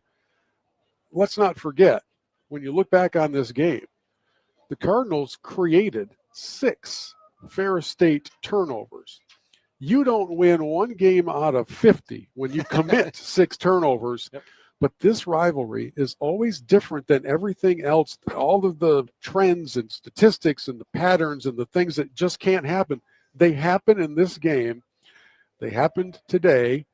And Ferris State, once again, comes away with one of those jaw-dropping, one-possession victories that is just a kick to the gut. And if you'd asked me, JJ, in your career broadcasting, what's the hardest loss that you've ever witnessed or been a part of, I would have pointed to that 1995 Chris Pullum's game in the snow over in Big Rapids, because it all seemed to unfold in slow motion. And this is right up there. When these young men talk about this game 30 years from now, they're going to feel that same pain, because this one was there for the taking and it just got away. And Ferris is a great team, but there goes the conference title hopes. And wow, this was that opportunity, and they will have a challenge here to pull everything together for the trip to Houghton for the season finale.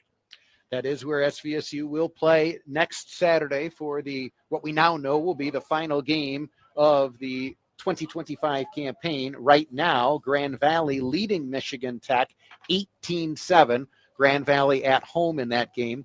Roosevelt leading Wayne State 48-7. And earlier today, Northern Michigan in 4 overtimes defeated Davenport 47-45. And as you said, Bill, this one's really going to sting. Our Meyer player of the game, one of the Cardinal seniors, Christian Boivin, 15 total tackles, including a half tackle for loss, 2 interceptions on the day.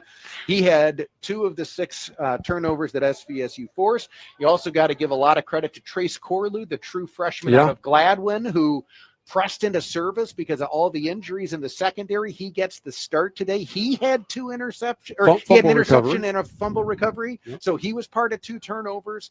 SVSU did so many things well today, but unfortunately could not come up with the win at home on senior day. That's going to sting. It's going to sting for more than 24 hours. The coach's rule is a 24-hour rule. This one's going to sting for a while. Ferris State shows I see no reason why they don't continue to roll through the postseason and the playoffs. But today, that juggernaut of a team was beatable. And what a contest we witnessed, 51-45. And for a season with 7 home games, I can't think of a capper that would have more drama, more changes of emotion, more changes of direction, and unfortunately, not the outcome the home team would have liked. SVSU comes up short today at home in double overtime to Ferris State, losing 51-45. Want to thank everyone who's been with us for, we were on the air at 12:30, so we've been on the air for more than 4 hours. Is that right? And I appreciate all of those who have likely been with us for all of those 4 hours. It has been a great football game. Unfortunately, the Cardinals come up short today.